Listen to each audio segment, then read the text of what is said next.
All right, good morning, everyone. How's everyone doing? Recovered? Enjoyed the lime time last night? Excellent, excellent. All right, well, I'm just going to leave this on the screen for a couple more seconds. If anyone wants to win a prize, please just quickly register your details there. Just name and email address. We have some fantastic prizes.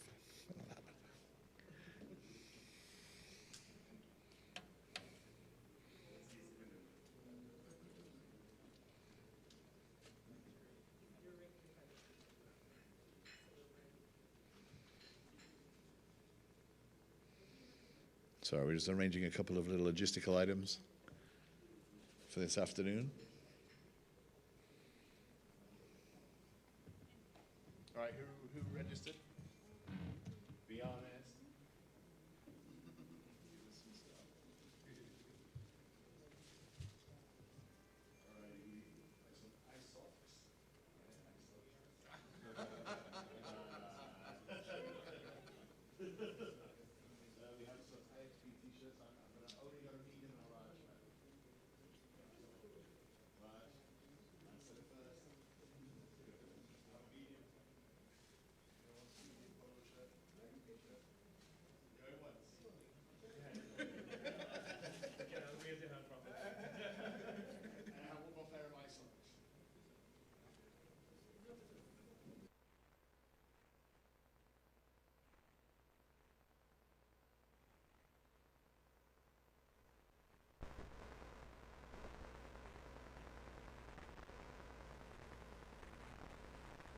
All right, so thank you for that. So I just want to quickly recap who are the ISOC and what we believe in. My name's Russell Bean. I work for the ISOC. I've been in the ISOC for about a year or so. I come from an ISP telco background. And apparently it's going on its own now, but hey. I'll be here explaining about peering practices, etc. I want the day to go at the speed you want it to go at. So you guys just let me know if I'm going too fast, if I'm going too slow. If you want to focus on something, we can stop, discuss it. It's not a problem. We're here for you. You know, we're not here just to give a presentation and that's tick a box. We're here to help you guys. So my name is Russell Bean. This is my colleague Juan. Juan is an expert in almost everything in ISOC. I think you've been in ISOC how many years now? I'm an expert in almost nothing.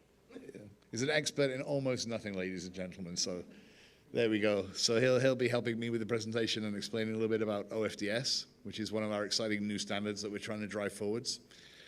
And basically, the ISOC, I have to read this because it's our company logo. So we believe that everyone should have access to trustworthy, resilient internet that empowers and connects communities worldwide.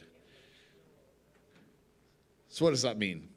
Well, we have a large network. Actually, here in Jamaica, we have a healthy chapter as well.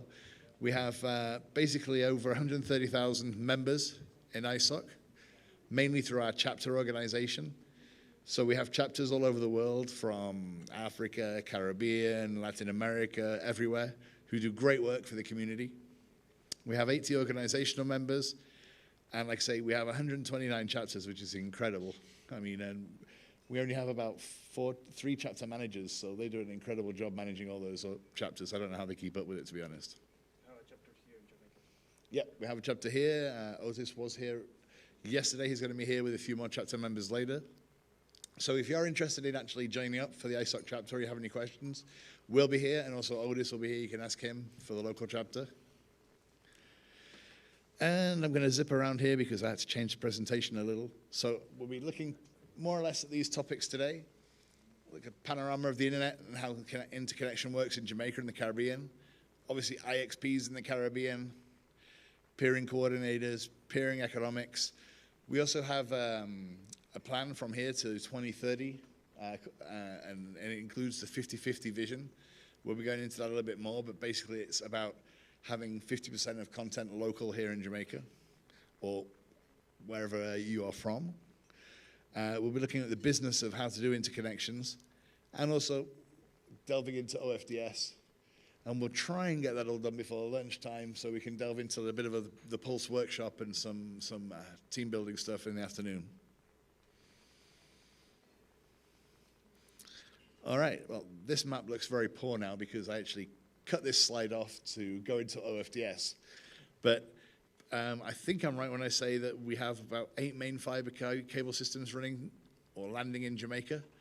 I don't know if anyone can correct me on that or has any more info. Does that sound about right to you guys? Yes, no, you're asleep, more or less. So about 8 main fiber cable systems land in Jamaica. I think you've got 4 landing stations, but they're all private, right? There's no neutral landing station as far as I know. Okay, perfect. But as you can probably see that the maps are not great, and this is what the ITU can see that Jamaica has, right? So you can see that it has a lot of fibers around, but most of them are mapped from many, many years ago, not updated, and this is where Juan will be sort of taking up the OFDS later on to show you how we're trying to improve fiber maps and how we're trying to get better fiber information so that everyone knows where every fiber is. All right, I always like to start with a little bit of the demographics of the country. Again, you may or may not agree with this, right? So we're looking at the population about 2.84 million. Sound about right? About right, okay. You actually have about 3.1 million cell phones, which means that some people have 2, or a lot of people have 2, I'm not sure. There's about 2.5 million using the internet, which gives a penetration in Jamaica of about 90%, which is pretty healthy compared to worldwide. The average is a little bit lower, it's about 85, 86%. So Jamaica's above the average, which is good. And you have about 1.81 million social media identities, which is very good because in some countries you get almost twice the amount of social media identities than you have people, which means some people are doing naughty things or they have private accounts or I don't know what's going on, but yeah, you have a healthy population of social media users as well. Now this was interesting to me. Like normally this is the kind of graph you see, especially when you start looking at like 2016, 2017, you see some good growth on the internet. But interestingly, in the last couple of years, it's kind of stagnated in Jamaica. In fact, it's actually contracted a little. So we can see that you've lost internet users in the last couple of years. I'd like to put it out there, like, does anyone know why? Is there any reason behind that? Or anyone got any theories about that? Please.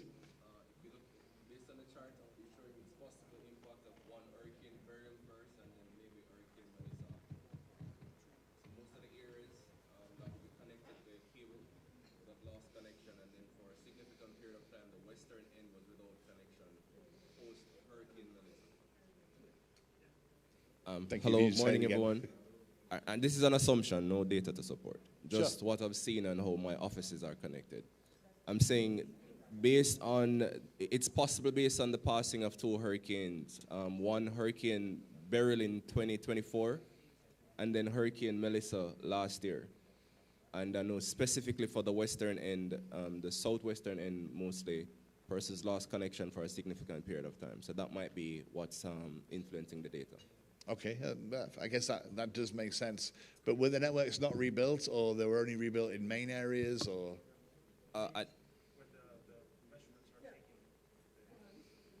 Right, I know efforts are still on the way to restore. I know most persons have been restored, but I've seen for myself being on the ground that there are some communities that are still without connection.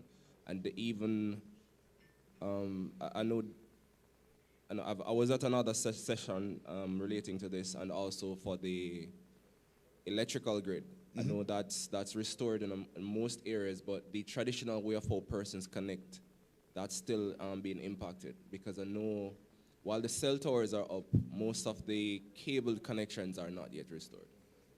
Okay, yeah, as Juan says, maybe when the measurements were taken, it was before all the reconstruction was done, so, okay, makes sense. My assistant will be with you in a second. Yeah, so I agree with him totally, and I think a related point is even where the grid has been rebuilt, the quality of the internet in Jamaica is certainly worse now for the average user than it was 2 years ago.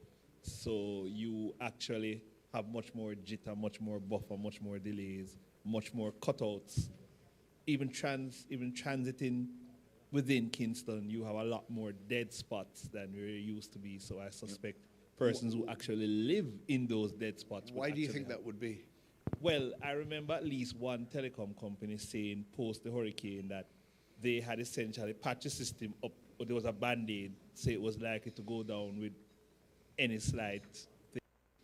And I think, as you said, due to the hurricane and just that whole issue of the other thing, when your first diagram shows a lot of internet connection coming into Jamaica, but I think a lot of it is passed through more than landing here. And so I think we need more undersea cables coming in for better internet connection. Even Starlink, when it came to Jamaica, was delivering better service than it is now as the demand in Jamaica has increased as well. I think you'll find that for most of our activities in the Caribbean, we exist in the satellite shadow. So we get services because we are near to the mainland, not because anybody is really catering to us. Yeah, I think that happens whenever anyone starts up, right? I mean, at first the service is great, and then as you get more and more people signing up, maybe you haven't anticipated the demand, especially if you have things like hurricanes. I mean, they probably didn't expect the amount of people signing up for redundancy reasons. It's same thing happened in Panama, right? So when we first installed our Starlink, we were getting like 200 megs and no blips, good latency, not varying, no jitter. And we've seen as time goes on that, the jitter is going up a little bit. So I know Starlink are like launching more and more satellites, but that tends to happen. And the same thing with patching up a network. I know because I come from a provider, right? So, I mean, you're worried about getting the network up, not necessarily about the quality of the network. Recording so, in progress. You're lasering and splicing fibers and just trying to get them up, not necessarily to get them to a good level. So, that could happen as well. So, okay, that's good feedback.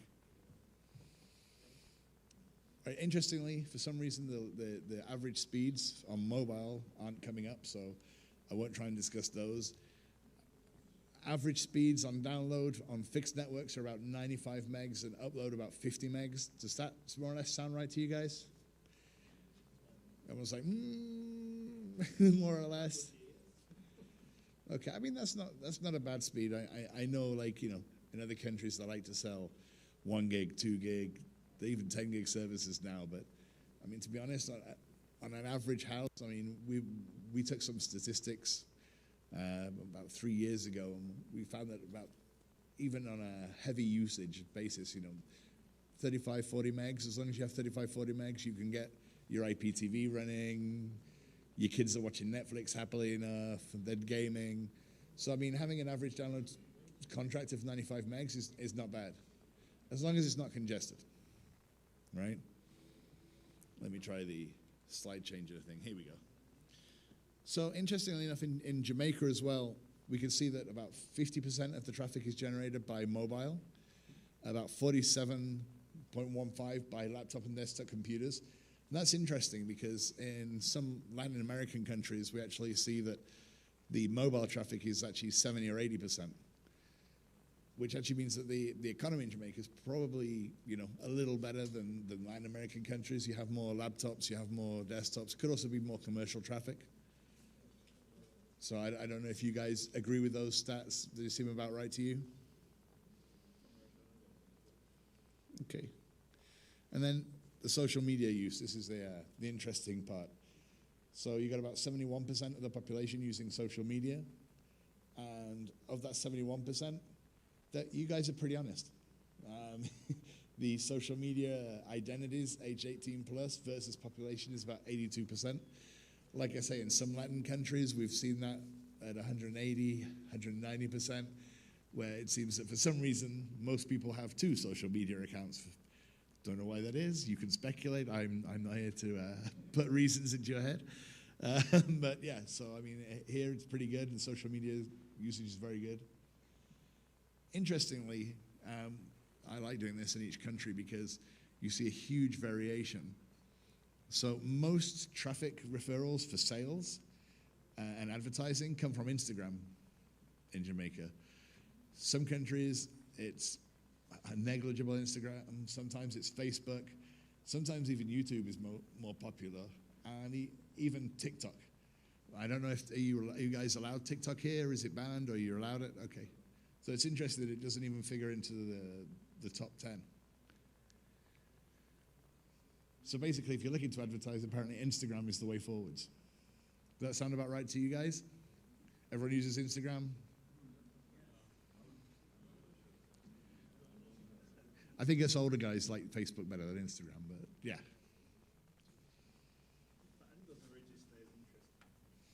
Yeah, no, TikTok didn't even come into the top 10. Maybe because of commercial agreements, or maybe they don't have a representative in Jamaica, I'm not sure. But anyway, on to the actual meat of the program, right? So at ISOC, what do we try and do? We're here to help you improve your peering infrastructure, right? So we actually build IXPs, we consult with IXPs, and right now, I've just remembered one, so you don't need to remind me later. Right now, we have a grant program going on.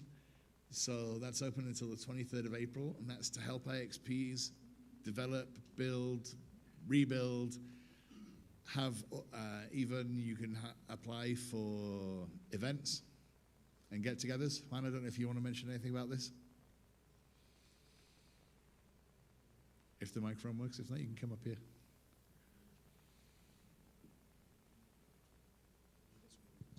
Yeah. Come up here. Yeah, just super quickly. We have two sort of like tracks. One is for infrastructural development and pure technical on-site IXP development, and the other one is more about the peering ecosystem.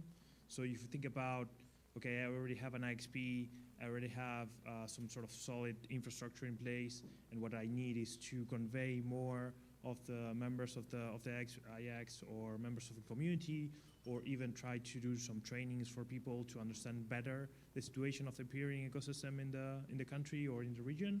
You can do that as well. So it's two tracks. The one on infrastructure is about up to 50K.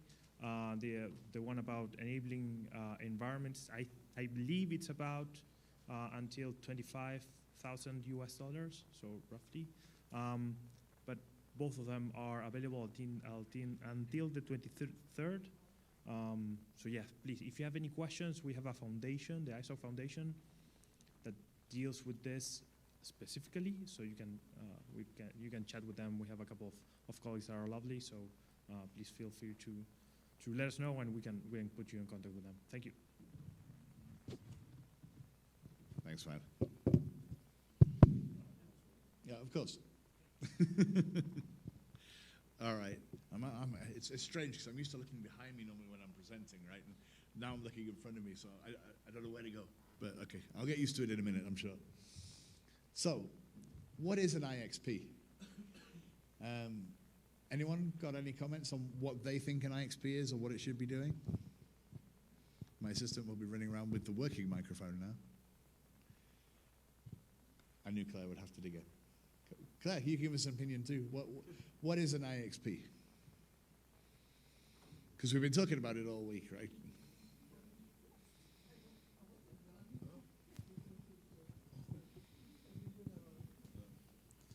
Morning, CaribNOG. Morning, colleagues. The best I can do is IXP stands for Internet Exchange Point. It's a point of interconnection between networks. That's a pretty good definition. And pairing between members. And Claire, don't be harsh. Its primary responsibility is for keeping local traffic local. Perfect. Yeah, I mean, so we could basically think of them like a local airport hub almost. Like, you know, if you want to get anywhere, you know, most people, I think in the Caribbean, I'm from Panama, so I'm very lucky. We have a great airport hub and I can go anywhere from there. But I think most people in the Caribbean, you know, if you want to go anywhere, they got to go to Miami, right? All right, so basically what we'd love to do is expand the Jamaican airport and so it can, you know, connect to everywhere. And that's what basically an IXP is, right? We want to connect everyone to everywhere so you get there using the shortest path, the shortest route available. Okay. I do have a video. If technology allows it, we shall play the video.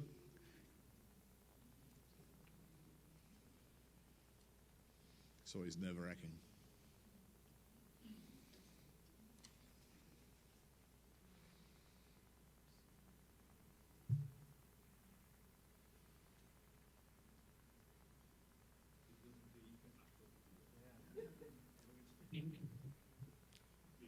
If you wanted to send a WhatsApp sticker to your friend, you wouldn't send it to the US to be sent back to Panama, right?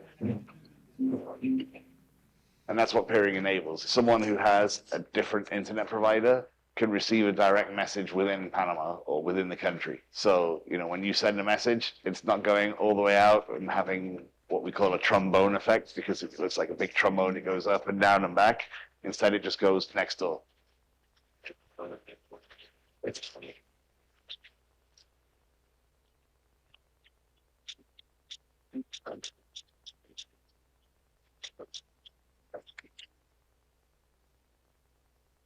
Panama City is an amazing place, a vibrant place. Lugar donde se unen múltiples culturas, tienes la bondad de tener los dos océanos y nos permite ser un país feliz, interconectado. La labor nuestra es la interconexión de Internet en el país. Y tenemos mucho tráfico. Si tienes un país que tiene 5 ciudades y una ciudad en el centro, y las ciudades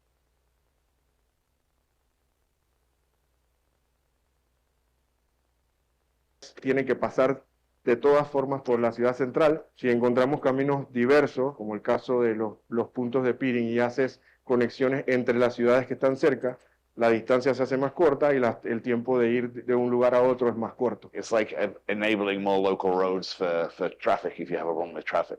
Just means a shorter route to get where you're going. El efecto pandemia causó que todo el ecosistema cambiara, entonces los proveedores requirieron más capacidad. Así que en el 2021 se compraron equipos nuevos y se ampliaron las capacidades. It helps with latency, which is basically the time it takes to get from my computer to a server.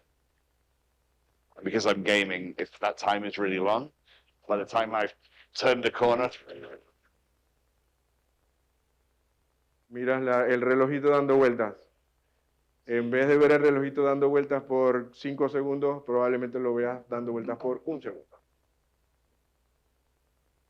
I would imagine the economy of Panama would suffer immensely if the internet was down. So actually, by having a peering point, having more services locally interconnected, you improve national security. Y el costo de la interconexión local es 10, 15 veces más bajo que las interconexiones internacionales, así que hay un ahorro inmediato. Pueden ser significativos si la mitad de su tráfico se queda en el país a través del peering y solamente necesitan tránsito internacional de la otra mitad. El desafío es que todos estén conectados. Eso sería la meta final de un peering local, ya sean ISPs o proveedores de aplicaciones o proveedores de contenido tengan conexión al punto de interceptación.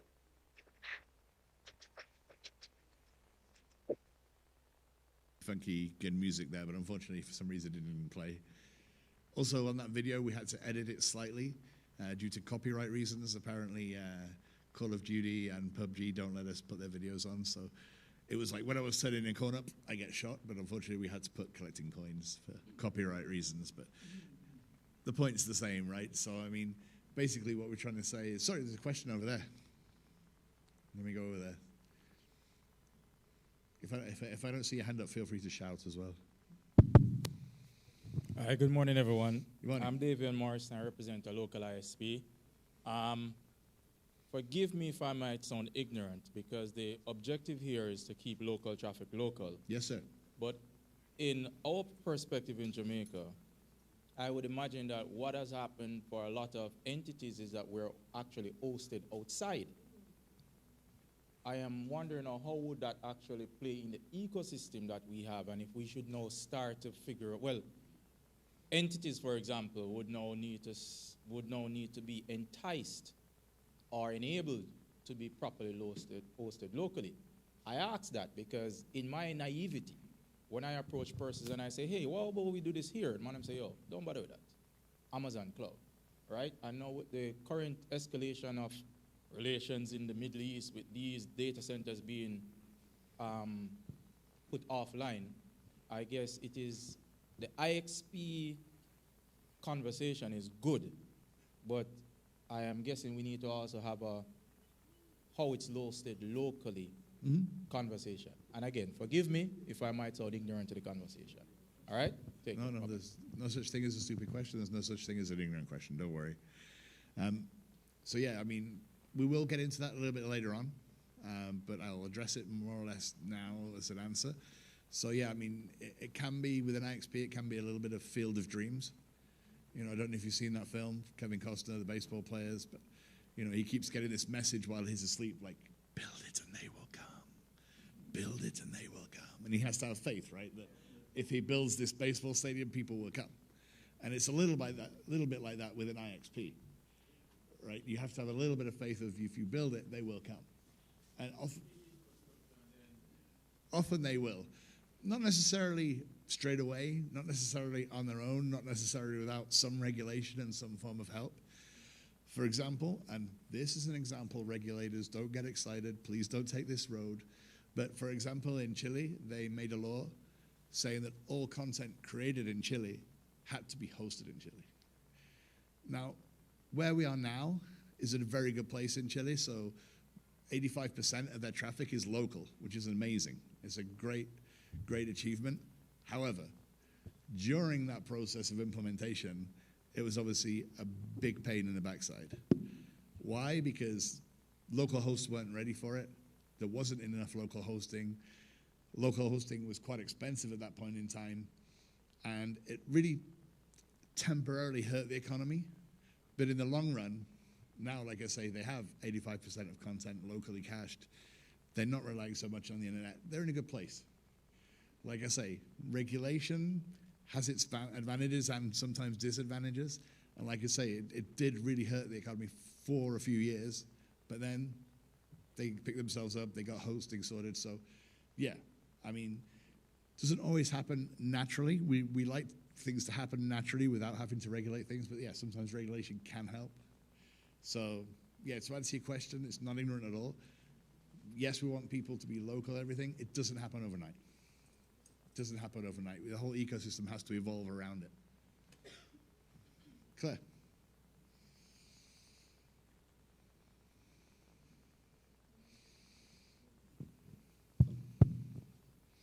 Yes, thanks. Claire Craig, CaribNOG. Just to add a perspective to that, and I agree with you that we live in, you know, hope with our internet exchange points, but I think that one of the key things for the region, meaning the Caribbean region, because we are small, there needs to be some intervention from both government and the regulators on the policy side. So not necessarily mandating that you do certain things, but putting incentives in place. Yep.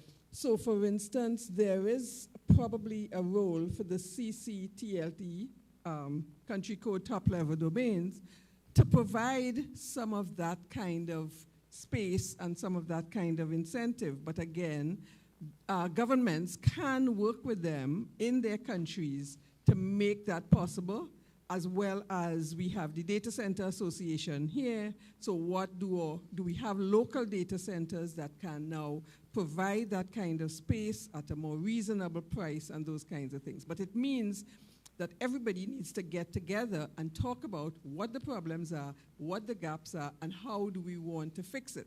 And that's part of the reason for having meetings like this, where we gather people into the same room so we begin to understand what persons are facing that we may not otherwise be aware of.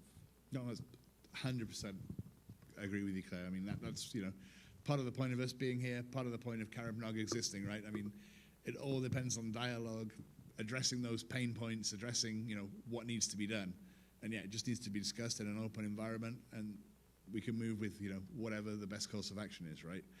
And like, you know, Pablo said in that video, I'm sorry he was speaking Spanish with subtitles, but, you know, peering can And I'm not saying this is the case in every country, so don't get too excited or don't shoot me.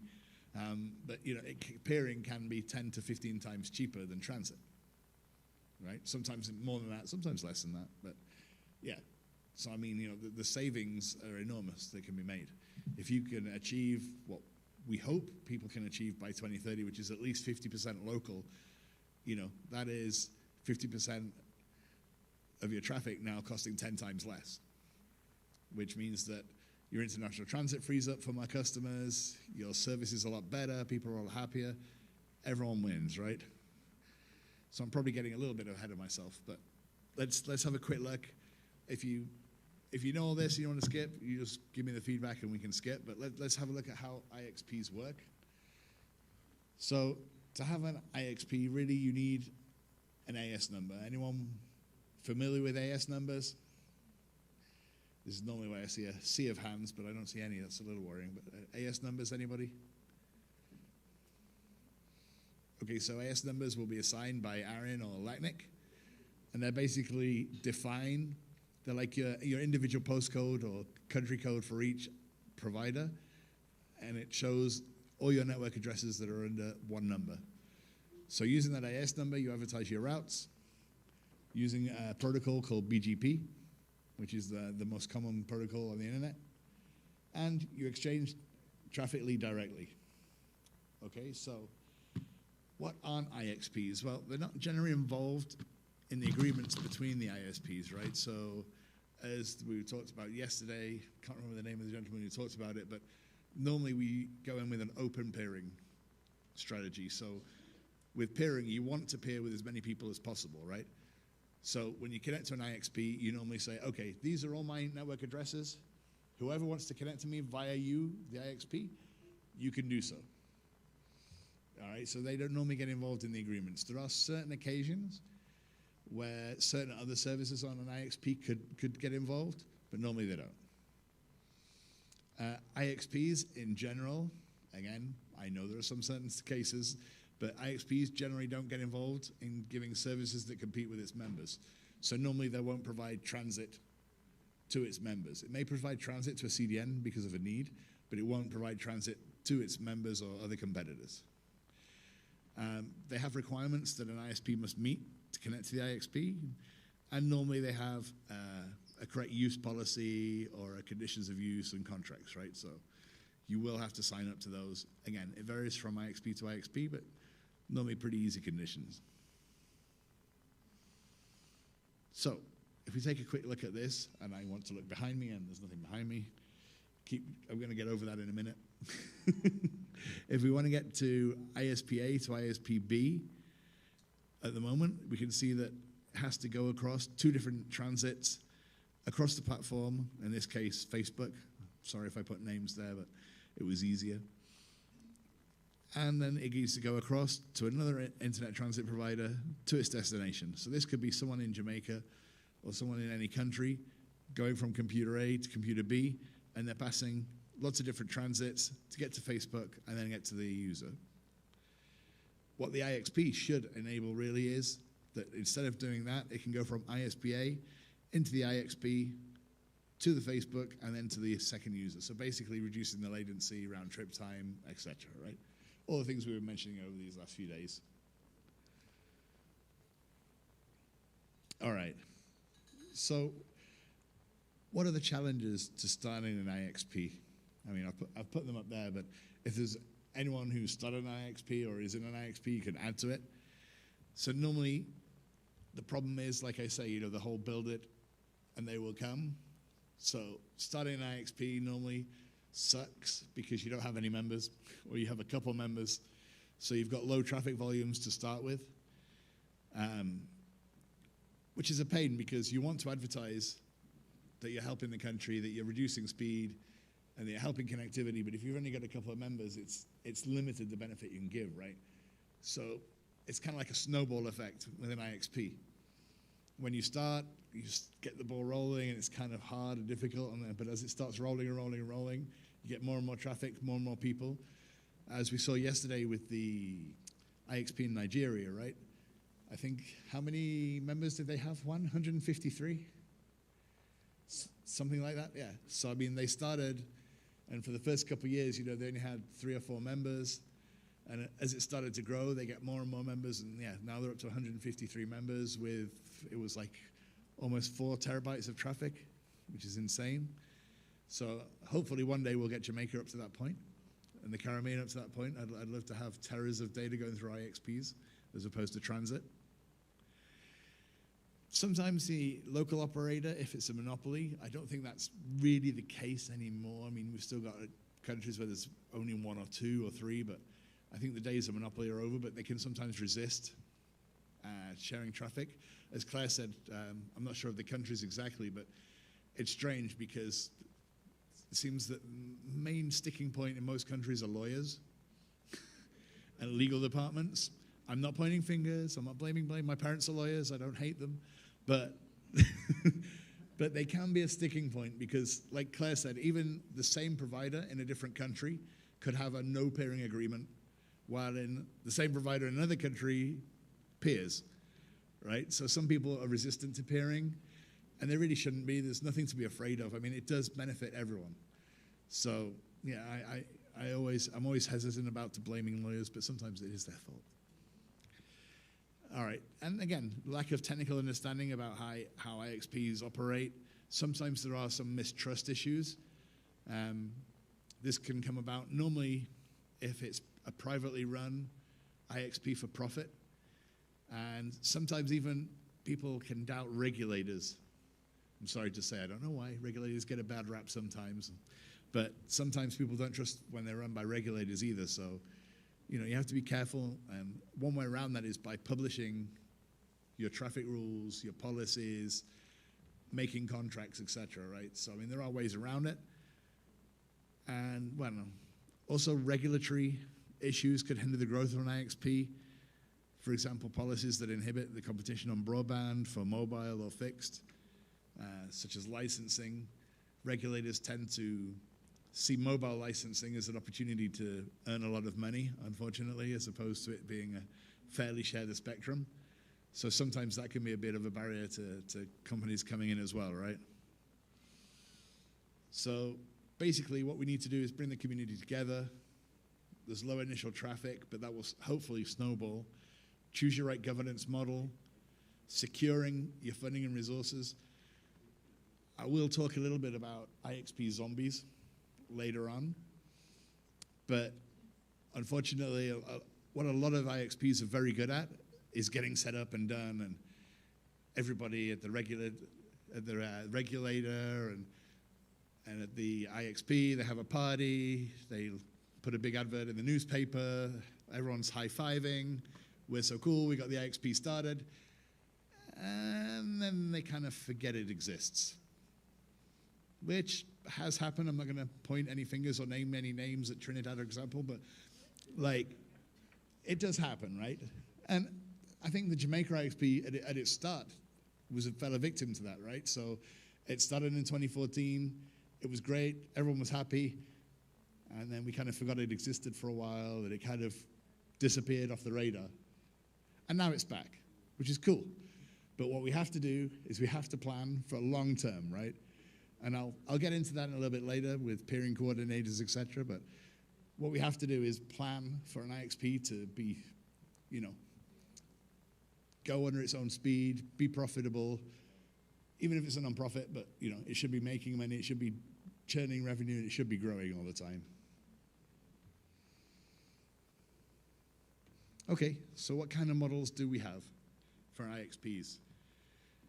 Before it comes up on that, too late. I was going to ask a question, but I guess too late. I got ahead of myself. So we have we have the main 2 models, I would say, are non-profit and commercial models. Obviously, commercial models probably work better in larger markets, like I say, Chile, etc. We normally see the first IXPs in any country or territory are non-profit or government. And then once you get to a certain level of acceptance and a certain amount of providers and content, commercial models start coming up. So commercial models are normally going to be run by data centers or hosting companies. That's the most popular sort of model because obviously that's their business, that's what they want, that's what they're into. Most of them have a common objective, basically just helping the community, right? And that's what I love about IXPs. It's what I love about the Internet Society. It's what I like about CaribNOG. It's what I like about LATNIC, is IXPs are generally there to do good. You know, it's not they're not there to make money and hoard the profits. And no, IXPs are normally born out of a general interest to do good for a country, to do good for a region. And you know, the investment can come from government entities. It could come from an ISOC grant. It could come from anywhere. And as I said previously, you know, the non-commercial entities, so either the academic or government or the non-profits, are normally better placed to maintain neutrality. Okay, this is where we normally get into a little bit of a debate, but more than willing to go into it. So IXP ownership and governance. What are the key considerations and scope? So yeah, neutrality risk. For example, if an ISP owns the infrastructure and it's acquired, stability could be compromised. And one thing that a lot of people don't think about is when you say neutrality, you don't only think about who owns it and what they're going to do and if they're going to spy on your traffic, etc. But neutrality has to be really thought about in a multi-directional, multi-technical way. So I've seen, for example, again, naming no names, but in Ecuador, like some of the data centers have been built, but they've been, you know, when the IXP was moved, for example, it was moved on the basis of, well, what's the cheapest place I can get? So they did an open bid. A certain company bid, which I won't name the names. Honestly, this time I won't. And that company won, and they put the IXP there. And it was great because the IXP was saving money. What was the backlash? The data center that they were in wasn't that neutral. So if you weren't already using backhaul from that company, all of a sudden they're like, ah, well, if you want to come into this building, you've got to pay $5,000. And also you have to pay a cross-connect fee. And also there's all these extra power fees. And so when we're looking at neutrality, we're not only looking at company neutrality, we also have to look at the data center neutrality. We have to look at the availability of fibers, because if you pick a data center where someone has exclusivity or there's only 2 providers serving that data center, again, it affects the neutrality. If there's power restrictions or location restrictions, again, it affects the neutrality. So when we look at neutrality, we have to look at it at a multi-point of view. Location, power, access to fiber, who owns the building, cross-connect costs. It's a really complicated issue. And so, you know, I please implore you that if you do have an IXP and you're thinking about either moving or getting a new location, think about all these things, because it really does make a huge difference. What else? Well, donated assets. Again, this is where some IXPs falter and become zombies, because they can apply for a grant, and they get the grant, and they get the equipment, and good, but they don't budget or plan ahead of time, because, you know, in our world, in the telecoms world, we know that traffic is at least doubling probably each year, probably tripling, or more than that in some markets. You have to plan for this ahead of time. So you have to make sure that in probably 4 to 5 years, your technology will be extinct. It will be old, it will be redundant. So you have to plan for these upgrades, okay? You can't rely on the, you know, yes, maybe the government helped and donated a switch or something at the start, but 5 years later, you may go back and knock on the door and they'll be like, well, we've got no budget.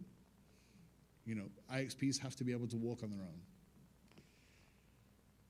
Consensus-based startups, again, can run into certain issues. I won't name any names in like Trinidad TTIX1, but you know, they are made on goodwill, and they may work for a certain time. But for example, if you know, the IXP is given and the operational model is, okay, this month Digicel will look after the operation and maintenance. Next month, Claro. Next month, Flow. Next month, Columbus, etc. I'm just naming random names. No? So that works for a little while, but after a year, 2 years, it's like, whose turn is it? Oh, there's a missing route on this. Who should be looking at that? Oh, I don't know. and it kind of gets forgotten about. And again, that's a shame. It needs to be addressed. It needs to be a formally written contract. Unfortunately, this time, lawyers do need to get involved, and they do need to help. But the rules and regulations and the governance of an IXP should be clear from the start. You know, it shouldn't just be based on goodwill, because it's great at the start because everyone's passionate and motivated, but again, gets forgotten, and then the IXP sort of fades away, and we all know what happens. And again, the same thing I'm saying, need for structure, formal governance that ensures neutrality, legal compliance, and financial sustainability. Again, planning for the upgrades, planning for what you need, etc. Anyone got any questions or feedback on that? Is there anything you think I'm missing? Claire, I knew you would pick up on this.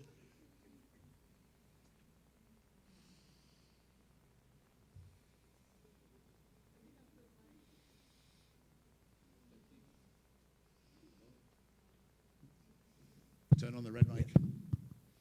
There we go. Is it on? Yeah. Yes. Yeah. So I agree with all the points that you made concerning the type of governance that we need. What I wanted to add, however, was that in our region, generally, except for, I would say, Curacao, we start with where the ISPs are reluctant to join. So you have to give them some type of incentive, which usually means that they join for free. And governments or the regulators tend to pick up the cost. Mm-hmm. But this is a cost that the governments don't want to carry for a long time. And therefore they need to determine how then do we move into a period where they become sustainable, where you may still be able to say, okay, you don't have to pay, but the IXP finds a way to pay for itself.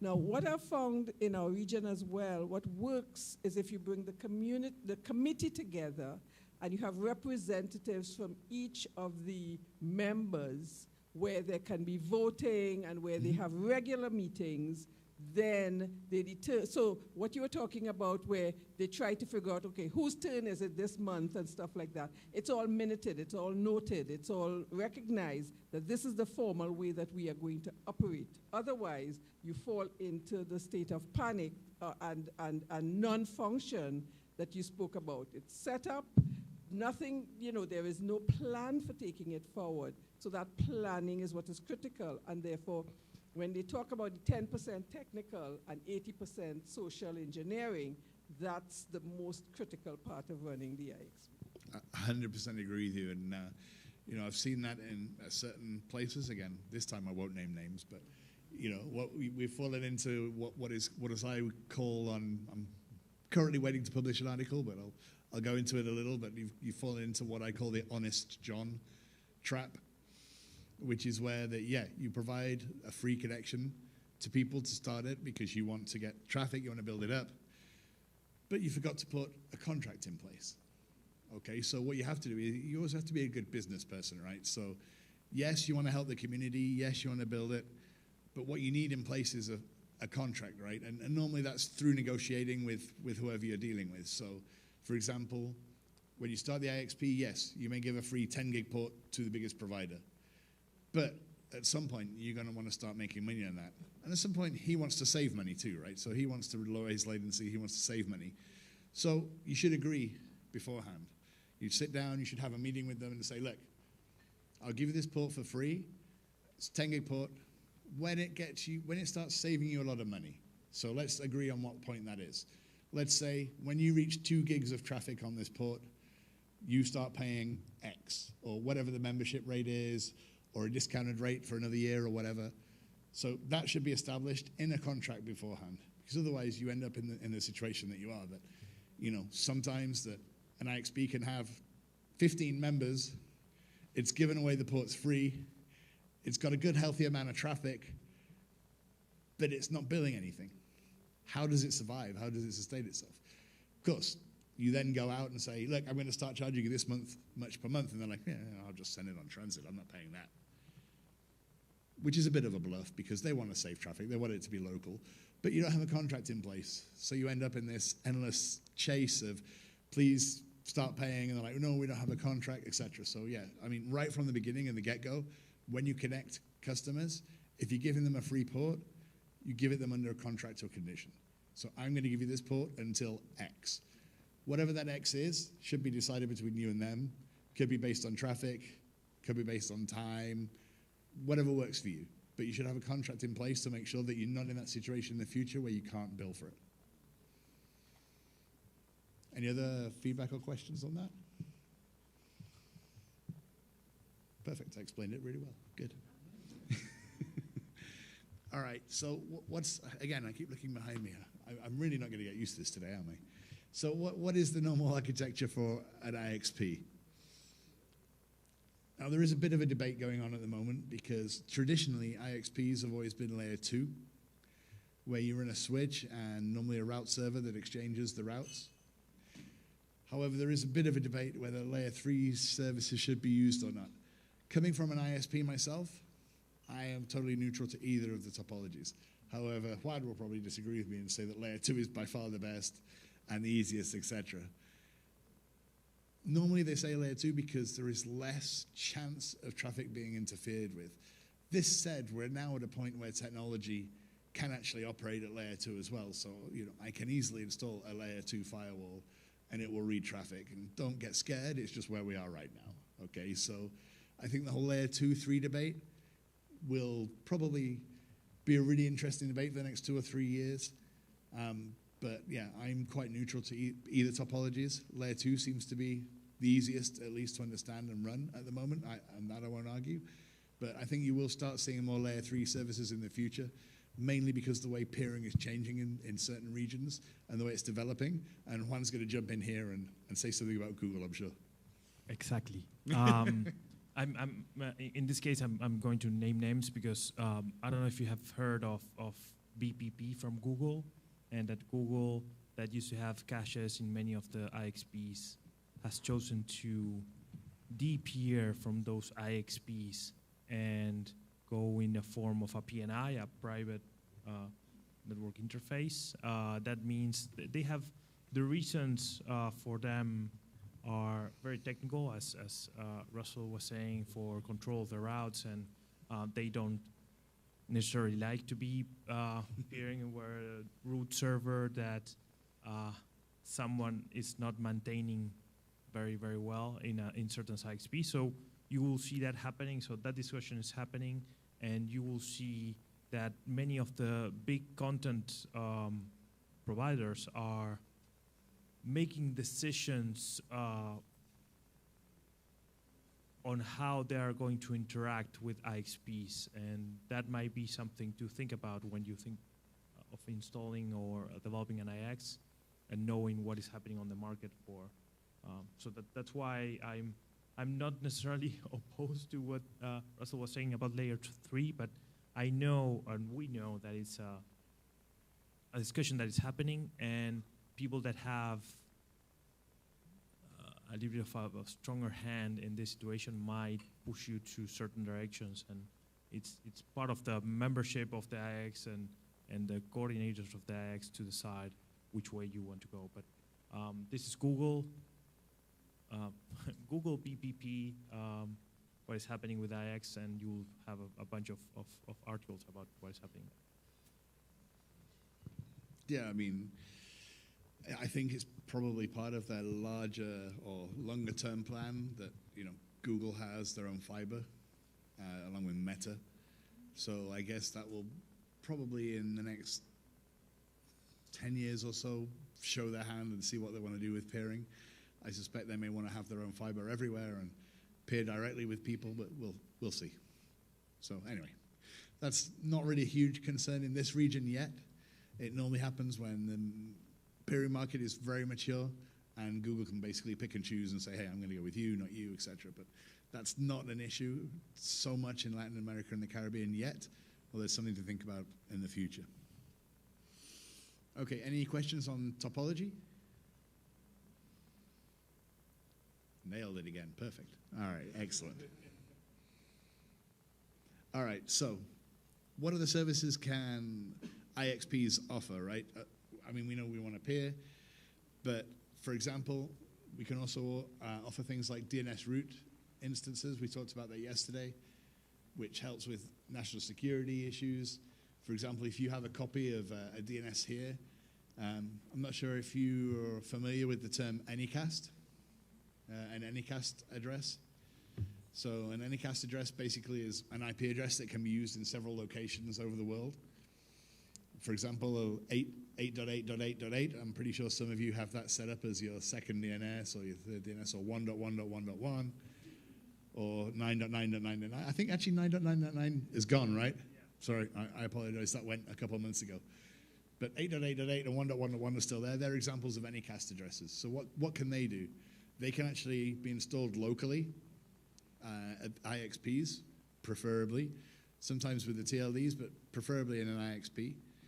And they give you additional redundancy. So, for example, let's say, again, not to name names, but let's say our favorite hacker friends in Russia decide to attack 8.8.8.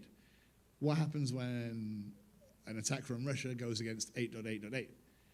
Well, it attacks the local server in Russia, right? Or if they're trying to get to the one in the US, they'll attack the one in the US.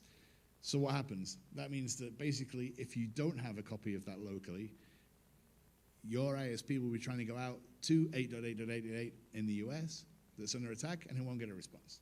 And therefore, your users won't be able to navigate to those web pages. If you have a local copy with Anycast, and the one in the US is under attack, hopefully, touch wood, hopefully the local one won't be under attack, and your users will still be able to navigate. So that's why we say that having like root DNSs more distributed around the world actually helps with national security, right? So you will suffer less from DOS attacks, etc. And also the speed of loading videos, of loading web pages, etc., is marginally increased. It's not huge with a local DNS, but it does make a slight difference on how that web page just pops in. Yes? Just going back to the root servers. Yes. Just want to make a plug. That's one of the things that PCH brings. No, not the layer. The first, the DNS root server, your next slide. Yeah. Okay. Right. That's one of the things that PCH provides in the region, the instance of a root server, which makes it easier for that type of, yeah. So PCH is in the room, just to say, we need to, if we're looking at having a root server and we don't have it, then we should talk to PCH about getting one installed. Absolutely. However, that said, there are 13 different types of route servers, right? So PCH is one, but there's also RIPE, NASA. No, yeah, but I'm talking about for us in the region who has supported us. Yes. And also ICANN does supply root servers now as well, but I'm not sure that they put their root servers on the IXP. I think they're still at the ISP. Mm-hmm. And I think ARIN also has a plan, and Latnik also has a plan for the K-root servers. So pretty much immediately, if you have an IXP, you can apply to at least 4 or 5 of these DNS root instances and get them installed very quickly. They're happy to send the equipment. There's RIPE, Latnik, ARIN, PCH, just to name a few. Also, if you get Google as a CDN, they'll do it anyway. Again, with Meta, they will also do it anyway. So, I mean, you know, when you're an IXP, almost instantly you can get access to at least 4 or 5 tomorrow. The others, you might have to negotiate or hassle a little bit. They're a little bit harder to get contacts. For example, the Japanese one, I forget the name. They're happy to do it, but they don't have a formal process, so you have to get the contact and negotiate a little bit. But at least 4 or 5 of them you can get almost instantly. What else can IXPs do? And one thing that I actually like about the Grex, the Trinidad IXP, and one thing that Brent is working on very well, is that he's got very good statistics from all of them. Then they share statistics, which is a really good collaboration. I'd like to get more involved in that, so if Brent's listening, talk to me.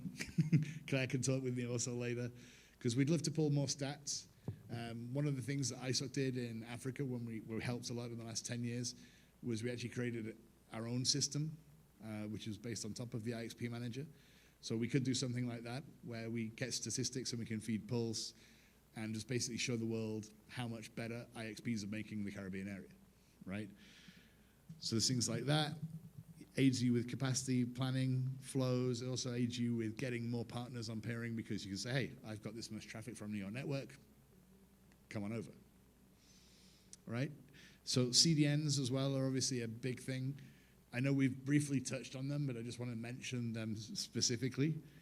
I guess when I say CDN, most people probably know what I'm talking about, but I just want to be clear. So these are basically content delivery networks with big content providers such as Google, Meta, Akamai. What will they do? They will install their caches here locally, basically to reduce transit for both you and them. And that's one of the huge advantages of an IXP, and it's a big attractor for all the ISPs to get connected. Question over there or comment? Microphone? Thank you very much, Assistant.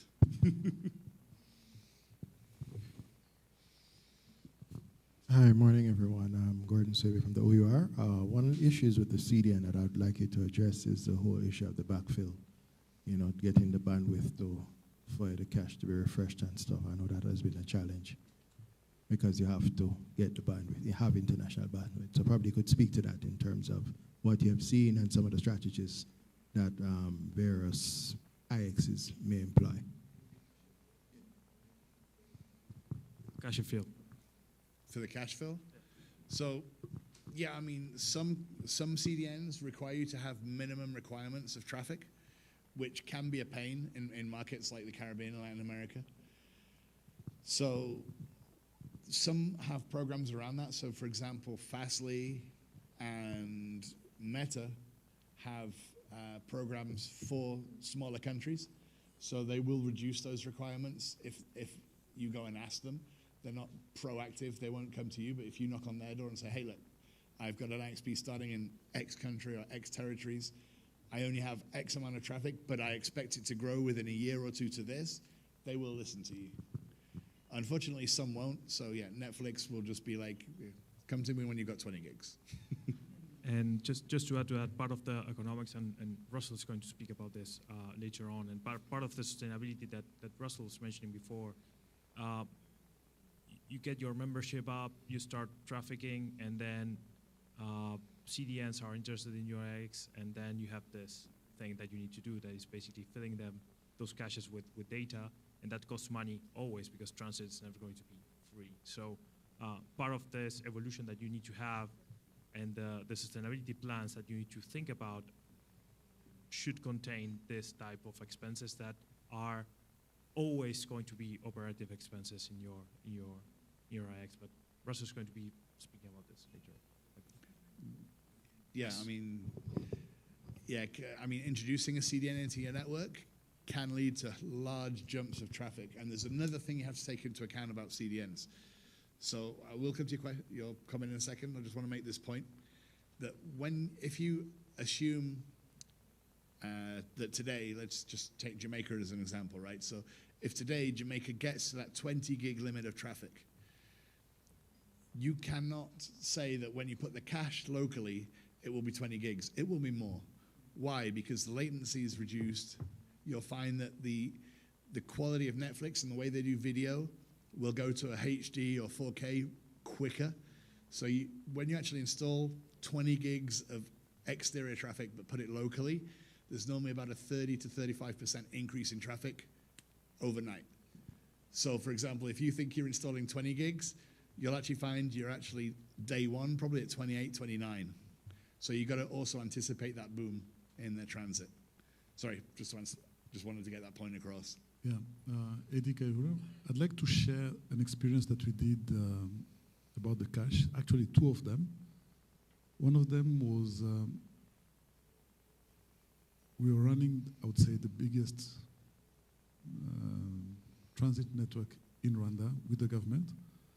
And the benefit of the cache for that network, because you receive, let's say,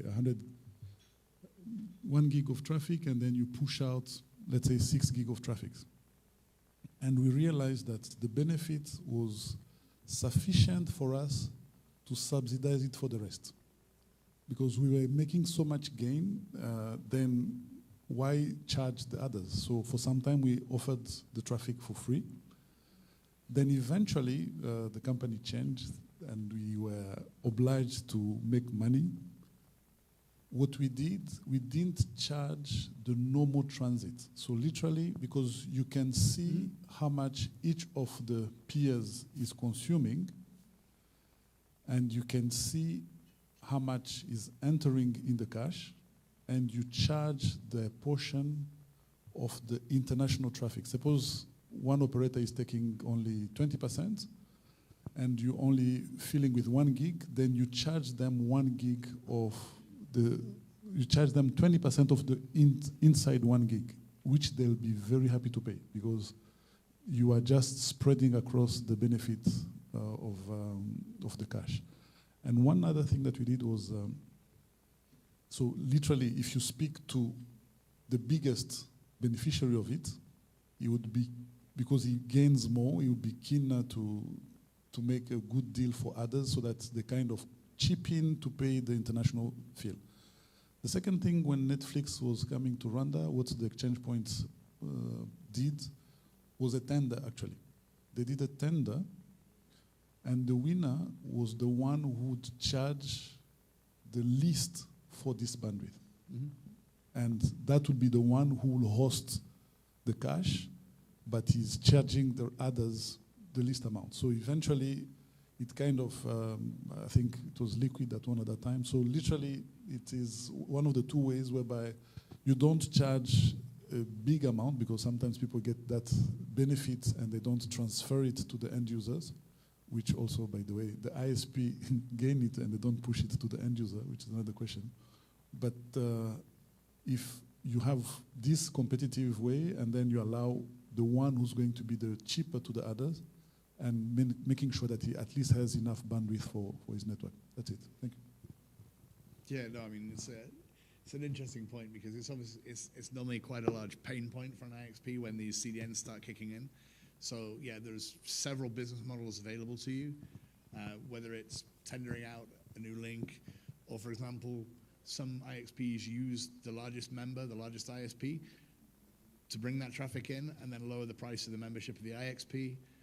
Or, yeah, there are several ways of doing it. There's also, for example, I don't like to do it, but sometimes you have to kick the butts of the ISPs a little.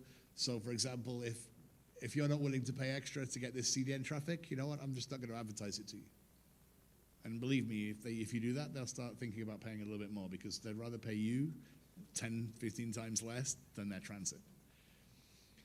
And also to the ISPs in the room that already have a CDN and think they're sitting pretty, having an IXP with a CDN gives you a double benefit, all right? So it's not that you're sitting pretty and you have your benefit with your CDN. If you have an IXP with a CDN, you can now get a double benefit because you're not only saving transit with your CDN, but you can now cache fill from the IXP to your CDN and avoid all transit costs almost.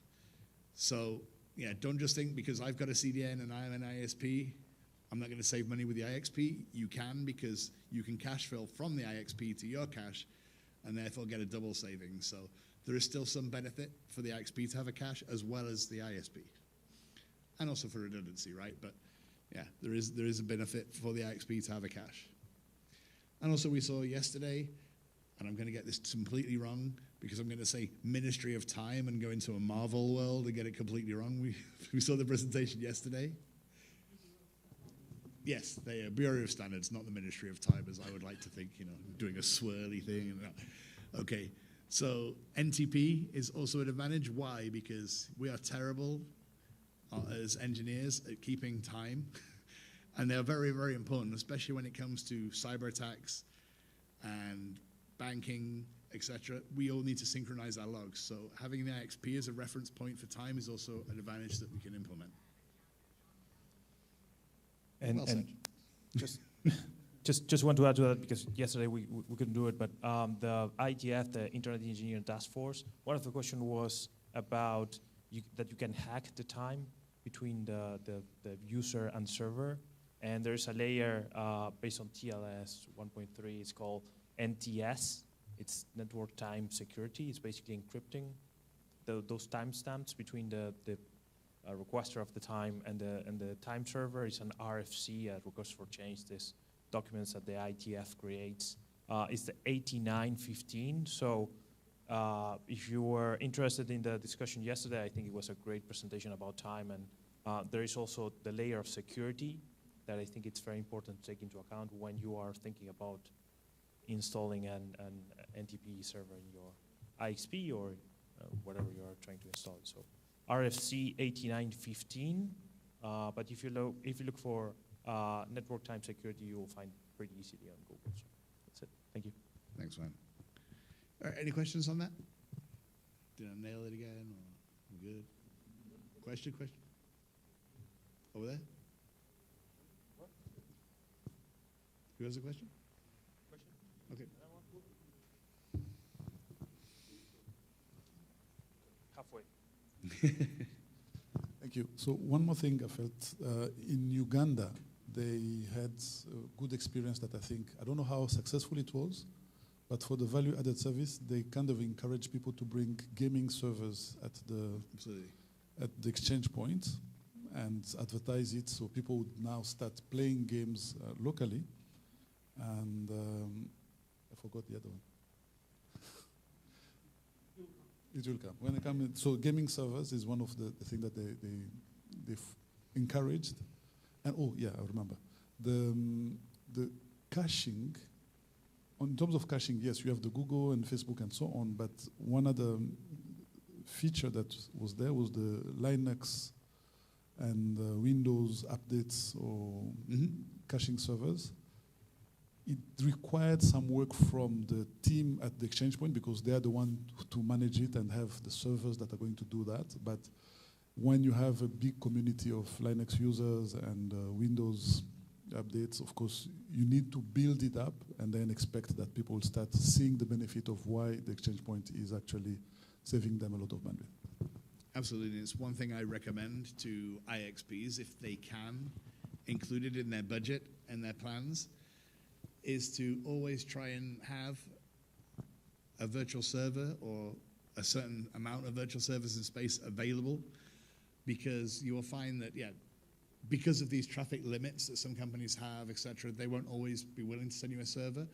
But if you're willing to tell them, hey, I can give you a virtual server with X amount of space, X amount of memory, CPU, they'll say, okay, well, we can try that for a while, and if that goes well, then we'll send you a server. So that opens a lot of doors. And also it enables you to do a lot of extra value-add services. So I don't know if you guys are familiar with MLabs, or they're part of Giga, who are basically advocating for basically 1 gig connectivity to all schools. But they have some tools and things that they can install on IXPs to help do speed tests locally, to prove that, connectivity in the region is good, bad, ugly, whatever. And so these are like extra value-add services that you can give to them, especially if you have like virtual servers. I don't know if Juan, looks like you want to mention something there. Or? Later. All right, we'll do that later. All right, anything else? All righty, moving on. So, as I've said before, when we're thinking about neutrality, we need to look at strategic location considerations. Again, just to make sure that access is fair to all. And when I say access, it's fiber access, energy access, cross-connection costs, etc., right? We don't want anyone to be having to pay the mafia a certain amount of money to get down a certain road, to get to a certain street, right? So no.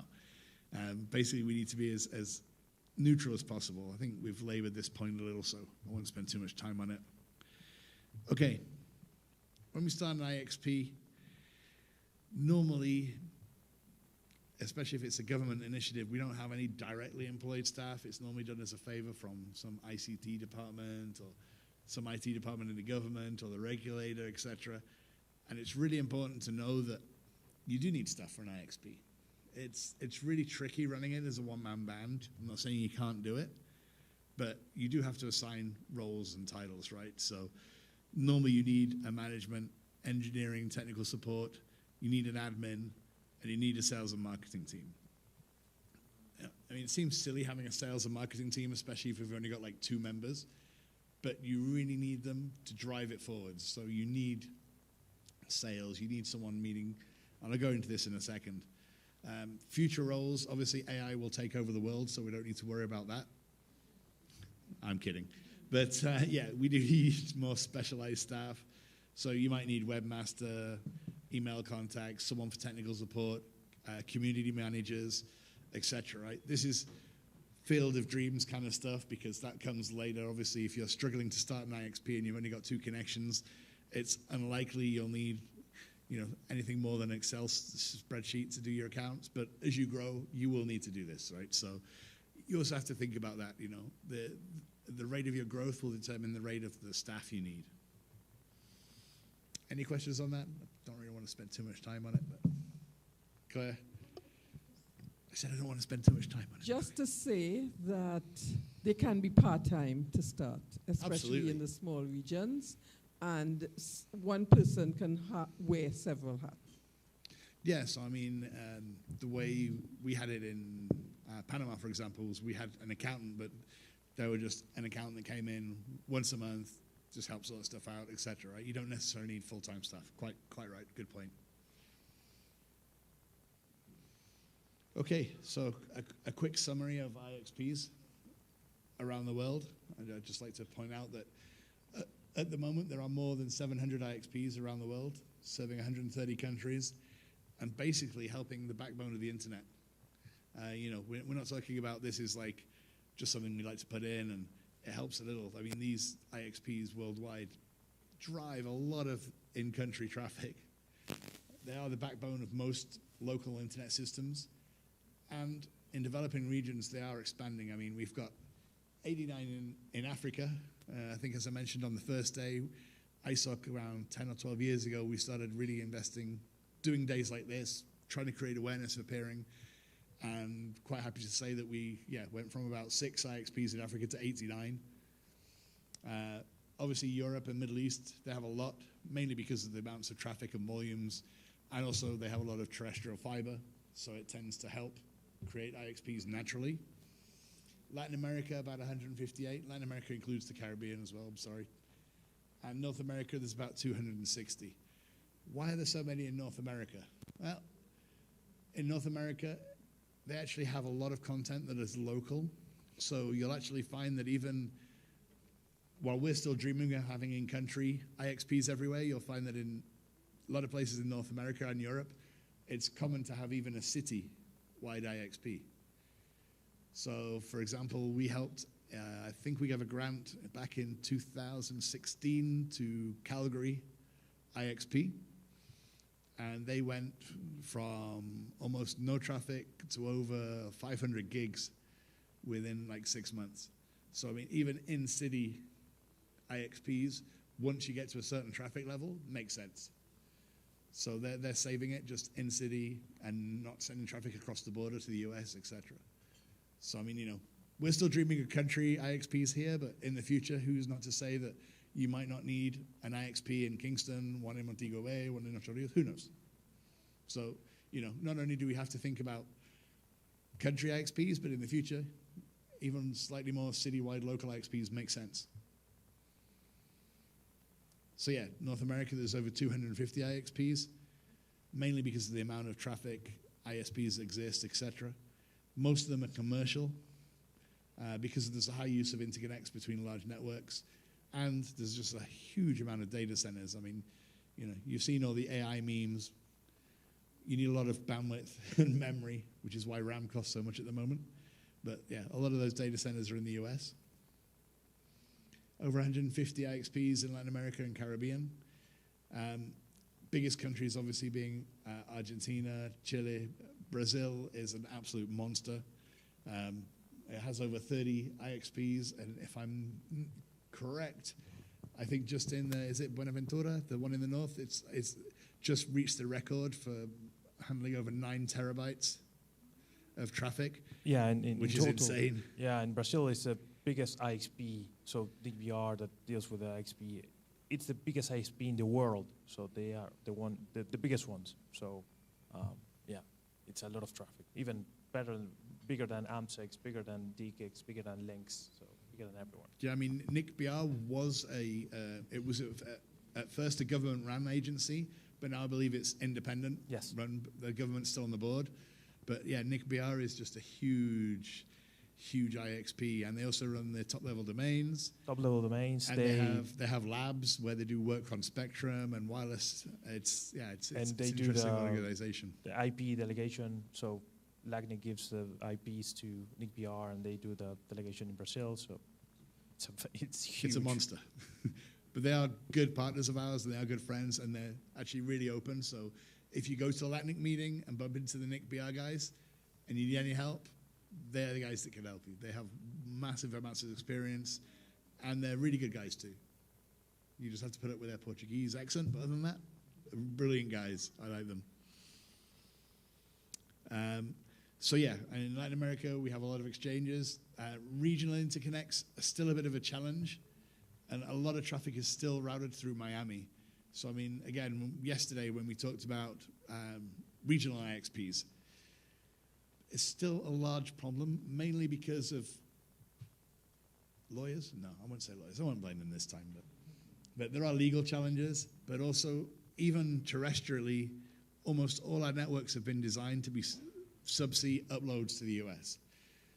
So it seems ridiculous, but even on the same cable system, for example, from Panama to Colombia, it's a short hop. There are cable systems that exist from Panama to Colombia, but it is still cheaper for me to connect to Colombia via Miami, which seems ridiculous, but it's the way the market is. So that's why still a lot of regional IXPs are struggling to form, right? And like you say, the ITU has a standard for regional IXPs. They recommend them, but to date, they still don't exist. So I'm not saying they won't exist. Hopefully in the future they will. But for now, it's still a struggle, mainly because the way that commercially all the fibers and undersea fibers are made. They're made to be cheap to the US and expensive to everywhere else. Hopefully in the future we can change that, but we'll talk about later. Something that we didn't discuss yesterday when we talk about the regional IXP, so it's the remote IX or the remote peering that some of the big IX provide. But it's a really big investment that people like Lynx, again, DKIX or others provide, and generally it's not something that up and coming IXP or small country IXP can aspire to do, not at least in the first years of development. So. Yeah, I mean it's not a huge concern for here. If anyone wants to go into that discussion, we can, but I'm not really planning on touching on that too much today. The virtual IXP. Asia Pacific, yeah, again, a huge territory. We have another colleague, Warren, that looks after the Asia Pacific region, and it's a big challenge. Again, mostly commercial, and their needs are a little different because, fortunately, in the Caribbean and Latin America, it's mainly English, Spanish, Portuguese. In Asia, they have over 93 different common languages, let alone the indigenous languages. So there's a lot of content needs and exchanges required on a local level. So that's mainly driven by languages and the amount of cable landing stations they have, because they have an incredible amount of islands. So yeah, Europe and Middle East, over 400 IXPs, again, mainly commercial, and mainly because there's just an absolute ton of fiber available. So it makes sense economically to create more IXPs wherever they're needed. I'm not going to spend too much time on Africa. This presentation likes me to spend time on Africa, but I think we are running a little short of time, so I'll skip it a little bit. But basically, as I mentioned earlier, we have this idea that by 2030, we want every country to have at least 50% of their local content in country. In Africa, we managed to achieve it. They have about 80%. Each country is a little bit different, a few percent more, a few percent less, but on average, it's about 80% of local traffic. So really, they're only depending on external traffic and transit for 20% of their needs, which is amazing. Because if you think, that means that in the last 10 years, 80% of their traffic now costs 10 times less. So the costs of, or probably better said, the barriers to entry in Africa are a lot lower now. So we're seeing a lot more local ISPs coming into the market, small regional ISPs, and community networks, simply because the transit costs are so much less now. Yeah, it says on average 30% in some regions. I would say it's a lot more than 30% in most regions, but again, ISOC, we like to be conservative with our estimations. So, again, I'm not going to dwell much time on African IXP status. The subsea infrastructure, obviously they've benefited from a lot of subsea cables. However, the prices have been really driven down because most of the traffic is now 80% local. So yeah, the 50-50 vision that ISOC has, we've mentioned it a lot over these last few days, so I probably won't spend that much time as I would normally. But yeah, so what we want is, should say by 2030, it's from 2025 to 2030. We want people to have basically faster, stronger, and cheaper internet for the people who need it most. So the idea is that not necessarily 50% of traffic is local, but we want 50% of content to be local.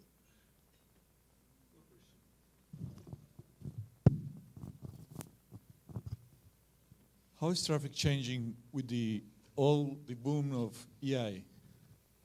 Oh, I'm going to take a seat. This is going to be one of those questions. Okay. The boom of AI. So we've seen a lot of traffic become concentrated in hyperscaler data centers, right?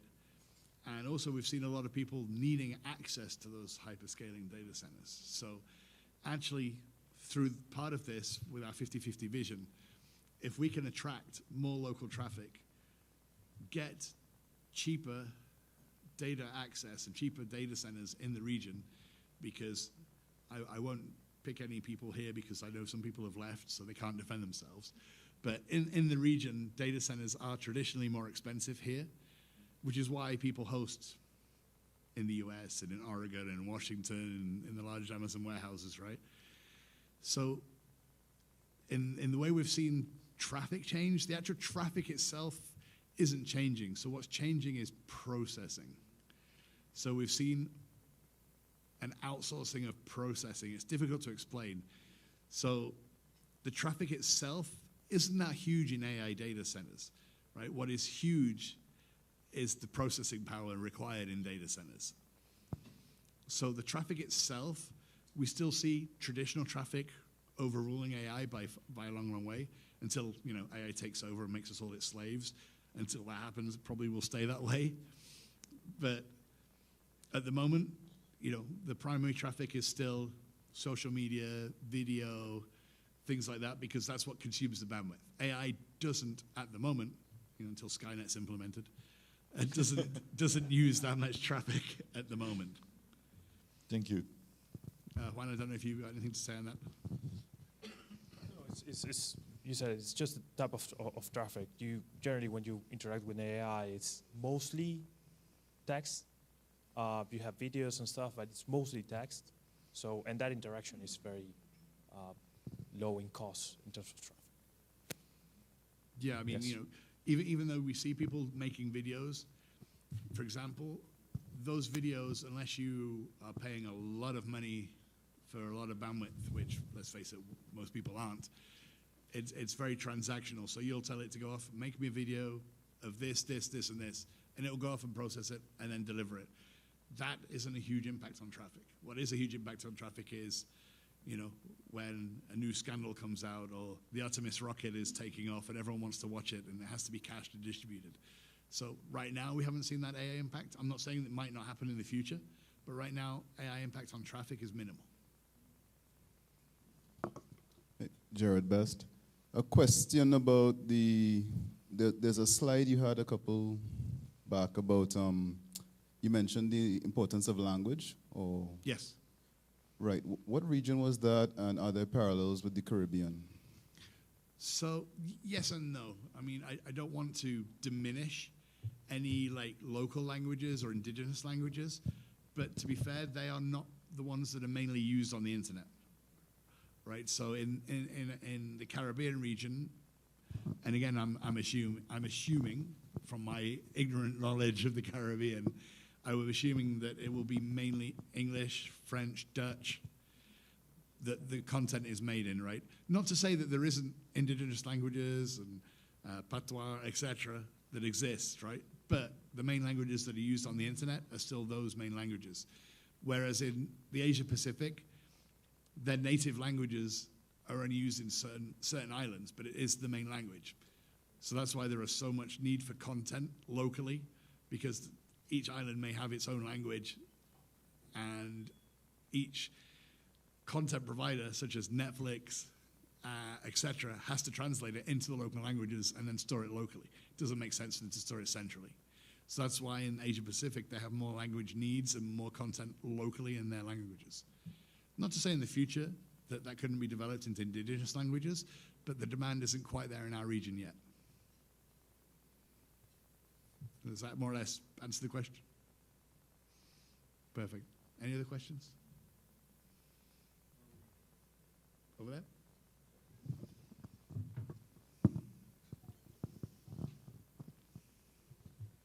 All right, thank you again. So I understand the vision, which I do appreciate, but I would like to have a breakdown as it relates to timeline and bite sizes, what it is that you're looking at in terms of milestones to achieving this vision. That's a great question and a very good point, and I'm going to try and get away from it. But so my answer is that's going to depend on each country, right? So at the moment we're still analyzing the needs of each country, and again, it has to do with all the pillars that are involved in the internet. So it's to do with regulation, it's to do with the fiber cost, it's to do with the amount of caching and IXPs that exist, and it's to do with us helping push and impulse that direction, right? So each country, each region is going to have a slightly different map and different goals, but at the end of the day, that's where we want to reach, and we're here for you. So you tell us also what you need, and okay. we'll try and help. All right, thank you. So let me put it a little bit more localized then. What's the intention for Jamaica itself? I know you're working closely with the OUR. Where are we, and what it is that we're looking at, let's say, in the short term? So the IXP has just been reborn, which is a great first step. I guess we're going to, probably sit down and see how we can help, whether that's through our grants program, helping the IXP grow so they can have more content here, whether it's talking with the regulator about policies and governance and what needs to be done to help grow traffic and maintain traffic locally. That still needs to be determined. I'm not saying we have the plan. What I'm saying is that our vision for 2030 is to try and help you guys do it. And we've got 5 years to sort of sit down and work that out. Some places, we have it more advanced than others. 4 years, apparently I can't count. So we have 4 years to sit down and do that. And, that's our plan. If we don't make it by then, that's okay, as long as we're on the road to it, right? So as long as we're on the road to having 50% content by 2030, that's also good. So, okay. Like I say, some places have it. Like in Africa, we've achieved it already. Chile already has it. I'm not saying we should go down the same road as Chile, because it was painful, and I think there's lessons to be learned. But maybe, we could put the Jamaica regulator in contact with the Chilean regulator and see, have conversations. I think that will be worth it. Okay. Just to see how we can achieve this. All right, so my follow-up to that is, you've mentioned in Africa and other places that it has worked. What can we take from their model? Because I understand there have been nuances based on cultural law and other factors. But what can we take from that experience as a framework and add to us moving the process faster? So there's two aspects. One, from the aspect of ISOC, we had basically one IXP expert who just worked in Africa. And since last year, now I'm working here in the Caribbean, so I'm here for you guys. I'm here for Caribbean and Latin America. We also have someone for Asia. So from the ISOC perspective, we kind of learned from that African experience and said, okay, we need more IXP experts in different regions to help push that. And then from there, on your side, we can also take the lessons that we've implemented in Africa and say, hey, okay, this is how we make an IXP, this is the best practice. Whether it's all transferable into each region, that's unknown, right? But we're going to try and take the best experiences, discuss between all parties, and see what we can do to basically help increase the content locally. Okay, I have more questions, but I'll leave it for now.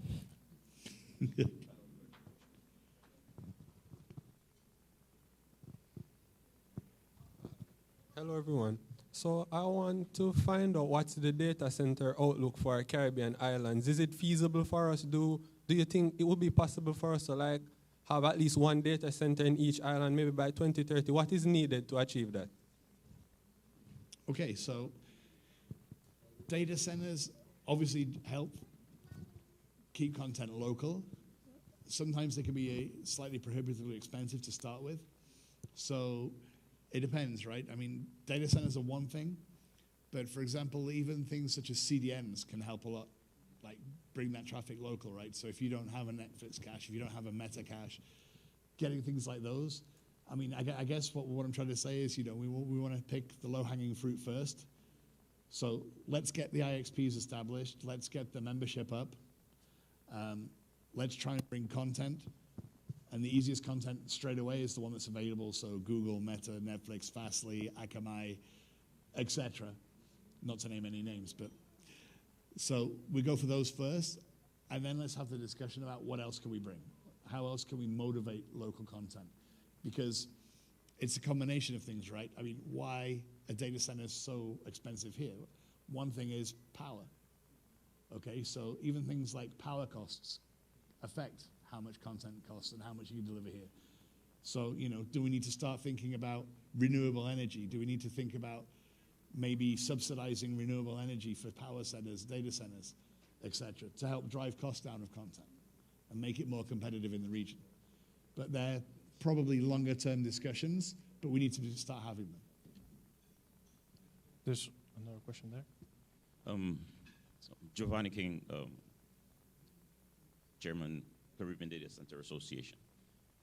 Having local data centers on all our islands is a objective that we are actively working on.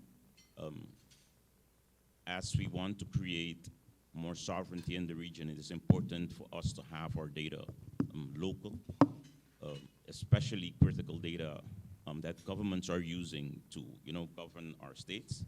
So that is one of the things that is what Caribbean Data Center Association is actively working on. One of the things that I most definitely agree with what have been said just now is that, yes, they are expensive to build, especially if you want to have certified data centers, which I think is a requirement because that would then guarantee the sovereignty of our data. But we need to build data centers based on purpose, not just for the sake of having the biggest or the most certified data center in the region. And I say that, if I take the Caribbean Data Center Association's hat off, I'm also the manager of a Tier 4 data center in Curacao. Operating a Tier 4 data center is a very expensive endeavor because you need to have a high level of redundancy. Having a Tier 4 data center on an island which has a small economy of scale is a major challenge. If somebody was to ask me and how well a decision was to build a Tier 4 data center in Curacao, I would have said we shouldn't have done that. But it was built, we have it today, so we are trying to leverage the capacity that we have there across the region. I most definitely believe that there is a need in our region for at least 1 or 2 more Tier 4 data centers, hopefully outside of the hurricane belt. And those data centers can then act as anchors for the lower tier data centers across the region. Collaboration is the only way forward, thinking about power and all of the other challenges that we will face, especially in this era of AI and all of the power requirements for the GPUs that we need to have in the data centers. We need to find ways to leverage this capacity across the region, and that's the only way that we can make sure that there will be well-certified data centers on all islands. And there are ways to do it, and this conversation just needs to be had, and this is the forums in which we get to them. And within those data centers, and all of these points were made already, they need to be carrier neutral, as many subsea cables coming in. Hopefully the IXs within the data centers neutral cable landing stations within the data center, so we need to think about strategically where we build them so they can have the highest access to all of the connectivity, because that's the only way that eventually we will reach the point where after we guarantee that our local traffic is local, our regional traffic can also then remain within our region, and we just leave the region when we actually need to be somewhere else, right? So that's my contribution to your question. Thank you. Thank you, Girardi. Yeah, I mean, that's basically it, right? The governments have a big role in this to play as well, right? So I'm not saying this is a great example, but it's an example. So, for example, in Panama, when the government started doing their e-digital service and their, it's called basically the national network, they made sure that when they had to have at least 2 providers, and not only those providers, but those providers had to be interconnected via the IXP to make sure they had redundancy and to make sure that, latency was observed with the maximum neutrality. So yeah, governments have a big role to play in this. I mean, for technical communities, going back to the slide for a second, we seek engagement between local stakeholders to support knowledge, organize events such as this, peering forums, and basically to share best practices and ideas, right? That's what these events are all about. For policymakers, again, we seek for them to promote open markets, fostering technical communities, streamlining regulatory processes, and thinking about things such as energy costs, construction costs, etc. And I think, well, there's a percentage of locally hosted content graph there. And I think we're probably all ready for a little bit of a break. So I think now's a good time to go to the break. Looks like the sandwiches are ready. I could do with a coffee. So yeah, any other questions? No, we're going to do like a 5-minute break so everyone can get something from the bar and sit back down, and we'll continue with the conversation, because otherwise we'll just run over too long. So please go ahead, search something, and we'll continue in 5 to 7 minutes or something like that.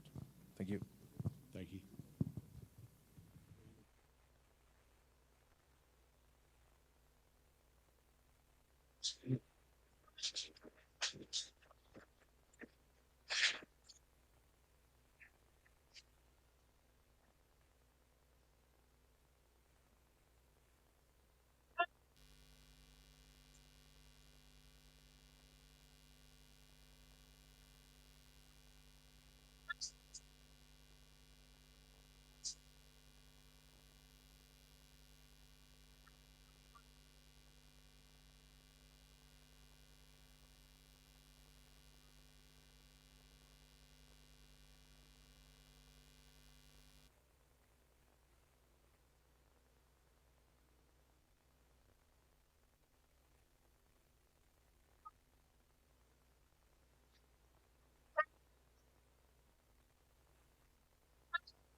if you wanted to send a WhatsApp sticker to your friend, you wouldn't send it.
Wanted to send a WhatsApp.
Everyone, we're gonna try to start in like 5 minutes, but if you already have your coffees, and if you haven't got your, we have t-shirts, so there are t-shirts outside, there are notepads, there are things that you can bring home, so please bring them home, take them.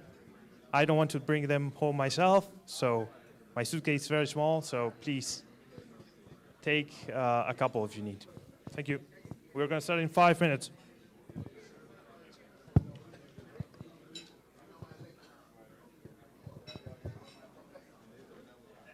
You can come with me on all these. You're a great assistant.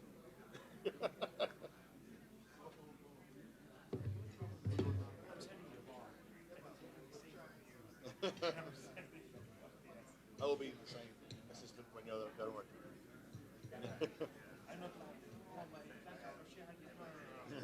Do the work.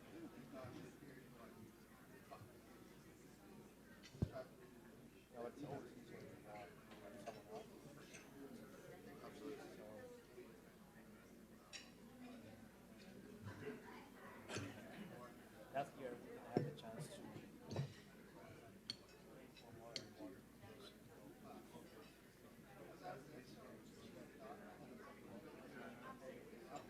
No, I mean, I'm okay doing it on my own, but it's nice to have something to bounce stuff off. Like I said, this is first CaribNOG, this kind of thing. Well, it's my first CaribNOG, not yours. There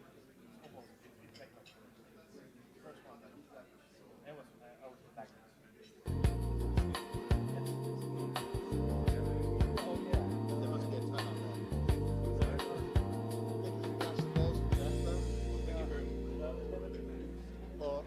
Or if no one's taken them, take them. There's pens as well, so.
All right, guys, if you can make your way back to your tables, please. Got a lot of stuff to get through for lunch.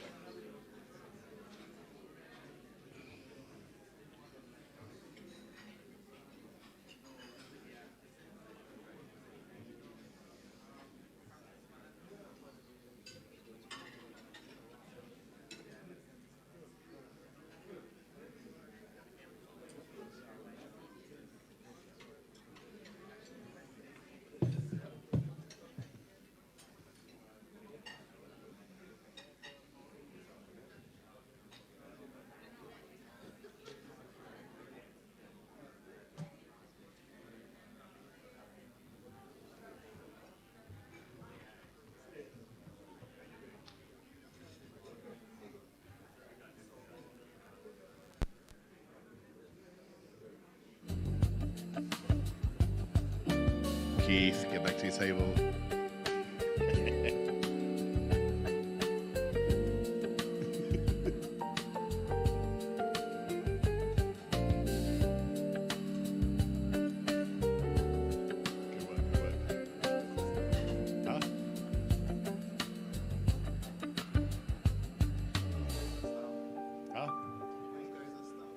staff. All right, tell them to shut up. All right, guys, I think we're going to try and start. We've got a lot of content to get through. Hope you had some delicious sandwiches and something to drink.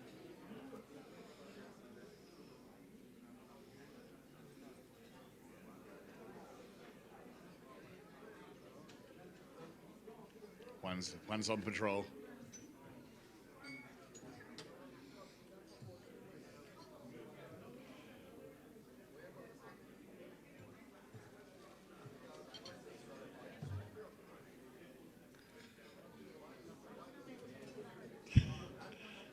It's like herding cats.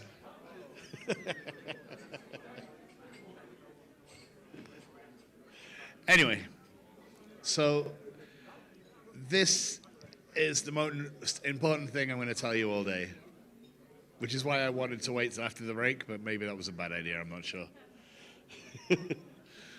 Seems a little bit chaotic, but yeah, this is definitely the most important concept you need to understand. So if you take away one thing from all of today, take this away.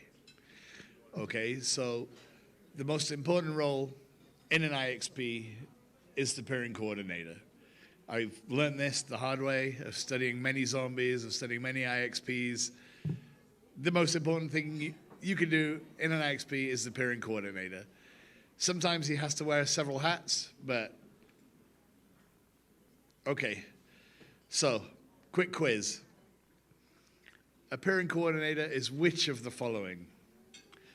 Is it A, a salesman, B, product manager, C, BGP expert, don't ruin it, D, network architect, none of the above, all of the above?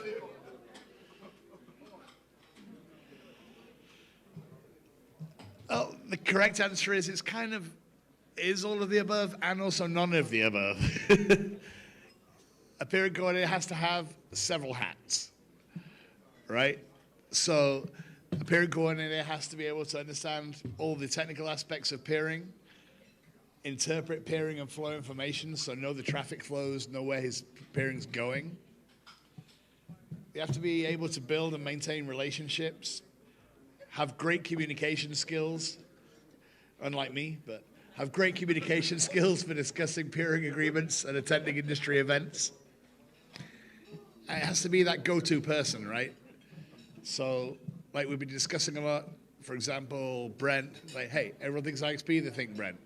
And that's what we need in every region, in every island, really. It's like, hey, IXP, I'll go to this guy. IXP, I go to this guy. All right, so from a business point of view, they need to be able to develop business and peering opportunities. They need to be visionary. You know, I mean, we've mentioned a lot of the value adds and things we can add on to an IXP today, but they also have to be visionary. They have to work out other things for themselves and, you know, create new avenues of business. Each island, each region is different. They have to understand CDNs and edge computing and the impact on peering strategies. They have to be able to see the costs of the business and see how the business is going to be running for the next X amount of years in time. You got to know where your peering locations and opportunities exist. And I know I give the lawyers a bad rate, but you also have to have some legal knowledge, right? So you got to be able to understand technical aspects of peering and interconnection, interpret information, but also establish contracts, establish limits. Because if you don't, you get taken advantage of, right? Like Claire said, sometimes you can give away a free port, and if you've made the mistake of not tying that to a contract, it's sticky to get out of those situations, right? So there are lots of conferences you can attend. There's CaribNOG, CaribNOG. I'll say it 3 times to make Claire happy. There's LACNIC, Capacity Latam in our region. There's Canto as well, NANOG, the Global Peering Forum, among others, right? And these aren't just like events where you go and you have time for lime and you have a beer and you chill out and you meet all your mates that you haven't seen in a while. No. Like we've said over and over again over these last few days, almost 80% of peering and getting stuff done is by social engineering and social networking, right? So meet the people from your industry, meet the people that you're going to peer with, meet people that you can take best practices from. So basically, to attend a conference, you've really got to know who's attending, who you're going to be talking with. Almost all these conferences have an attendee list, so make a list of people that you want to talk with. Make points about what you want to do. At the meeting, you can ask with the coordinators of the meeting. If you're not sure, for example, at CaribNOG, if you're not sure who somebody is, you ask Claire or Elizabeth, and they'll help guide you. Schedule meetings before you arrive. So if you see someone you want to talk to, get a meeting with them. That's really important. I mean, in CaribNOG, it's a little easier because we're a smaller community. But for example, at LATNIC, when you go to a LATNIC meeting and there's like 1,500 people, or an ARIN meeting, there's 2,000 people, sometimes, these people have their schedules booked weeks ahead. So if you can, talk to them early, get a scheduled meeting. Especially people like Netflix, Meta, you'll find they're very busy, and they'll say, hey, I got 10 minutes this time. All right, the best way you can show everyone is to give them an email, get an appointment calendar. Some have an agenda-setting meeting application. And this is a really, really, really, really, really good point I can't emphasize enough. Please send outgoing, friendly, extrovert, English-speaking people to these events, because there ain't nothing worse than this.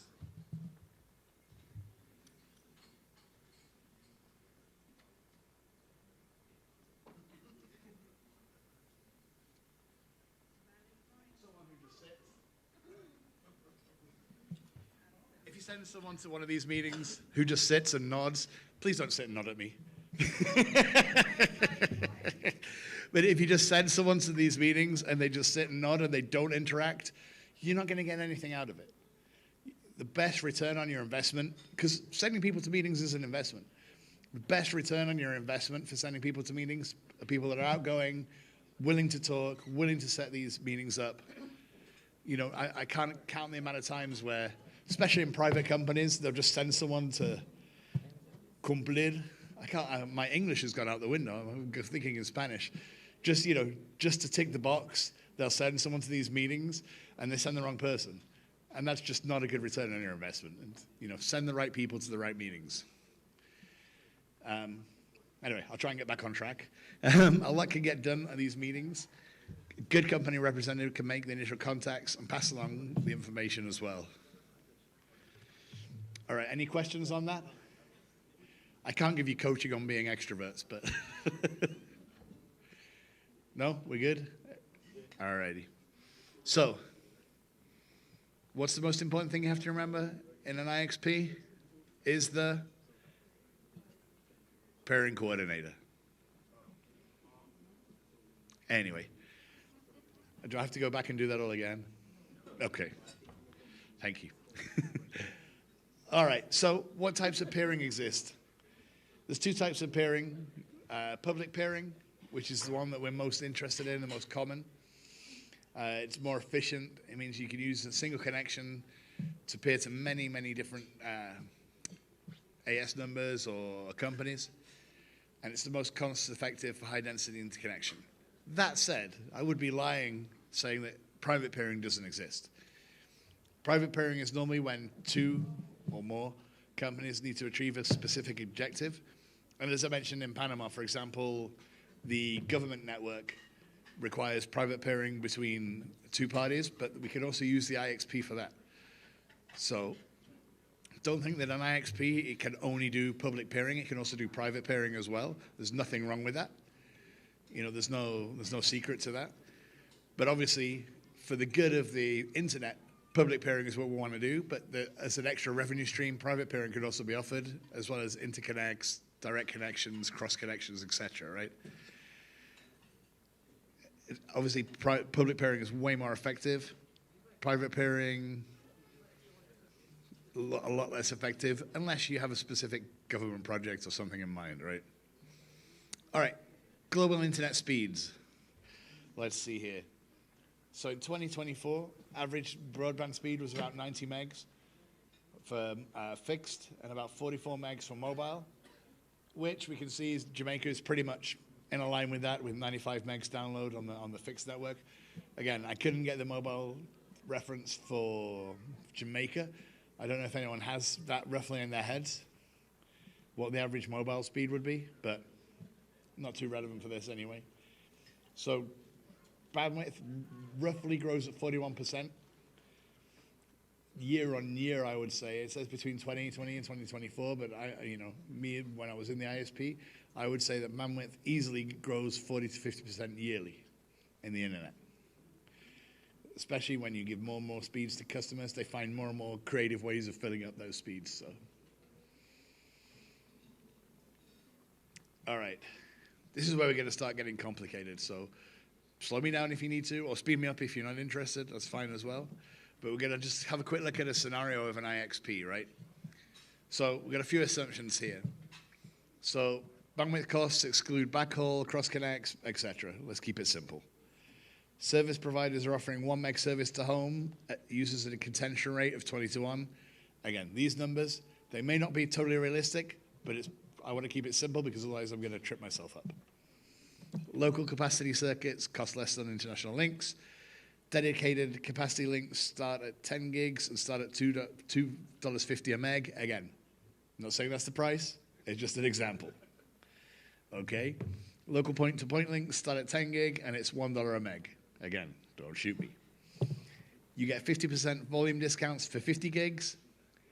10% of heavy users consume 60% of the bandwidth. Not sure if that's what you guys see on your networks, but that's what we normally see in networks, is that only just 10% of the users consume about 60, 70% of the bandwidth available. Are you with me on that so far? All righty, here comes the fun. All right, so let's take ISPA, who has a 10 gig link, transit, right? Paying $2.50. So their monthly transit costs $25,000. 20 to 1 contention ratio, they can have 200,000 customers, and their price per meg is about 12 cents 50 for those customers. ISPB has 50 gigs. He's paying $1.25, remember, because he gets 50% volume discount for 50 gigs. His monthly transit costs $62,500, roughly 1 million customers at 21 contention ratio. More or less 6 and a bit cents per meg. Make sense? You need to go over anything? You with me? I hate doing these examples because I screw myself up sometimes too. So, but I'm trying to keep the math simple for you. So let's have a look at peering costs. So if we say here we have 10 gig access for peering, a $1 peering, $10,000 a month, 200,000 customers, 5 cents. For the 50 gig ISP, it's obviously 50 cents a meg, 75,000 transit costs, 1 million customers, 2.5 cents a meg. All right, that's assuming that if we do all pairing. Here comes the fun. All right, let's assume that now ISP A and B are doing 20% peering, 80% transit. Here's when the numbers change a little bit and we get into some fun. All right, now we're saving about 2 gigs on ISPA. What does that mean? Well, that's freed up enough room for 40,000 more customers. Not only that, now we have a contended aggregate price per meg of 17.5 cents. Giving a monthly income, well, I'm not going to go into the income slightly, but let's just say that it's saving $7,000 a month, and you get 40,000 extra customers potentially using the same links. All right, with ISPB, now we're saving 10 gigs, 20% of 50, 10 gigs. Now we get 200,000 extra customers potentially on board. Now we got 1,200,000 customers as opposed to 1 million. Now his average price is 8 cents a meg. He's saving $17,500 a month, just with 20% traffic. Let's fast forward to 2030, where we all want to be, where it's 50-50. Let's say that 50% of traffic is now local. This is where it gets even more interesting. Now ISPA is saving 5 gigs of traffic. It can now, with the same amount of capacity, transit and peering, it can now have 100,000 customers. Okay, well, it has 100,000 new customers, so 300,000 in total. Now it's only paying 17.5 cents. And it's saving $17,500 at the same time. More customers, better service, paying less. I think the case for an IXP is clear in this case, right? Let's look at ISPB. 25 gigs now going over transit. Now he can get almost half the amount of extra customers. So basically he could get 500,000 customers over the same links. Now he's got 1.5 million customers. He's paying 0.0875 cents per meg, and he's saving over $43,750 at the same time. Please don't ask me a maths question. No, not a math question. Thank you. Any other question is acceptable. Sure. So baked into the assumption of these numbers here is the idea that this potential bandwidth that can be freed up, that would be freed up, will be demanded and used by new customers. So yeah, so I mean, like I say, if your bandwidth on average is increasing 40 to 50% yearly, you know, you're either going to have to buy more capacity, or by doing peering, you can also free up capacity and sell more in the future on that link, right?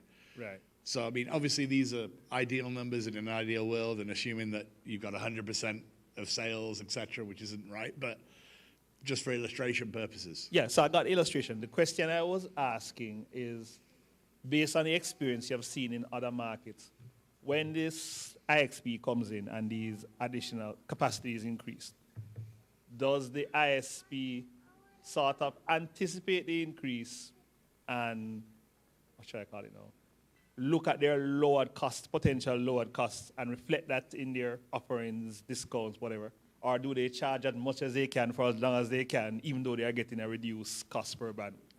Because beautiful question. Because in Jamaica, we have a duopoly, so there is not that much. No, it's a fair question. So really what IXPs have to do is they have to ensure that they can offer this kind of attractiveness, right? However that's done. I mean, normally, you know, I can only speak for examples I know of, but sometimes sometimes IXPs charge just a membership fee. Sometimes they can charge membership plus port fee. Sometimes it can be membership plus usage fee. It depends, right? So, and those are often decided. If it's a neutral exchange, often it'll have a board, and what they'll do is they'll meet each year and they'll probably decide on pricing. And yeah, as volume increases, obviously if you have a pricing model that's per meg, over time you will have to decrease that, right? So if you have a pricing policy, for example, per port, that may decrease over time, but it'll be probably a longer time period. So I guess the answer is it depends on each IXP, but you know, in theory, IXPs are there to give benefit back to the community. They're not, you know, most of them are non-profit based, right? So if they suddenly find themselves making a lot of money because a lot of bandwidth's increased, they will decrease that price and put it back into the community. You know, a lot of the IXPs will, for example, invest in events, will invest in education. So you'll find that, you know, even if you end up paying a little bit more as an ISP, you will get that benefit back in the community terms. But again, each IXP is different, so it may or may not happen. And it may or may not happen quickly or slowly. But it's a good question. Any other questions? Thank God. Let's carry on. Because now it gets even more complicated.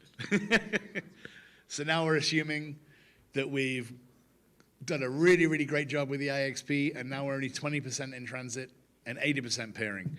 And you can actually have the opposite problem, right? So sometimes when a pairing is so successful, they haven't taken that into account. Again, you got to plan your business model. You got to try and plan it.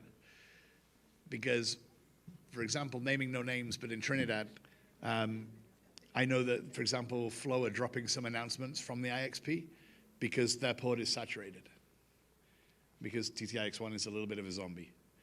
So, you know, we're having discussions with several people as how we can solve that. It's not a place we want to be. I'm sure they don't either. So, again, the need for planning and a pairing coordinator is critical. But anyway, in this case, we're now saving 8 gigs on ISPA. So potential for 160,000 customers new, 360,000 total, 17.5 cents average price, saving $28,000 at the same time. And again, with B, I'm sure you get this, but I'll mention it anyway. 40,000 gigs saved, 800,000 new customers, 1.8 million total, 8.5 cents per meg, and they're saving $70,000 at the same time. Again, transit saves you money, brings you new customers and the availability to sell more customers. I'm not going to go into this. So, peering enables you to save a lot of money and helps delay the cost of international transit upgrades, right? So the more you can get out of peering, the more traffic you can pull out of transit, later on you can upgrade as opposed to quicker upgrades. Transit versus peering ratio impacts directly your bottom line as ISPs can realize high cost savings using transit. A network can have fewer users with fast internet access and require the same transit and peering capacity as a network with more users with slow internet access. High profit margins favor ISPs that have large bandwidth. And to realize significant profit margins, ISPs need to peer at least 50% of their transit capacity. And transit usage and demand will continue to grow even after the ratios change in the favor of peering traffic. And again, I want to mention this phenomenon again because a lot of ISPs and IXPs don't take it into account. When you peer local traffic, it is not a one-to-one relationship. When you take 10 gigs from transit and put it into peering, overnight, that 10 gigs will be 13 or 14 gigs because you get a better quality of service, the service starts responding quicker. So don't be surprised when you take 10 gigs out of transit and it becomes 13, 14 gigs. All right, you have to plan for this because a lot of people are taken by surprise. Like, oh, I've got 10 gigs, I'll put it here and I should have 10 gigs here. And all of a sudden they've got 13 and they only had a 10 gig link and you're in trouble.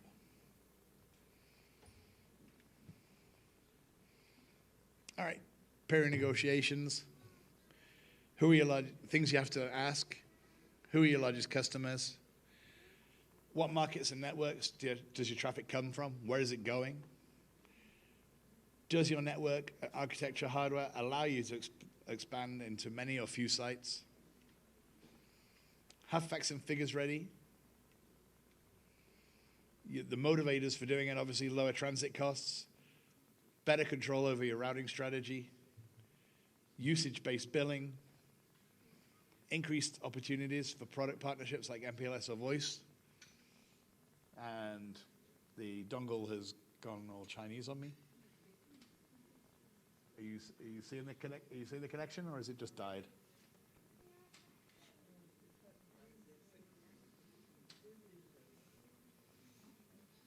I love it. We're a technological conference, and we always have tech problems. There you go. It got scared. You were walking across. It looked at you and went, "No."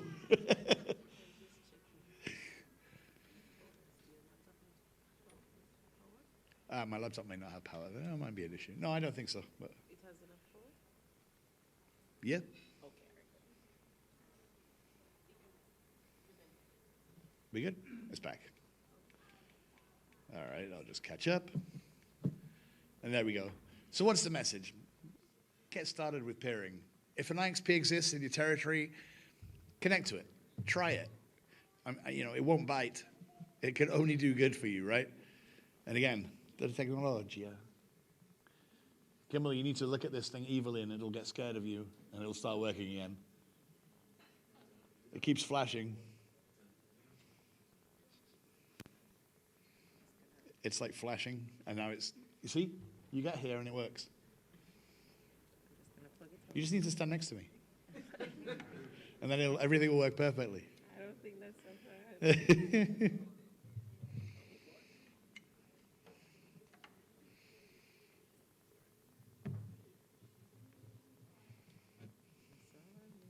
I would dance or something, but you really don't want to see that.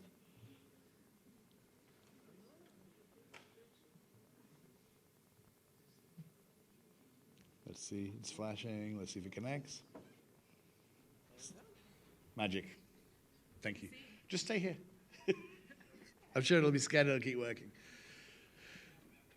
basically start peering, whether it's selective, restrictive, open. You won't get peering if you don't ask for it, right? So go out there, see what you can get.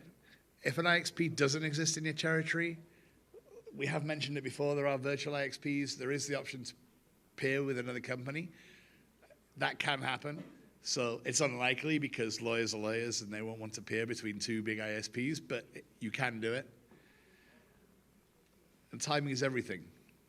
All right, so again, devote one person to peering at your company. It is a full-time job. The peering coordinator is the most important thing. And this is why regulatory IXPs fail. A lot of IXPs fail because they don't have a peering coordinator. They have a couple people that are assigned this to their day job and do a little bit, and it runs okay, but it's not successful. Design your network so it's flexible enough to achieve your traffic engineering goals. Create a peering strategy that fits your network. Ah, look, they brought a Russell-sized chair finally. Thank you. The more viable you are, the more successful your peering will be. So keep in forums like this, keep in industry mailing lists, keep in your NOGs, pay attention to what's going on around your target network, send the right people to the right meetings, and in the end, it's all about dollars and cents, right? So I'd like to pause it there. I don't know whether we want to do OFDS or we do some more peering stuff. We do OFDS? All right, so I'm going to pass it over to Juan for a little bit. He's going to talk to you about OFDS, which is our Open Fiber Data Standard, which is a great piece of work we're doing at the moment. So thanks. Any last questions on peering? I will come back to it in a little bit just to do a final summary on a few other subjects, but we want to get the OFDS out of the way. All right, I'll swap it over to Juan. You going to use your USB thing or you want to use mine?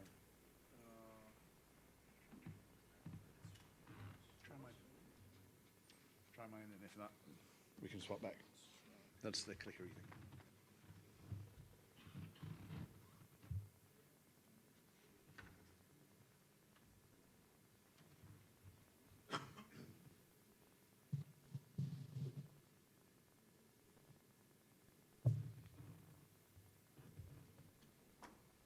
Perfect. Excellent. That looks fine for you. Yeah.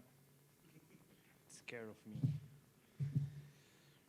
Okay, great. So we are going to switch it up a little bit because we have been talking about layer 2 and layer 3 quite a bit throughout the morning.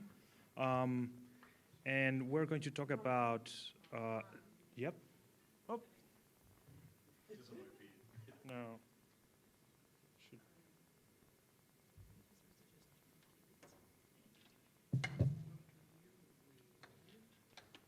I can sit closer to the... No, it's all right.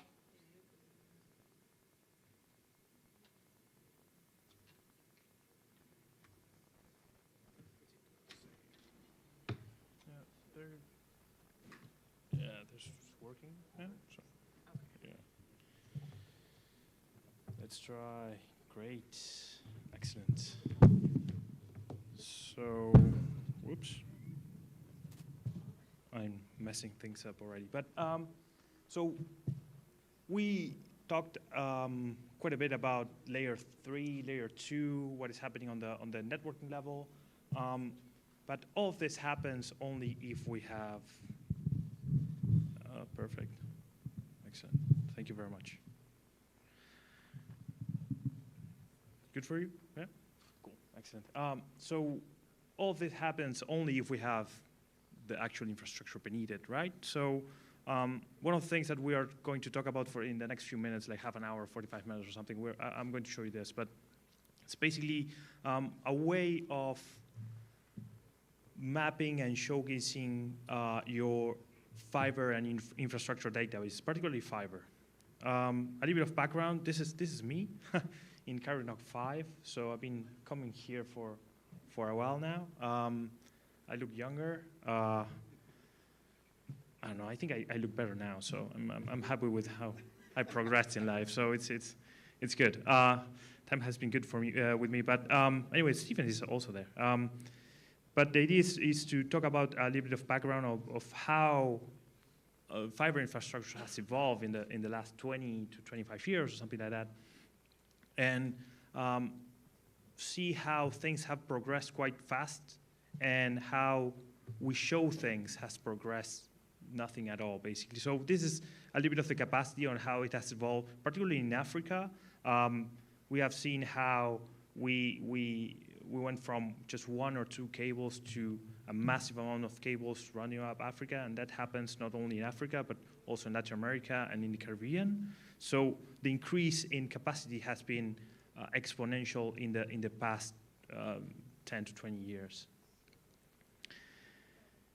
And we can see this very clearly when we talk about subsea cables, and when we see all these lines and all of these colors, and when we talked with the telegeography people, and especially here in the Caribbean, that we see all of these cables go back and forth between all the islands. But what happens when these fibers hits land? It's almost impossible to know what's happening there. And in the cases where you know the things are happening with the fiber terrestrial on the terrestrial level, it's almost impossible to gather a complete view of, or have a complete view of what is actually happening there. Because those maps that might work very well in the case of subsea cables, and you just need to see the line connecting 2 islands, or you just need to see if there's a landing point, or whatever you need to do, everything changes when it comes to terrestrial fiber. And we tried to do this exercise a couple of years ago, and one of our colleagues, Steve Song, he works a lot in Africa, and he said, okay, he was mapping a lot of this. So all of these maps that you see here are open maps that he created throughout the years. And he said, okay, now I need to know what's happening inland. And he couldn't do it. So he said, okay, let's gather some people and see what we can create. And this is a little bit of what I was talking about. There are examples. There are people that are actually doing this very well in different ways. And this is one of the main problems. Everyone maps their fiber in their own way, and they do whatever they want. So that's why OFDS is Open Fiber Data Standard, so the way of standardizing this. And you see a couple of here. There's one in Unity in North America, particularly in Canada. There's one in Africa. They're very detailed and very useful for their own purposes. But if you want to aggregate this with any other map that is out there, it's almost impossible. And then you have things like Russell was talking about the ITU mapping. And the ITU has a very specific issue. I don't know if you know, but the ITU requests information from regulators from regulators on a regular basis on fiber, mobile coverage, a bunch of things that the regulators report back to the ITU. And one of the things that the ITU does is they sign non-disclosure agreements with every regulator. So they have like 190 non-disclosure agreements, and each of one of them is very detailed about what the ITU can showcase from the data they are collecting from the regulators. So when they end up sort of aggregating all of this into a map, you get to a map that is full of lines and it's all useless. It's like just a kid just scribbles over the map and it's the same. So you cannot use this map for anything other than showcasing that, oh, there is something here. And that's why we're going to talk about this, but the ITU is a partner. It's a founding member of this standard. And so more particularly here in Jamaica, you have talked about what happens with sabotage. I don't like to talk about sabotage because sabotage implies that someone cut the cable for a very specific reason of hurting, for whatever reason, other providers or the network itself. And in many cases, and we can talk about a little bit of how much this is, generally it's by error, so it's not a sabotage, it's more like an outage. So someone digs for building a road and they just cut the fiber. So because we don't have information about the terrestrial fiber aggregated across the world, we don't know, but we know this for the subsea cables. And if you go to the statistics, it says that around 96, 97% of the undersea cuts are unintentional, even when the geopolitics around of that, they say, oh, this is the Chinese sabotaging here, or it's Russia sabotaging there, or whatever.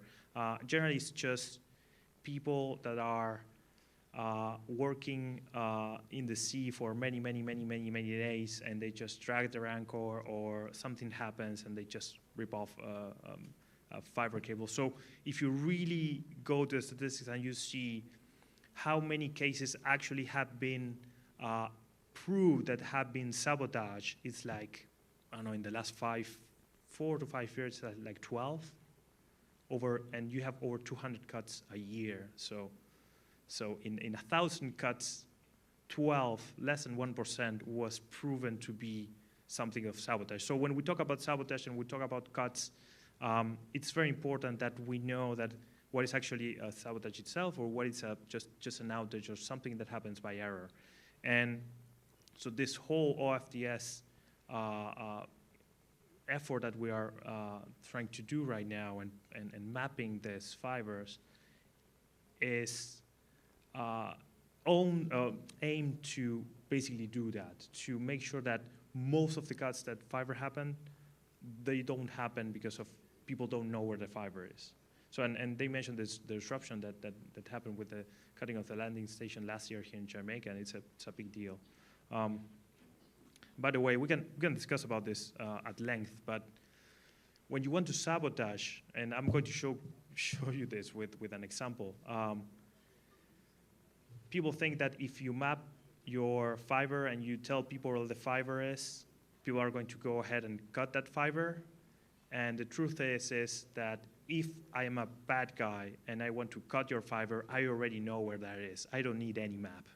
I just need to go on the streets and say, oh, here's a pole. Okay, the fiber is there, and that's it. So it's as easy as that. And I'm going to showcase this with an example of my own doing. I'm not going to sabotage anyone, but just showcasing why it's so easy for me as an Uruguayan to come here to Jamaica and just map the fiber across the island very, very quickly with that very old map. But some of the challenges, the accuracy, again, if you don't have accurate maps, it's very difficult to know where things are, and it's much easier for you to break them.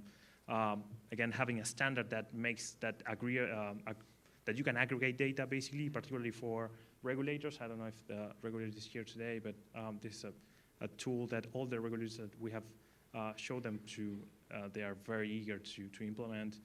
And the publications format, people need to have standard ways of seeing this data, and that's why we have created this open fiber data standard. It's basically a way of, I want to say that it's a database that you can map.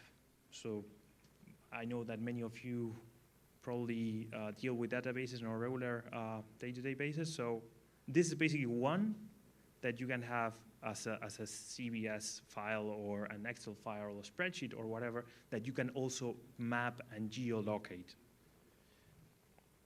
So, and this has benefits for all the stakeholders that deal with infrastructure across the region and in general around the world. You have, if you know where infrastructure is, you can do better investments, you can improve coordination between all the stakeholders, the disruption to the physical network is less and less.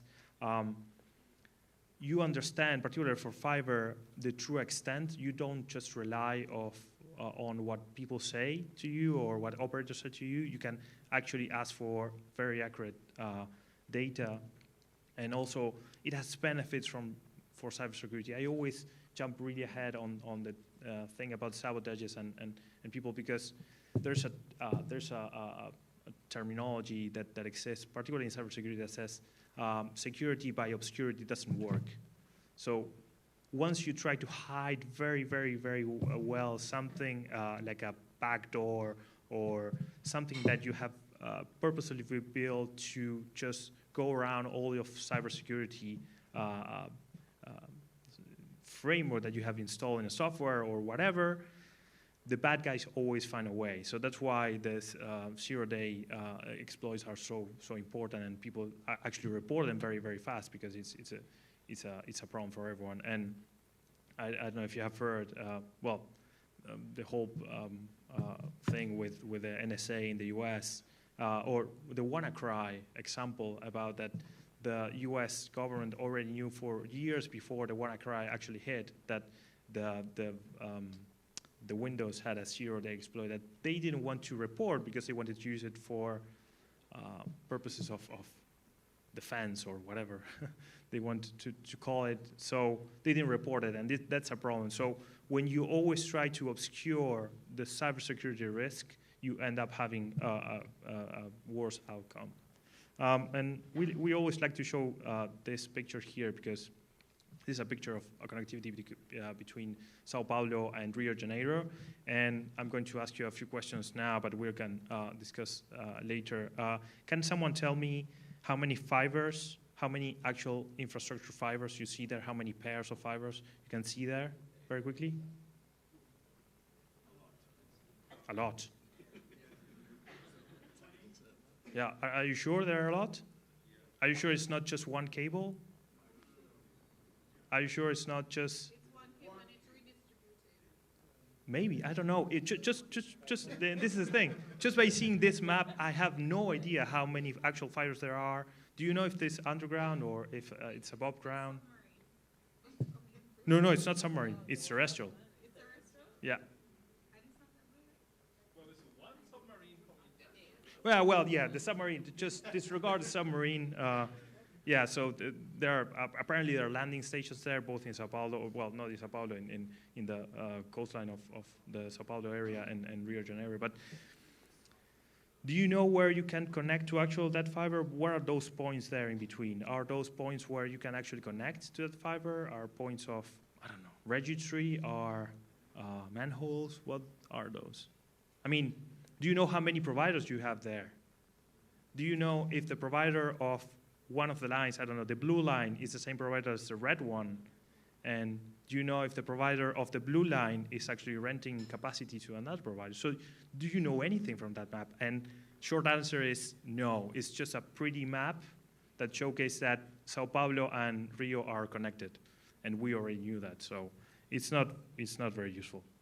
And this happens a lot. So that's why we think not also for regulators and people that have to make decisions and policies about this, it's also for operators to know, do I need to have capacity from someone? Do I need to actually build a new fiber line here? Do I need to put all that effort of digging again or putting up poles or whatever I'm doing with my fiber? Do I actually need to do this, or can I ask someone to sell me that capacity? Can I ask someone to tell me where their fiber is? So actually, I don't need to connect to the point of presence or the bifurcation of the fiber that is somewhere. I can just go and build up until here, and then the rest of the way, someone else can do that. So I can make better decisions for my own business if I know where other people have capacity. And I'm sure that if other people have capacity, they generally don't build their capacity to be like at the top, so they have spare capacity, and generally they are very, very eager to rent the capacity somewhere else, or saying, okay, maybe I can earn some more money while this fiber is already deployed there, and give it to someone else. So don't just disregard just yet. Maybe after I presented everything, maybe you just can disregard whatever I'm saying. But right now, just think about that, the benefits of you or whoever you know that is operating fiber, about knowing where capacity is or where there's not.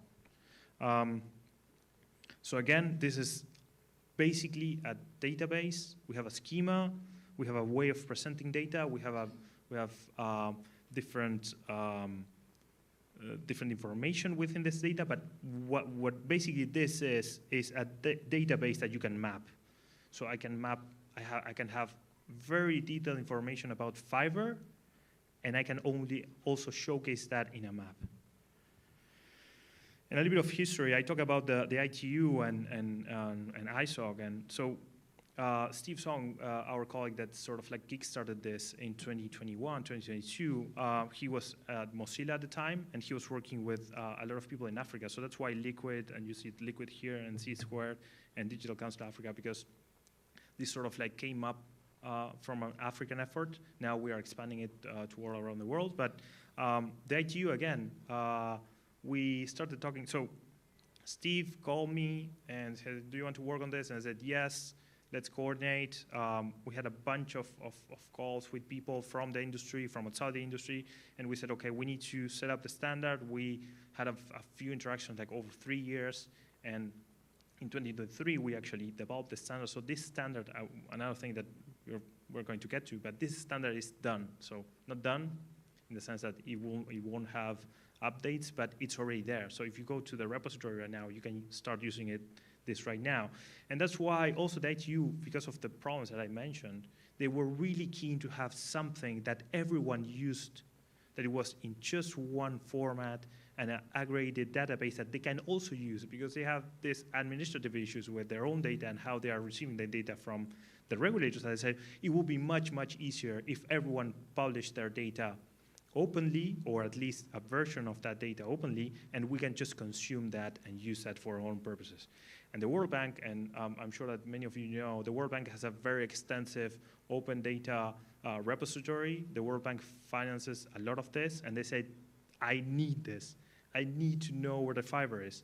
I need to know when people ask me for money in different countries and they want to build fiber and digital infrastructure, I need to know where the fiber is right now and what are the plans and how we can improve this. So it makes the reporting, it makes the assessment of the money that we're giving so much easier. So the World Bank actually financed the whole thing. So they pay like $500,000 to develop the whole thing. So all of those people that you see there, including the Internet Society, Mozilla, we just gave time. The World Bank said, I need this, and I need for you to decide how to do it. And this is why this. You're always going to hear us, LACNIC, Aaron, everyone talking about the multi-stakeholder model. It cannot be more multi-stakeholder than this. So we have people from the academia, people from the World Bank, multilateral businesses organizations, the ITU, everyone was here saying we need this. So these are the founding members, basically, but the standard has a way of developing.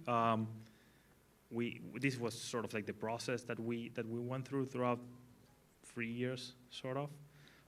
So now we are already on the latest stage of piloting this, testing this, tooling development, etc. But again, this is ready to use, and this is a little bit of a timeline where we are right now.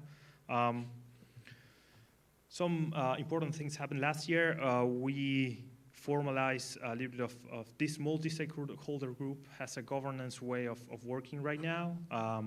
We met in Geneva. Russell talked about GIGA. GIGA gave us, because for GIGA, they are connecting schools. I don't know if you know the GIGA initiative, but they are basically, their mission is to connect every school to the internet around the world. So for them to know where the fiber is, it's very, very important. They just said, yes, come to the GIGA offices in Geneva, bring everyone you want, and we're going to support you for you to do a workshop. And this was the kickoff workshop that happened there. There are people from the World Bank, UNICEF, GIGA, from community networks. You see a couple of people there from community networks. There's Ben Roberts, I don't know if from Liquid, maybe Eddie, you know Ben, Steve Song, the guy on the green shirt, and people from the regulator from Ghana. They really wanted to be here from the start, so they're actually part of the governance structure. So it was truly multi-stakeholder, this effort. And we are now at this point where we are solidifying this governance structure.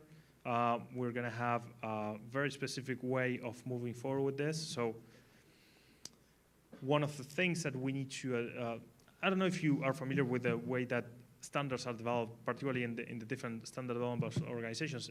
Everyone has their own way of doing it.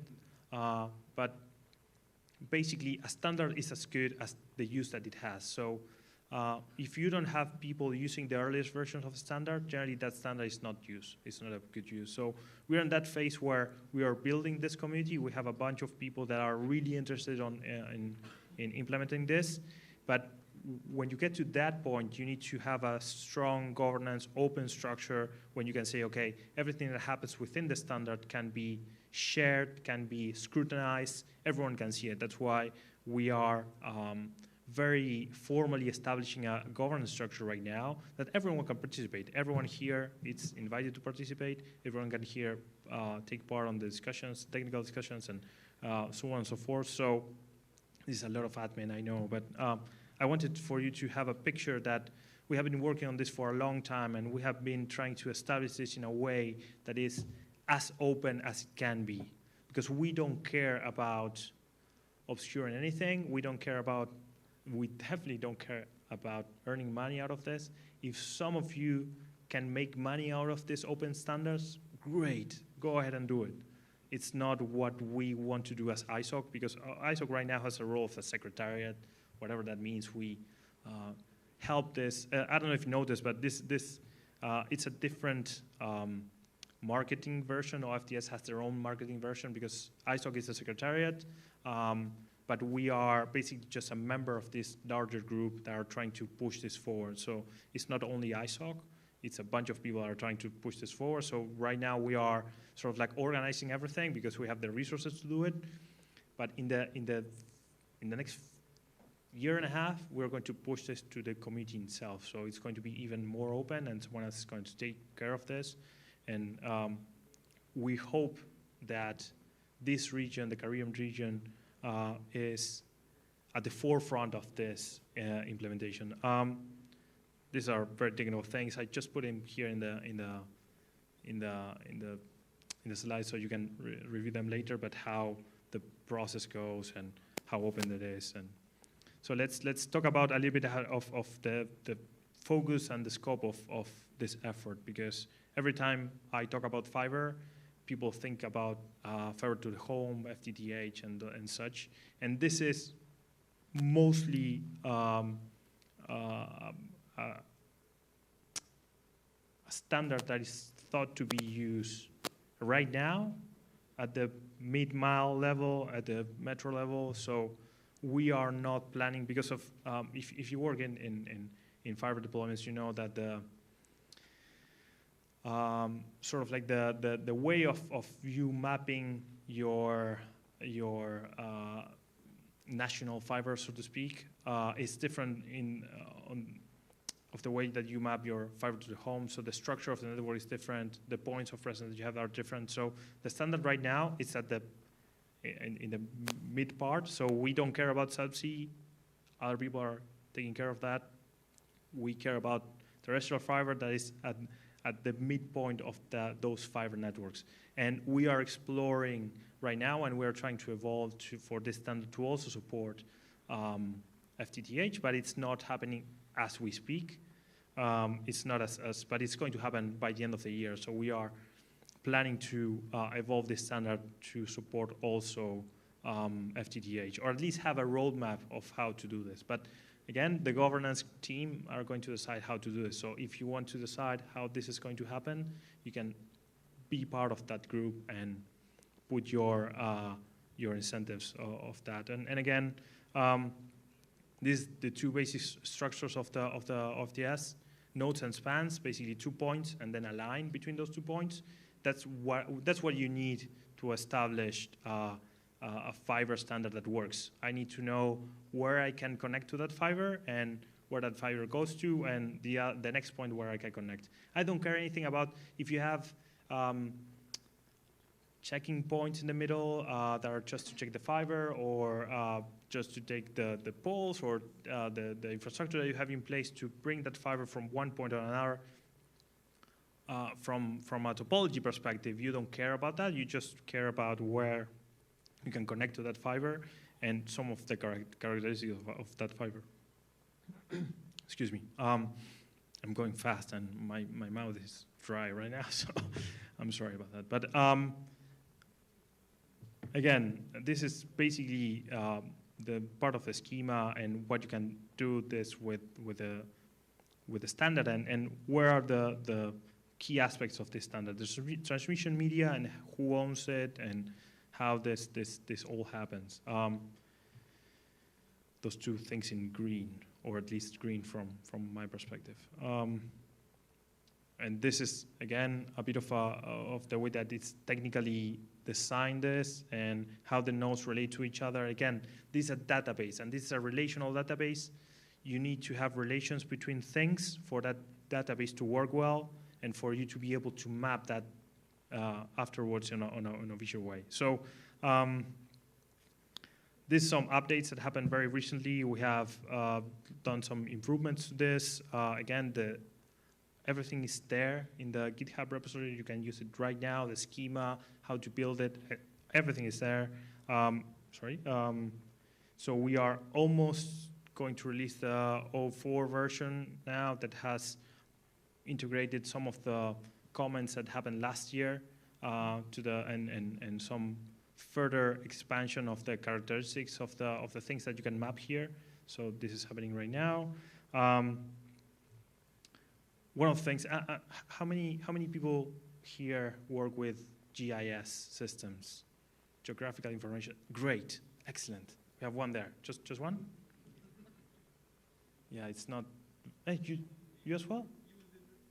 Oh, okay, cool. So you already know much more than me about this. I'm going to showcase some of the tools that I have and that we use for this. So you please feel free, both of you, please feel free to jump in and explain everything that I'm not going to be able to explain, because this is definitely not my field of expertise. But that's to say that someone like me that has very little experience about how to work with GIS systems is able to do this very, very, very quickly. That's how easy we have planned to do this so everyone can adopt it. But anyway, one of the key aspects of this, I don't know if you work with GeoJSON, but GeoJSON is just a format of working with geolocated data in a JSON format. Now we are using geo packages, and if you work in GIS, you know that geo packages are sort of like the holy grail of how you package data, and you can use it across all the software that is out there, ArcGIS, QGIS, even I think Google Earth, and they use they use KML, but we are going to talk about this in a few minutes. But the geo package is a very nice and neat way of packaging this data structure, this relational database, so you can map it later on. And a bunch of other stuff. Wave leaves.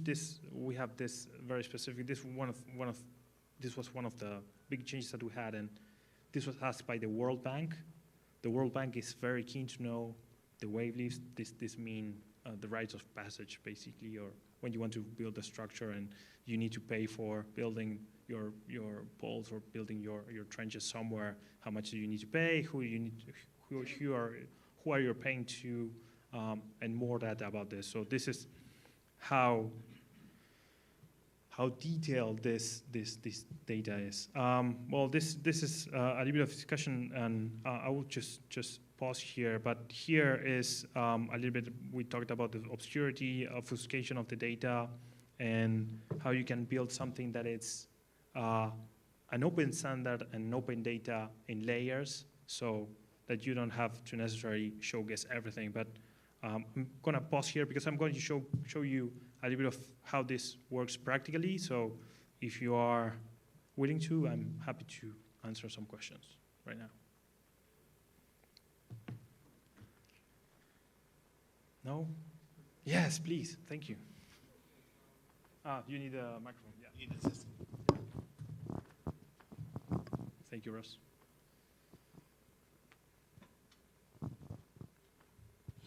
Okay, thank you. So I wanted to find out how the terrestrial fiber mapping is done. Is it via asking the ISP about their fiber networks, or do you have to go in the field and use these mapping tools like ArcGIS to map the different connections, the spans and the nodes?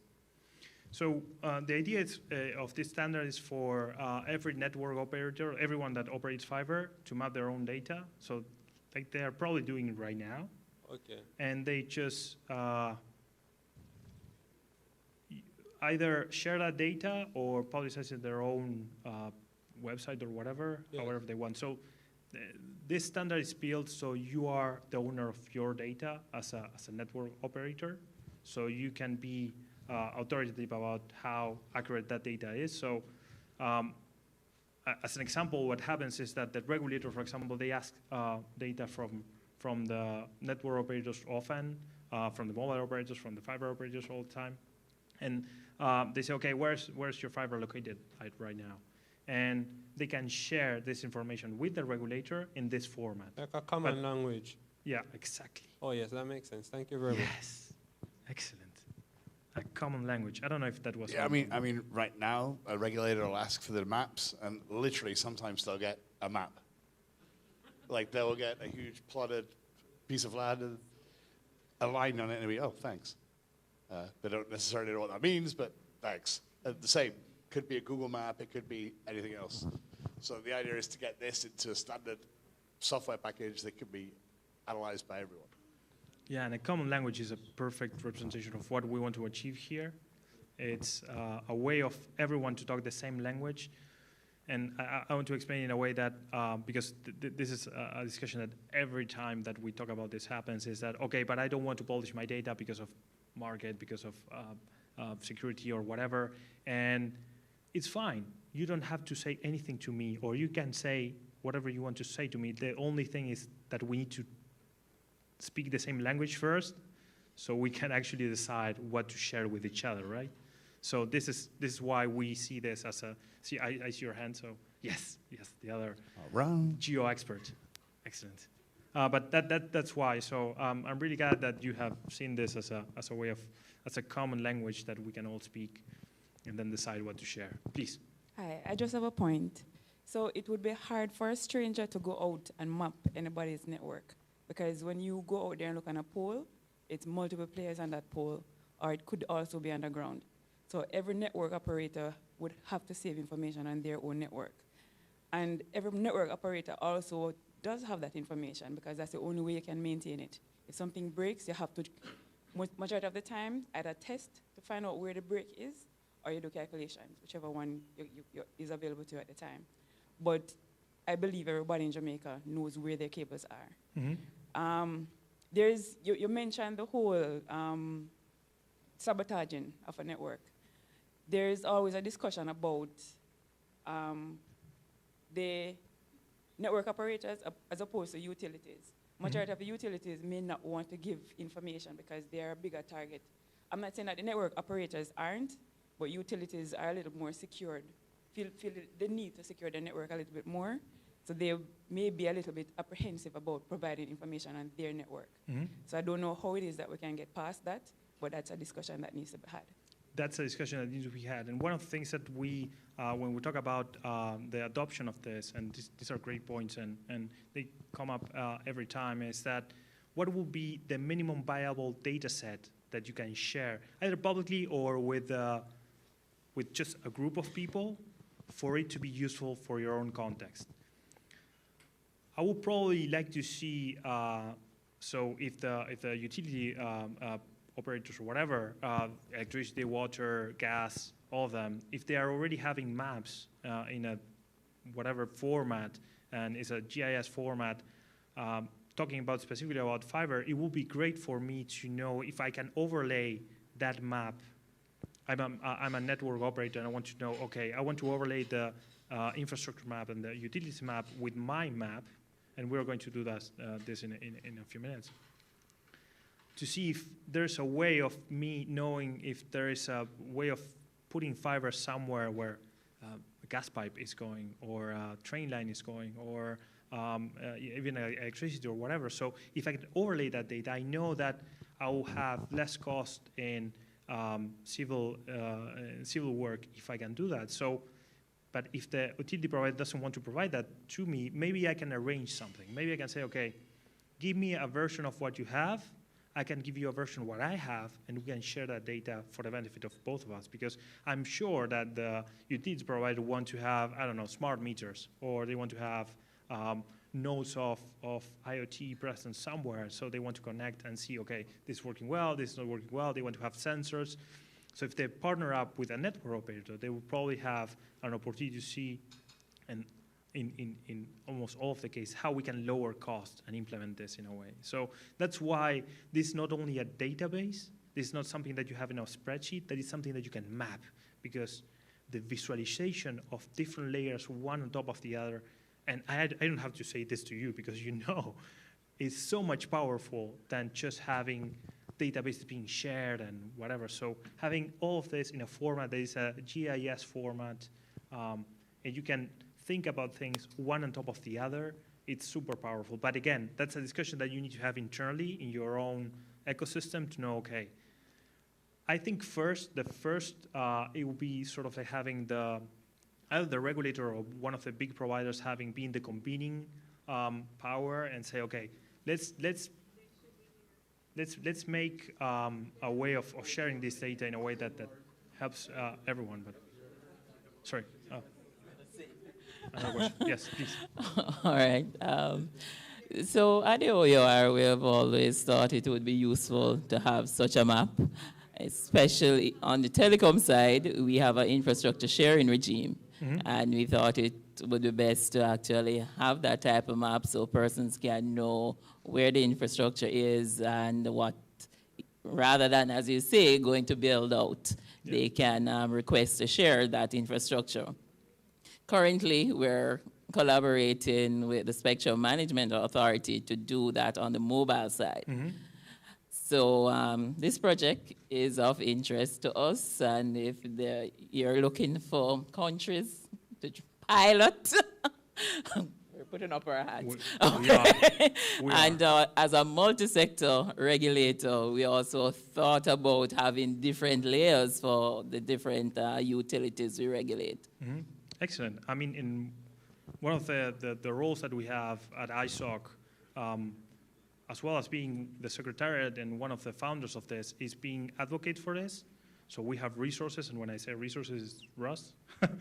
Russ is the resource for this, and he can come and do one of this the whole day or for 2 or 3 days. Yeah, and being able to explain this to everyone, to convene. One of the roles that ISOC also has, and I think is one of our superpowers, is that we have no monetary interest whatsoever in this. We know that this is a good thing to have, so we don't need to show.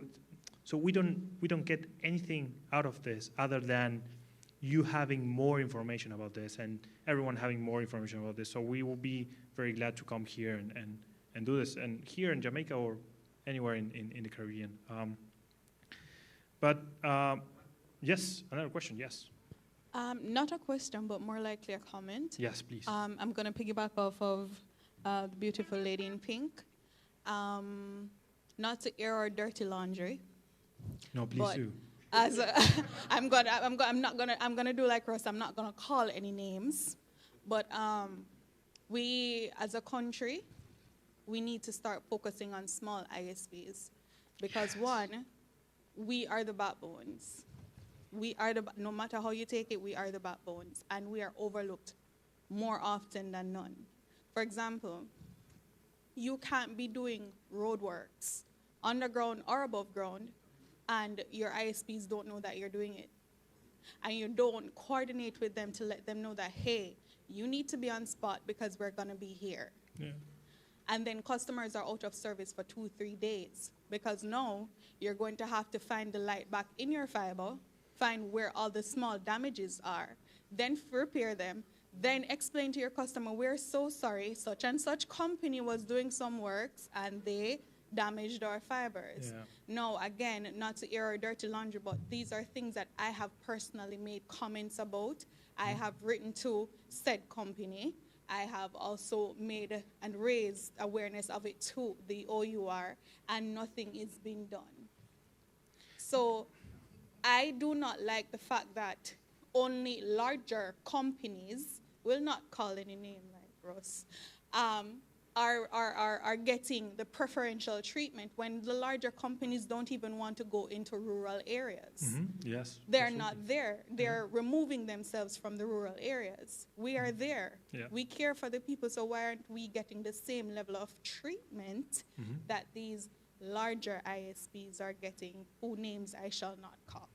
And it's a great point because actually when we are presenting this in general, small ISPs are very keen to know where the infrastructure is because in many cases they are sort of like hostages of bigger operators that have other infrastructure, and they say, okay, but I need to know where you are because and this is where the role of the regulator plays starts to play a bigger role. Actually, is knowing how you can integrate the needs of the small ISPs with the larger ISPs, and when you have again this minimum viable data set, when everyone speaks the same language and everyone agrees that this is the amount of information that you are going to share between each other, this is where I think the smaller ISPs benefit the most. So I appreciate that comment, and we have seen this in other places.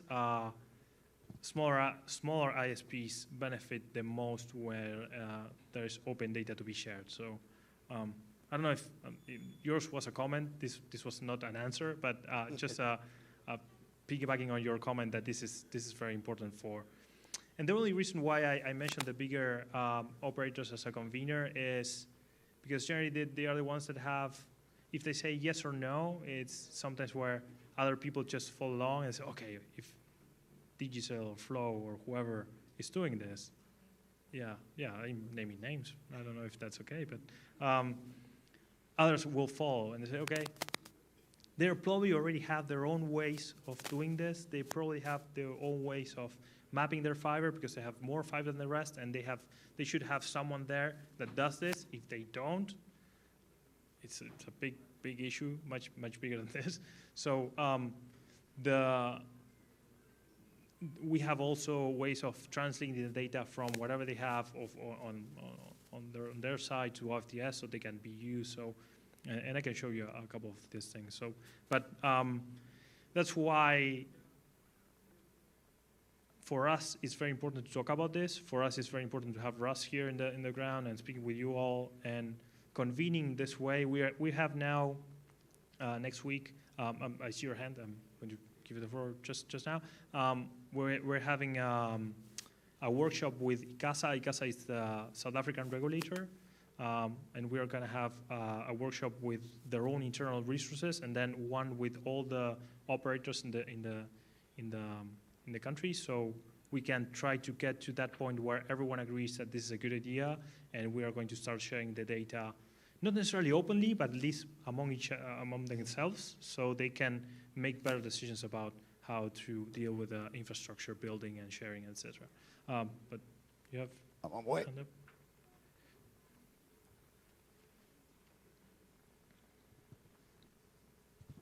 All right. Good afternoon, everyone. My question is posed not just to you, Mr. Presenter, but to the floor in general. So, being in Jamaica, most of our power and communication infrastructure is above ground mostly on utility poles, right? And that poses quite a significant risk, whether it be to sabotage or it be to natural disasters. My question is, how can Jamaica better optimize our infrastructure? Maybe a suggestion is placing it underground and to prevent these possibilities or these risks. So I know that I'm not the first to ask this question, and I'm sure there would have been some feasibility into it, a study into it. But I'm curious to know, like, what is the process of that, and how easy, or not easy, but how plausible is it? Even if you just to move the fiber network underground, thing is that is one of the most vulnerable networks. So that is my question to the. So that's above my pay grade, so I cannot make that decision at all or make you any type of relevant assessment of that, especially because I don't live here. I live in Uruguay, and Uruguay is like living inside a Tupperware. Nothing happens in Uruguay, so we don't have natural disasters. We don't have anything there, so I can never relate with the situation here. But what I can say is that, and what I can understand from the fiber side, and maybe we can extrapolate that, is the most important thing and the best way for you to deal with resilience issues is knowing where your infrastructure is. When you map that out, when you know where there is, you can deploy your teams to fix the things as quickly as possible. When you know where things are, not only yours, but the rest of the community, you know who you need to help with, do you know who to call, you know how to fix things more quickly, particularly in those cases where you face natural disasters or sabotages, not so much, but I guess I'll put in more on the side of natural disasters in the case of Jamaica. And that's why we also talk a lot about IXPs being a source of, so it's sort of like the IXPs also center a little bit of the knowledge and the people and the relationships with each other so they can help each other. In many cases, the NOGs, like CaribNOG or the local NOGs, function as a non-authoritative way of connecting with people. So it's always about the human interaction, but also it's about knowing where your infrastructure is, so you can fix it quicker.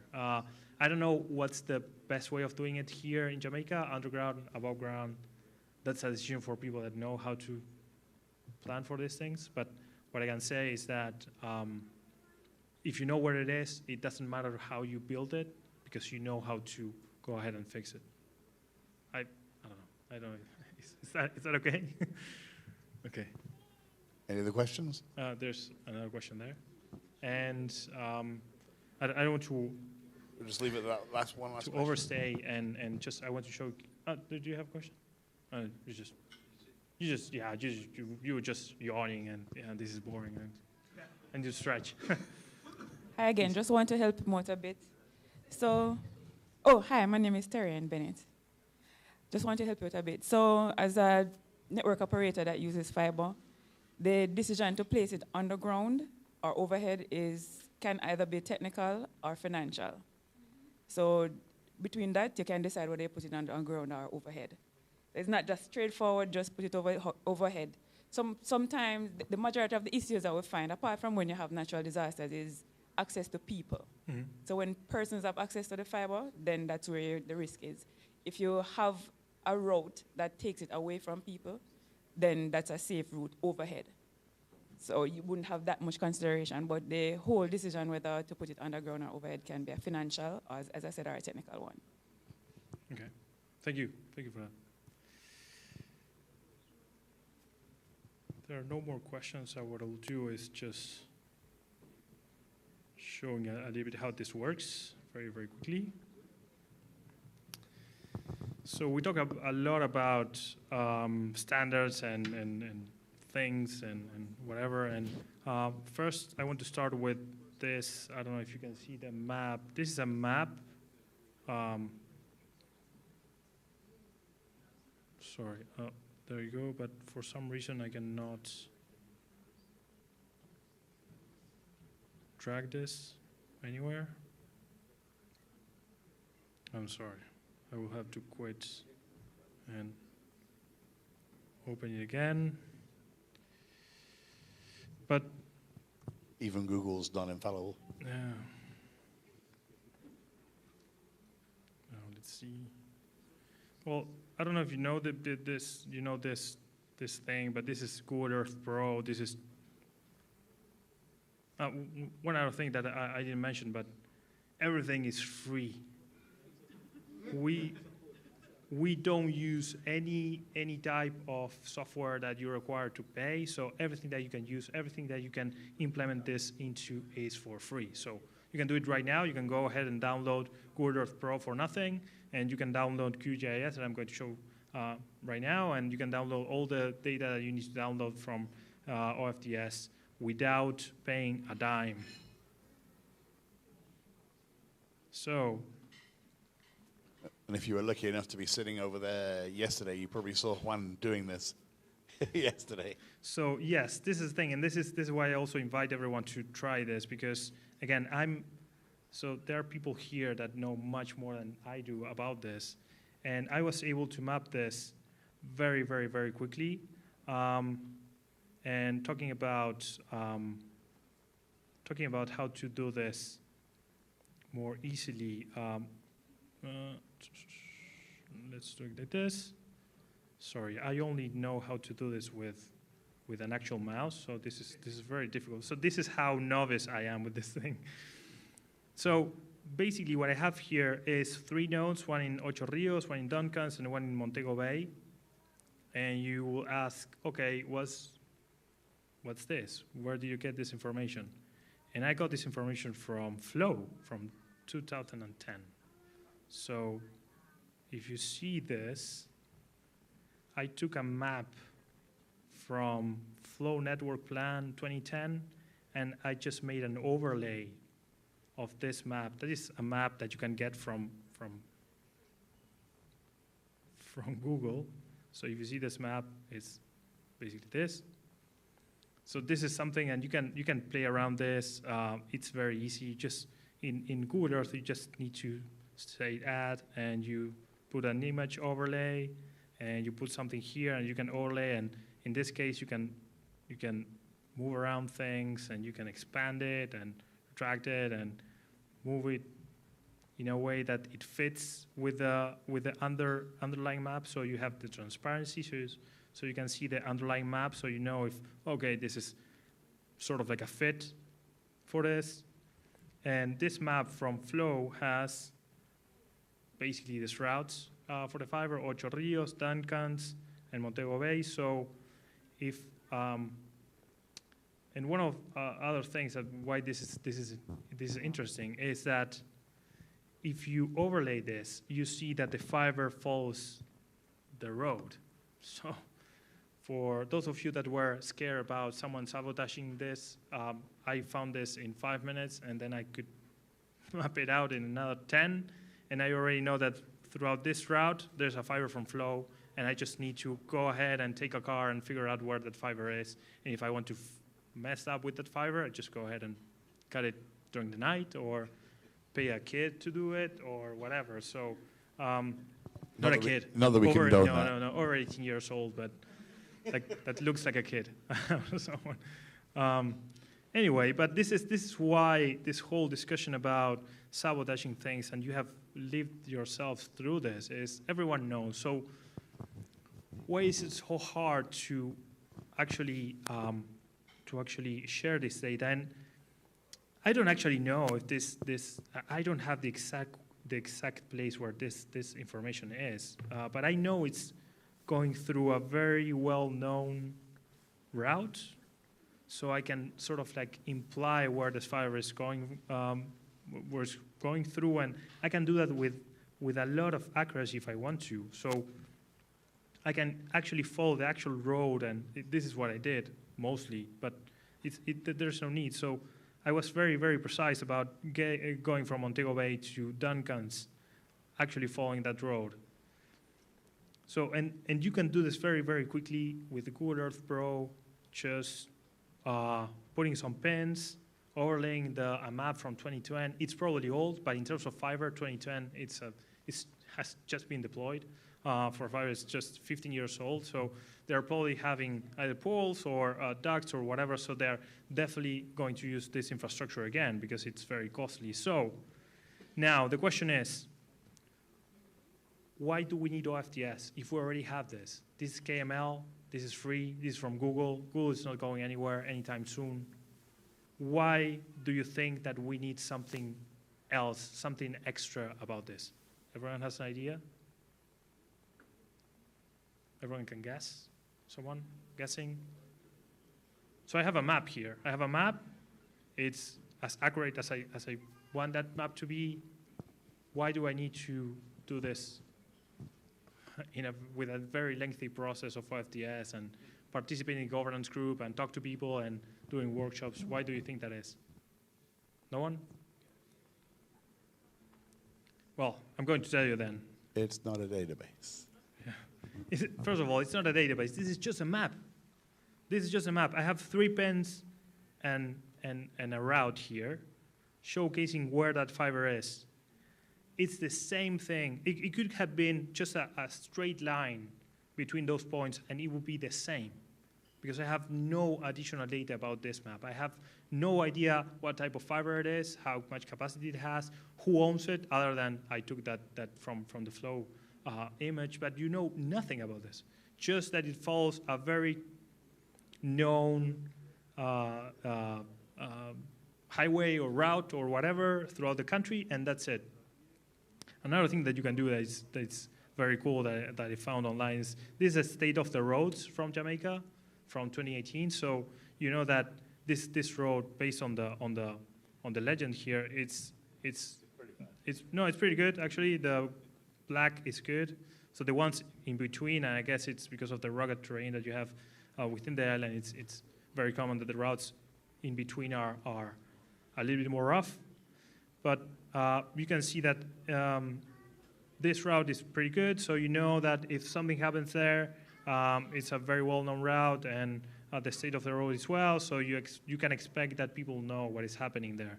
But what if you have to deploy something going into the rural areas throughout all these routes that have very poor conditions? If people don't know where the information is and where the fiber is, and you cannot map them and say, hey, throughout this route, there's something that is happening, and I know the route is very bad, the street is very bad, the conditions of that route it's not optimal, but you at least know that there's fiber there, so you need to take care of this. Anyway, this is something that I found looking for fiber maps here in Jamaica, that I found it to be very, very useful as well. And I know that probably there's a ministry here or a regulator that follows the states of the roads, and they know this map by heart. But anyway, so we have this. It's not that useful. I know where the route goes. I know everything. Okay, so I'm not going to showcase the whole process, but because Russell is going to showcase when he does the workshop here in a couple of months, and you can see that. But basically, I can translate. This is Google Earth. This is a Google platform. This is KML format. So this is a format that many people uses. But I can translate it and do this. This is another software. It's called QGIS. I don't know if you know QGIS. I don't know if you know QGIS. This is an open tool. This is a very powerful tool. So powerful that if you touch something that you don't supposed to touch, you are going to break everything. So I have a sticker in my desk that says, "Do not touch this," or "Do not touch that," or just touch all those buttons that you need to actually touch, because otherwise you're going to break everything. But this is sort of like with great power comes great responsibility. So we try when we do this workshops is to point out the exact things that you can use to actually implement OFDS. But can someone tell me the difference between what you are seeing here, other than I have built also a new line between Kingston and Ocho Rios, but other than that, what's the difference between this and the map that I just showed you? Other than it's on OFDS and all of that.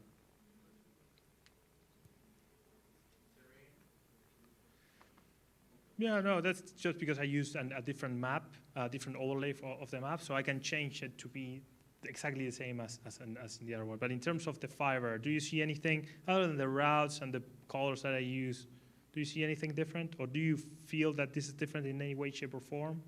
Or I'm just messing with you and making use of a much more difficult software so you can mess around this?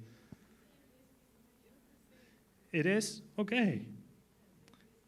You have the same basic information in a graphic format.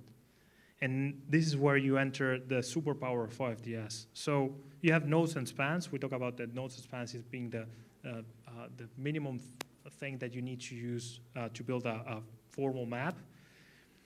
But in the previous example, I only have the pins. I know where the pins are. I have the route. I cannot do anything with this. So if I just can add more pins, I just can add more routes. But here, what I can do is actually go to the nodes, and there's a thing that is an attribute table. So here we start talking about the database itself. If I open this, and maybe I need to do this. Sorry. This is, okay. So I have Ocho Rios, Duncans, Montego Bay, and Kingston. You don't have this in the previous one, but here I have not only, I hope you can see this. I don't know if you can see this, but I have an identifier, I have a name, I have a face. So this face is basically a drop-down menu that says, okay, oh, sorry, I need to edit this because if I don't edit, you cannot see what I can do. But basically, I can say, is it being useful? Is it operational? Is it inactive? Is it planned? Is it proposed? So I can even build maps that are not yet actual reality, so I can give status to that. I I can say where the node is, exactly the street. I can say the postcode. I can say the country. I can say a bunch of things that you cannot say. I can say the infrastructure network provider. This is Flow. The physical provider, because sometimes the physical provider is not the same as the people that are using that node. So it's something that you need to know. So there are a bunch of things that you can know from each of the nodes, and you have the same information for everyone. And here I only have Flow, but I could take another one of the providers and have them overlaid with each other and have the Ocho Rios node, the Montego Bay node, the Duncan's node, all of that with an exactitude of centimeters in the map, and exact the same street and which side of the street that node is, and compare it with another provider. You can do that, and you can do that to one side. You can be as accurate as you want to the centimeter, and you can be as broad as you like. You can just say, I have a point here in Kingston, and that's it. I don't tell you the street. I don't tell you where it is. I just inform you the regulator, or I just inform you my partner in negotiations that I have if you want to know more about where this point in Montego Bay is, let's sign something. Let's discuss. Let's put some pen to paper on how you want to talk about this sharing of the information. But the important thing here is that you both know how this information is structured, how you can expect to, you know what they are going to share with you. It's going to be a node, it's going to be a node with certain information, it's going to be a node that I would like to know where there is. It's a node that I can download in an Excel file. It's a node that I can download in a JSON format, and I can show you the JSON format. But basically, that's the power of this. I can see the same thing, the same map, but with much more information that I had from the previous map. And the same thing happens with spans. If I go to spans, let's see. Oops, sorry. And I go again to the attribute table. I'm going to close this attribute table and I can have the same. The Ocho Rios to Duncan's, the face, and here it gets a little more interesting, because you can say the type of fiber that you have, for example. Sorry. The capacity that you have in that fiber, the fiber length, how many pairs, everything, the type, G656, 657. So anything that you would like to know about that fiber that it will be interesting for you to know, you can have it there. So again, it's much more powerful to have this paired up with this map that have only the database on one side or only the map on the other. So that's why, and again, this can be shared very easily. This map is just a couple of nodes, but if you would like to map out the whole flow map that we saw here, there are not that many. There are not that many points of presence. There are not that many nodes. There are not that many spans, and all of that you can store it in, let's say. And this is a JSON format. This is Jamaica, and this is a JSON format, and this, I don't know how much this weighs, but 13 KB. And you probably, if you have the whole network of flow, it will be less than 1 megabit, for sure. And you have the full database, you have the full knowledge of where that fiber is, and you have a map that you can actually showcase to your boss, to the regulator, to whoever, and it costs you nothing. Not only the fibers as well, you can also detail the manholes where you have way leaves. So if you have like fiber going over privately owned land, you can put who's the owner of that land, who you need to contact in case you need to get on access. Same with the manhole. If the manhole, for example, let's say Jamaica did a government manhole project to put all the fiber underground, it would say which manhole it is, who you have to contact, which companies go through it, etc. So it holds a lot of information. Yeah, and you can do that with not only that, but who financed the fiber, who is the owner, the contract document. So you have a bunch of attributes that you can find, because this is basically, and I'm not showing how you put all of this in QGIS, but basically these four buttons here are a plugin. QGIS allows you to integrate plugins very, very easily. It's very powerful in that sense. So if you use this, this is your OFTS dedicated section basically, and you integrate this, and this is what you see here in the next panel. It's basically your database, and this is what you are using as your database. And here you have all the codes, all the list, all the schema is basically mapped out here. So a lot of information that is detailed in the schema. You can see it here in the part of the network. You can see here the network as well, the attributes from the network.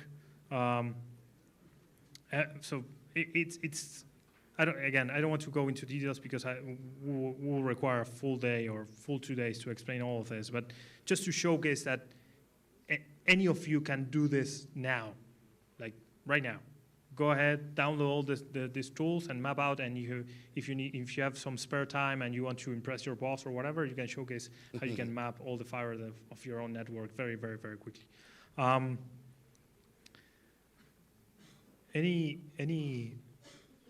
questions? Any final questions? I don't know if there's one, and I don't know if we are going to go to lunch or do something else. Russ, you tell me. Yeah, I think just 2 or 3 questions, and we'll probably break for lunch. Okay. Just a short comment. This is incredible, and I believe that one of the main challenges that... You're my friend. Yeah, yes. I believe one of the main challenges is that to get experience in like GIS software, it can be a bit difficult. Like out there, most of the time you have to teach yourself it or do like certification. So I think one way to like overlap, you mentioned plugins, right? So we could have like some agentic plugins. So rather than you having to have every single GIS knowledge, you could have like some AI agent equipped with some tools that help you navigate the map and get the data from it more faster. So that would be a way I'm seeing that could perhaps like alleviate some of the stresses of having to know everything, and it would allow you to get the data more optimally. Yeah, so there are a bunch of tools that you can integrate this. There's one that when you map out in QGIS, when you put 2 nodes, an AI agent tells you the most, the potential route that they might have, they might take based on the infrastructure that is already there. So you upload, I don't know, the train lines, the gas pipes or whatever, and the routes and the highways and whatever, and the AI says, okay, it's probably going through here and through here. This is the most likely path that the fiber will take. So those are already there, and we're exploring using some of those because we want to, again, what we are doing right now, and what we did, and I don't have it here, but we did the same exercise a couple of weeks ago with Costa Rica, and so I did this with UFINET. I don't know if you know UFINET in Costa Rica, but so we are not expected to be the authoritative source of this information. We want someone else to be the source of this information, particularly the providers, the network providers. So, but we are trying to do this ourselves, and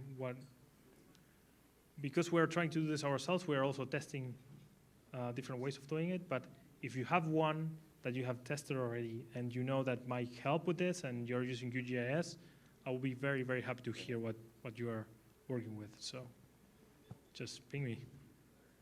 Great. Any questions out there? I'm not seeing. No, everyone is No, you hungry. explained it awesomely. Huh? Great. No questions. Either everyone is asleep or everyone understood everything. So, okay. So,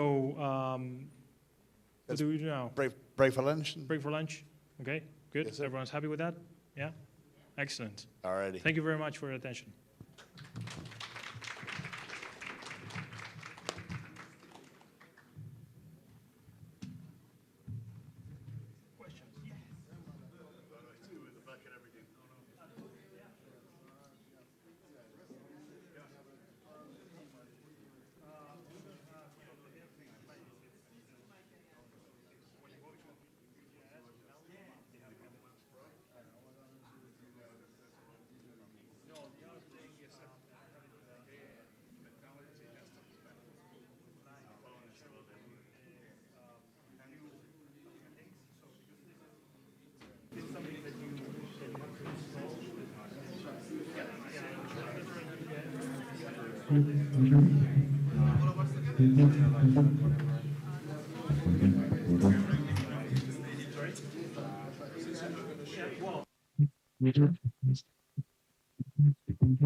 Recording stopped.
All right, guys, we're probably gonna 5 minutes. We'll get started. So don't rush. You can keep eating, but 5 minutes. We'll get started. All right. Thank you.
I was doing the same thing, trust me. Then I finally figured out how to stand out. A few tweaks, better lighting, boom. My photos actually look like me. And yeah, the matches, they definitely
Dun, dun, dun, dun, dun, dun.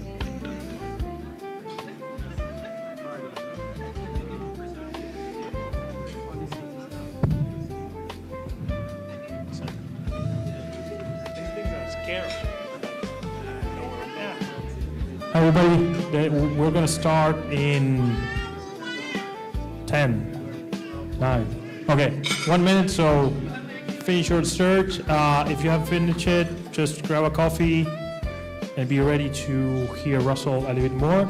And in the afternoon, we're going to probably divide you, so don't leave your table because we're going to have something to do with all of you, like filling out things and working in groups. So please don't go anywhere, stay where you are. And I think Russell's going to pick up with some parent development policies, so just stay on. Thank you. I know everyone wants to get to the fun group work, so this is going to be in the form of a lightning presentation. It'll be quite quick. I'm just going to focus on the main issues because I know it's already 2 o'clock and really we wanted to start the group working around 1:30. So yeah, I'll try and get through this as painlessly as possible. Cool. Vibrates, that's new. All right, so what are pairing policies? Basically, the policies define the conditions under which 2 or more independent internet networks, ASs, can connect and exchange traffic, ensuring smooth, reliable, and secure interconnection. Again, I'm going to try and fly through this really, really quickly. If you want me to stop and go over anything, just let me know. But otherwise, I'm going to fly through it and assume everyone's completely okay. All right, so a few little facts about peering policies. There are over 15 million peering interconnection agreements in the world. Over 17,192 ISP networks over 192 countries. And the interesting thing about the peering agreements, and the lawyers will not like me saying this because they don't make any money when it's like this, but 99.998% of peering is informal handshake agreements. And nearly all agreements are multilateral. So, types of peering policy, open, which means you agree to share your networks with anyone else on that peer, which is the most common type that we've mentioned a few times today. Selective peering, which means that you generally agree to peer with anyone in a single location with no prerequisites, but you may have some conditions. Again, for example, if an IXP is worried about its peering upstream, maybe it won't advertise out CDNs to certain large ISPs. And then we have restrictive peering, which means that basically anyone who wants to peer with me, you got to ask first. So you got to knock on the door and say hello before I let you peer. All right, we did this huge survey. Bill Norton did this huge survey, and there were some interesting results. I'll mention them quickly because some of them are a little bit interesting. So we'll define them into 3 groups: operations, technical routing, and general. And when we asked them, you know, who has a 24/7 NOC? 25 out of 28 do. Do you have traffic volume requirements? Interestingly, 20 out of 28 did. And we thought that most, because they're on restricted peering, wouldn't have those. One of the really weird things at the bottom you can see is registration in peering DB. On this study, only 2 out of 28 had updated information on peering DB, which is kind of shocking, yet not. And I'll explain a little bit later with zombies, but I'm trying to go through this quickly. 21 out of 28 had consistent route announcements. 18 out of 28 had a don't abuse peering. It's really important to do this, guys, by the way. If you have an abuse email address, please, for the love of God, have somebody who looks at it every so often. Because some of the abuse mail that you get through are really important, even could be from regulators. You may be required to attend these. Don't just make an abuse email and then leave it there and no one attend it. Please attend it, at least once or twice a day. If you've got a 24/7 NOC, give it a job to those guys to look after it. Generally, you can't be a customer to peer. You have a peering request procedure. Again, I'm skipping through this a lot. If you want me to go back, put your hand up. I'm happy to go back. These are examples of some peering policies. Normally, they'll give you just a generic formula. It'll explain what they do, what they don't do, and how they're going to peer with you. So in this example, Hurricane Electric and Google. I can hear the kid over there is definitely agreeing with the Google peering policy, so we're all good. Okay, second most important thing I'm going to tell you today. The first one was, please somebody get it. Peering coordinator, yay, thank you. So the second most important thing I'm going to tell you today is the peering DB. Now, as Claire's mentioned, there are 2 databases, the PCH and the peering DB. I'm going to mention the peering DB because it's the most open standard. It's not owned by an individual company, but that's not to take anything away from the PCH one. It's just as good, and I would recommend filling both of them. So what is peering DB? A global public information database that basically has all your information of peering. So facilities, what your rules are. I mean, who should use it? IXPs, co-location facilities, hosting, ISPs, cloud and content delivery networks. This is the yellow pages. If you're as old as me, you'll remember the yellow pages. I'm sorry if you don't. But this is the yellow pages of peering. So anyone who peers should be in here. So if you're an ISP, if you've got any interest in your life to peer with anybody, you need to have an entrance in this. Why? Because if you don't, you don't exist. You know, we talked yesterday and Tuesday as well about the Guyana IXP. It's like they said, hey, we've got an IXP. It's like, no, you don't. So yes, we do. You're like, no, you don't. It's like, yes, you do. No, we don't. Well, if you're not in peering DB, you don't. Because if the world doesn't know you're there, you don't have an IXP. So anyone who has an IXP or ISP, you should be here. And it should be maintained. So in the peering DB, quickly flash from last year because I couldn't be bothered to update this. I didn't have enough time. 1,200 exchanges, 31,000 plus networks. There's 5,600 facilities and over 47,000 users. What is it and what it's not? It's not a marketing or sales platform. Please don't use it as such. It's not a network performance tool. It doesn't really provide analytics on any network performance. And it won't allow any commercial solicitation, that's a difficult word for the morning, or using PeeringDB for sales prospecting, and it does not allow spam for contacts or business opportunities. Violating any of those will get you kicked off, and you don't want to be kicked off, because then you don't exist. All right, quick example of an entry. As you can see, very, very easy. All you have to do is basically verify your corporate email account. There can be several types of account as well. So if you want your NOC just to maintain something, or you want just your operations guys to maintain something, you can have read or write roles and permissions. There is an API available for updating and doing queries.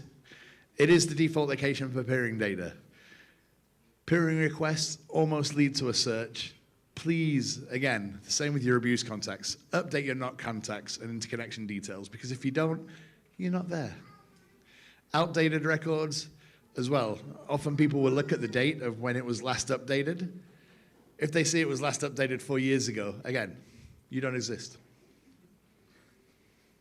And there's some examples which I'll skip over because this one I didn't update since 2020, and that was on me. Go to PeeringDB, register yourself. All you need to do is attach a network record and prove your email exists. You can create your company record. The more information you put on, the better the chance someone's going to come to you. Again, if you don't exist, no one's going to knock on your door. All right, so these are some things to think about.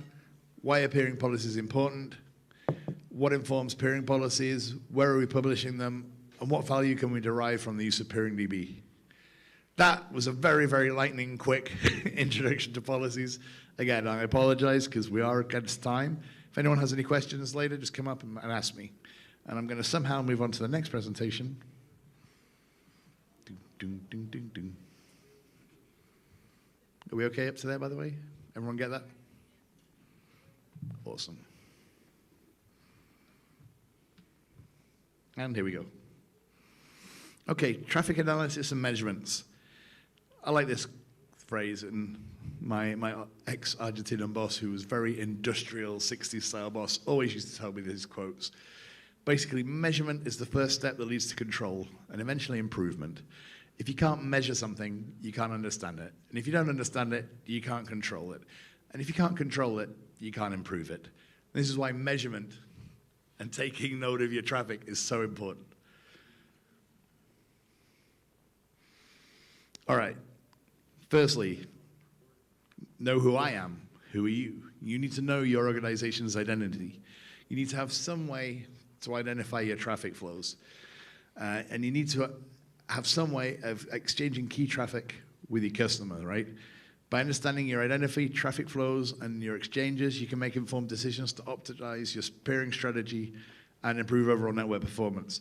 It's like some of you guys are asking me, why should I connect to an IXP? If you see this information, you will know more or less why you should connect to an IXP and why it's a good idea. All right, I'm not going to labor these points, but you should always know your top networks that you exchange traffic with. If you know that half of your other customers are, I don't like to name names, but on Flow or Digicel, then you should prioritize the connection of those networks. So you should ask, hey, the IXP, does it have those networks? If it does, connect to the IXP. Organize your potential peering partners in order based on volume. Concentrate on the list. You can check company websites for network maps. Check the PeeringDB. You can do searches on PeeringDB very easily. You can look for company names. You can just type in Jamaica, and it will come up with all the people that are listed in Jamaica. It's a really easy thing to use. Atlas probes you can also use. I'm going to explain a little bit about those in a bit. And identify your network size. Now, I don't know if any of you guys use NetFlow. I'm not sure how many engineers are in the room. Anyone heard of NetFlow? Yes? No? Yes? All right, cool. Well, NetFlow is Cisco's way, really, of measuring network traffic and volume. You can also use the cunningly named JFlow, which is by Juniper, or HFlow, which is from Huawei, or SFlow, which is actually the standard. So you get it, S, standard, J, Juniper, H, Huawei, anyway, you get it. So all these flow monitoring ways are great tools to understand how your traffic goes.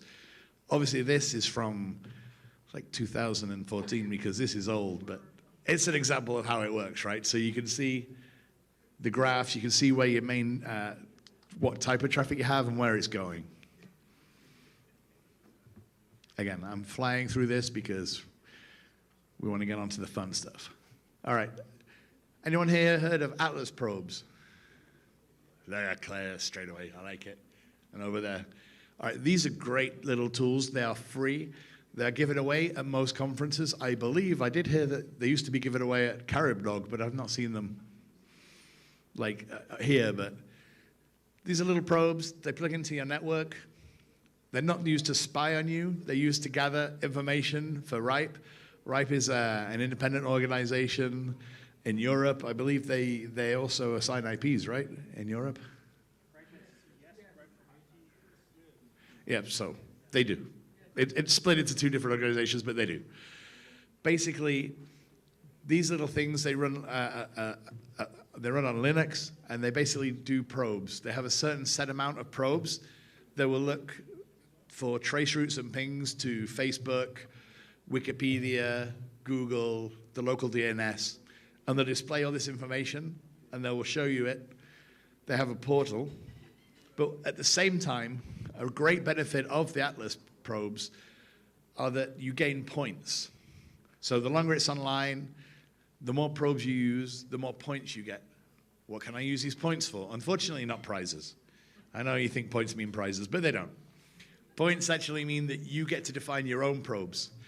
So, for example, you could do a trace route to the Jamaica Ministry of Time, which I'm getting wrong again, the Standards Bureau, sorry. You can do a trace route to your competition if you want to, or important websites that you want to keep monitoring on.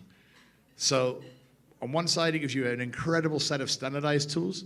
On the other side, it gives you customized tools that you can do. If you want to apply for them, you can write to them directly. I believe they have a virtual probe now. So if you have a virtual server, you can just install it on anything. And like I say, here's some examples of the information. NetFlow data is good, but it's not sufficient. Atlas probes will give you a global view and measurements, including ping, real-time, etc. And the good thing is, because RIPE probes are everywhere, it can compare ASs to ASs.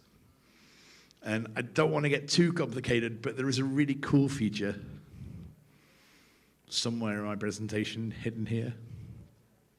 So you can actually compare an IXP, how it connects to other ISPs on island or in country. And there is something that's permanently in beta called the RIPE IXP Jedi, which is a really powerful tool.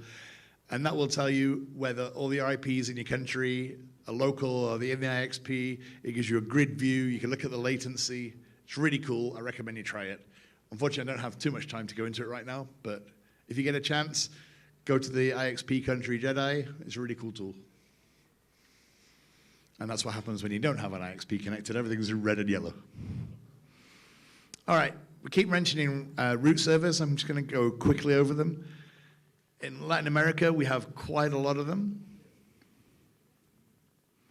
Did that move?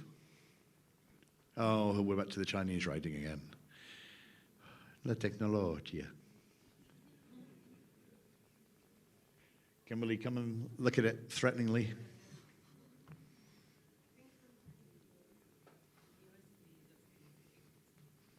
Maybe it's on blue, but I think it like crashes out or something.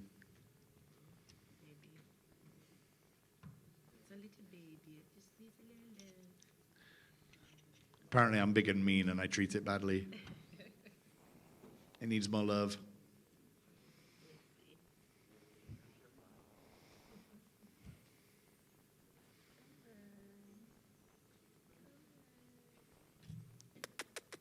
There you go. You see, it works. Okay. So we have quite a few DNS route servers in Central and South America. I did a quick look in the Caribbean, and the Caribbean actually has quite a lot of route servers, which is interesting. And in Jamaica, we actually have 3, an E, D, and F. Most of them based in Kingston, but So hopefully they're connected to the IXP, and if not, now you know your mission to connect to the IXP, the route servers. Okay, going to quickly mention Pulse. We're going to go into this a little bit later, but Pulse is the ISOC's platform for measuring internet.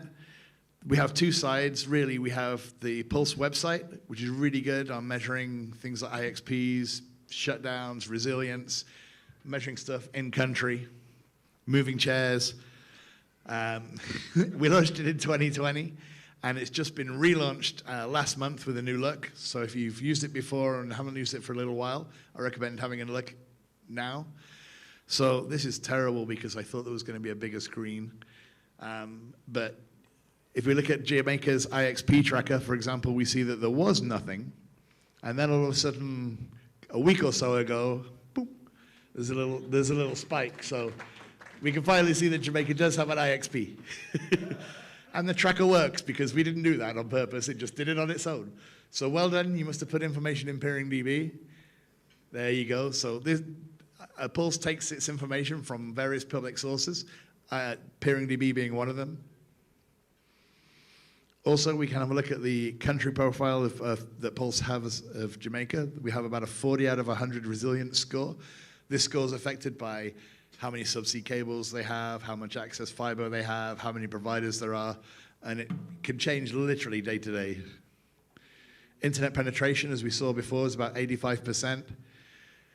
Usage by gender, curiously enough, actually more females in Jamaica use the internet than males, which is not that common. I mean, normally they're within 5 or 6% of each other, but normally it's males and then females less. But in Jamaica, more females use the internet. So there you go. Pulse knows. Don't question the Pulse. Pulse knows. So urban penetration is about 87%, rural 77%.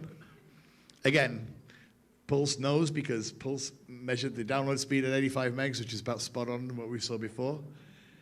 Interestingly enough, if the internet was to be shut down for a day in Jamaica, we estimate that it would cost $52,000 to the economy. I suspect that number might be a little bit more. I think we're a little bit conservative, but according to our calculations, it's about $52,000 that the economy would lose out on. Average internet cost is about 5.8% of your average income. 4G and 5G coverage, at least 99% have coverage of 4G. Less than 1% has coverage of 5G. We can see there's 9 active AS numbers, whether they be ISPs, IXPs, or whatever. I can't tell you that right now.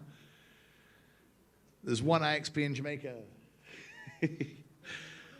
So we can see there's an average of 6 in countries in most of Latin America, but that 6 number is a little misleading because there's places like Brazil that have like 30 of the same IXP, so don't assume it's 6 different IXPs.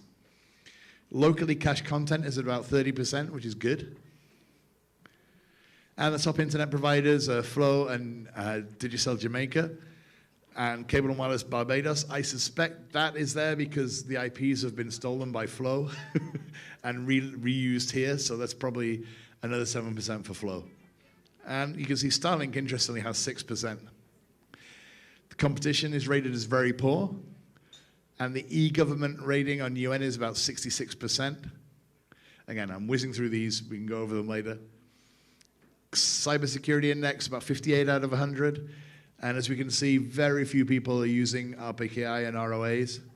There's only a 68% adoption of DNSSEC, which sounds good, but it's probably just back-end queries going to CDN, so that number is probably a little lower. ARDA.10.1, this is what we did in Africa when we developed the IXPs. Basically, we had a way of collecting data from IXP Manager, and we'd love to do the same. Not necessarily something so complicated, but we'd love to do the same. Again, I put my hands up and say, I need to talk to Brent. We need to sit down, and Claire as well, and maybe look at a way we can pool together the stats from the IXPs and get some of these information so we can basically say what good work you guys are doing. And that did not get translated. So practice your Spanish, everybody. There are various ways of measuring traffic, public, private, and paid. Use what you can. everyone will give you distinct information, and it's all useful. And you should really dedicate someone to read this information. And again, going back to my first point, the peering coordinator. There you go. All right, one last bit of a presentation, and then we'll get to the fun stuff. Well, I think it's fun. You might not.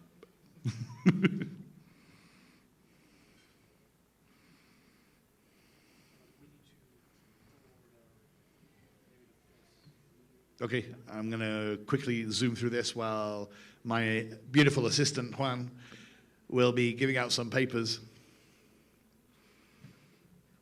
So I'm going to quickly mention regional transit. We know it doesn't work, so I can skip that. Peering, CDNs, and zombies.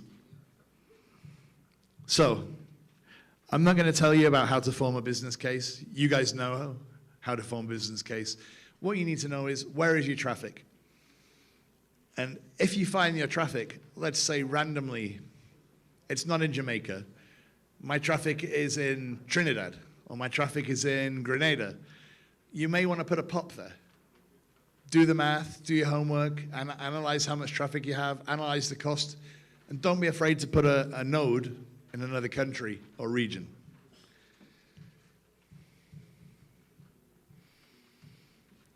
CDNs we've mentioned.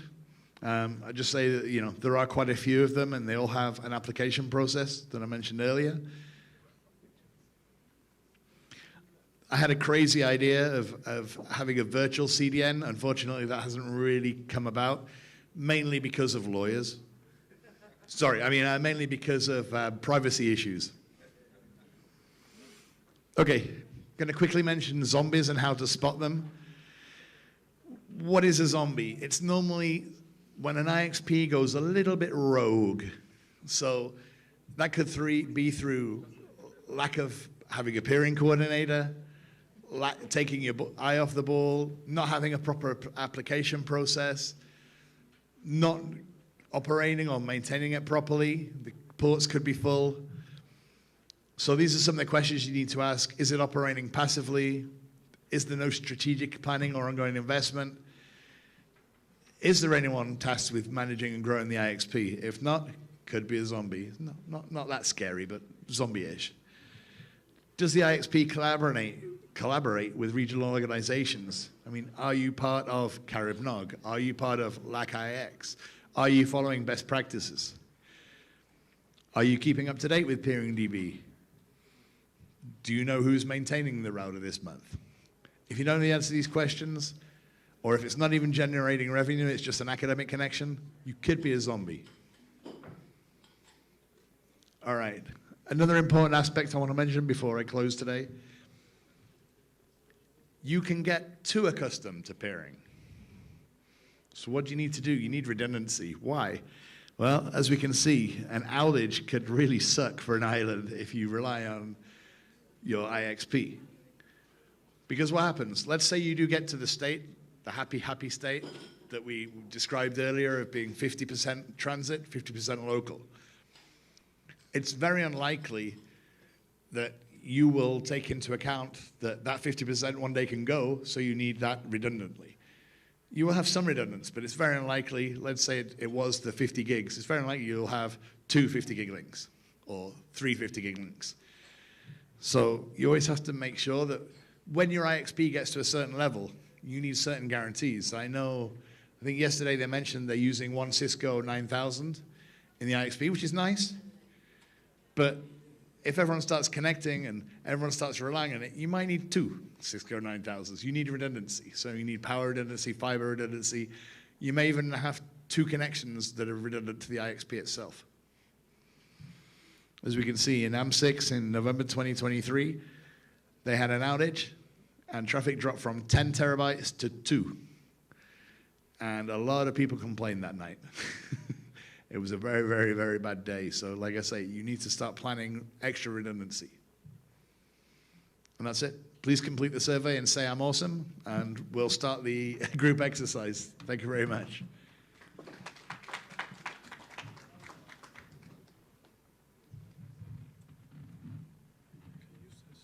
Yes, but I'm trying to leave the survey up as long as possible. Yeah. So before we yeah, while you are doing the survey, now we are going to go through, because one of the things that Russ just showed was polls, and polls for us is one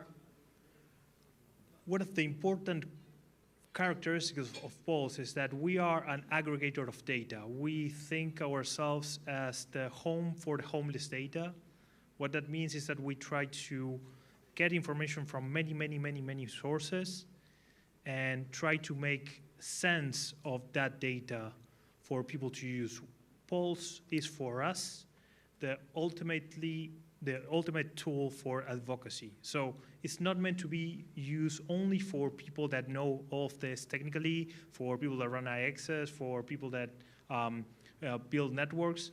It's meant to be used by anyone, particularly those that want to advocate for certain improvements or for people that want to see a change in how internet works and how things are being taken care of in each of the countries. So in the next exercise, and I think it's the most valuable thing that we selfishly are going to take out of this day, is we need to know what you think about the situation, your countries in Jamaica, in the Caribbean, in the region in general. Because that's where we, again, very selfishly as ISOC, we can provide this data to everyone else to know what is the true outlook of the things that are happening here in the region. So I just put some, give you some big papers that we're going to tell you how to fill out those papers. But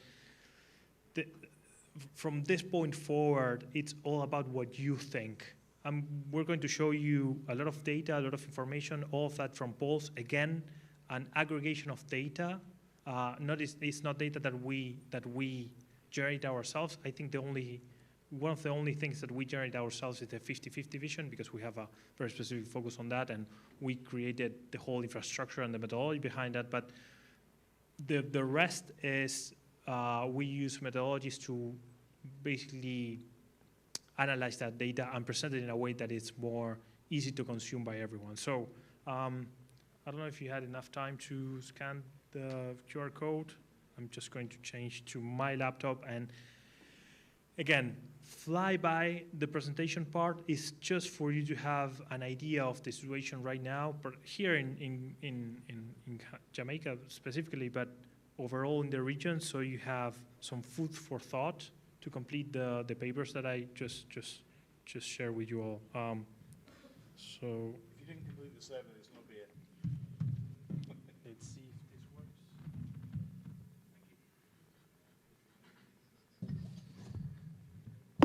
And we apologize for being so fast and so furious with all of our presentations. So the OFCS thing that I show is meant to be a full day only about OFCS. The things that Russell is showcasing, they're meant to be 2 days. So we are trying to compress everything. Do I need to reconnect this or? Yeah, there you go. Okay, cool. So let's go again. Again, polls. Polls is, we are an aggregator of data. We collect data and we try to present this in a way that makes sense to everyone. We have focus areas. Russ already went through some of them, but one of the most sort of like used ones is the internet shutdowns. It doesn't really happen in the Latin American region that often. We don't have governments that shut down the internet. And generally when the internet goes down is because of technical reasons. But for us, an internet shutdown is a mandated, government mandated shut of the internet. We think that that's effectively a shutdown. Everything else is an outage. So if you have a cable cut, even if it's a sabotage or whatever, it's actually an outage. It's not a government mandating to the network operators to effectively cut the connectivity to the internet. So that's what we care about. We want to know when humans are making decisions about who gets to see what on the internet, because otherwise that's not an open internet. But we talk about internet concentration, or content locality, what Ross mentioned about the 50-50, internet resilience, and internet resilience is one of the things that we are going to talk more about today, and we want to spark some conversation between yourselves so you can fill out all those papers, because resilience is, I think, the bell of the ball of topics for the Caribbean region, so it's what we want to actually talk more with you about and know what you think about this in your region. So this is basically, so we think, so resiliency is something that you can think about it in continuous improvement. You cannot think that you are going to put in place something to be resilient and expect that to live eternally. So you're resilient until the time you are not resilient anymore. And that resiliency is tested by so many things and so many ways. It's life itself that becomes uncontrollable. And in the case of Jamaica and some countries, parts of the Caribbean, it's about the weather. You cannot control the weather. So you can never be 100% prepared from a resilience perspective to confront those things that life throws you. So you have to think about resilience as an ongoing process, I think that you need to continuously improve to make it better. And for that reason, because we know that this is a very, very relevant thing, especially in this region, is why we have an index. Again, what we do is we gather data and we try to analyze it and present it in a way that makes sense not only for people that does this day in and day out, but also for journalists, for academics, for policymakers. This is an advocacy tool. Pulse is an advocacy tool. We want for you to go and show the Internet Resilience Index to anyone that makes decisions around you and say, hey, we are at the bottom of the list, or we are top of the list. We're doing something great. And because we're doing something great, it's because of me, so you need to give me a raise. But if we're doing something wrong, it's because you made the wrong decision. So we need to make something better. So it's a way for all of you to have tools to go back to anyone that you work with and has any sort of power of decision-making and say, hey, we need to be better, or we are doing great, how we can improve this even more. And to do that, we talk about, Russell already mentioned everything, but we talk about infrastructure, performance, security, market readiness. So that's why, because of the status of Jamaica right now, the market readiness is poor. So that affects directly how we see the index itself. So that's why it's in the 40s from 100, from a scale of 100. So that's one of the reasons why. Globally, we are at 53% of this Internet Resilience Index. In the region, in the Americas, it's equally to the global mean or average. And for the Caribbean, it's 50, so a little bit lower. And this is you can see all of this that I just fly by. You can see all of this in polls. So you can go to Jamaica, you can go to any of your specific countries and see the numbers here. And you can see the numbers, the aggregation here is for Jamaica, but we have highlighted for Jamaica because we are here. But and you can see each of the scale, the points that we have given to each of the things that we think that are important for the resilience. So if you see market readiness at 31, so it's the poorest. Well, actually infrastructure as well, but that might have certain aspects that we consider not to be good. And the case for this, I am sure that is because Jamaica didn't have the IXP published. So when we measure this, if you don't have an IXP, we think that your infrastructure is weaker than others. So that might mean why, that's the reason probably why the infrastructure has a lower score. And I'm telling you this because in Uruguay, we don't have an IX, and we are not planning to have an IX because of the market conditions in Uruguay, where I'm from. And I had a very big discussions with the ministry because they said, oh, but we are much better than that, and they are right. The connectivity in Uruguay is great. We have fiber to the home everywhere. Our scales in digital inclusion and penetration is super good. But from our measurements, because they don't have an IXP, for us the index was actually bad for them. So one of the other things that we are really focusing on today and in general, we want feedback from you all. We don't think, regardless of what Russell said, that Pulse is right, but we know that Pulse is right until someone says to us that it's wrong. And we are very willing to hear you and for you to come to us and say, you are wrong. I said, great, where are we wrong? How can we fix this? And this is why we are also big advocates of open data and having everyone share their data with us. We are more than happy to try to accommodate data that you have already in your database or whatever to make this as better as possible. If we don't come to us and say this is wrong, we think that this is right. Basically, that's how we see this. Again, from Jamaica, some more data that you can see and think about. More, I don't want to get into this, but so this is, again, Pulse is a tool for advocacy. Pulse is a tool for change. We want for you to use this data that we have here to convince someone to make better decisions, to create an enabling environment for the internet. So, and that could mean increased market diversity, local peering, the X, host local content, again, the 50-50 local content being kept local, and measure. That's something that Russ already highlighted. So these are the things that we want for you to think about when you are doing the exercise that we will have right now.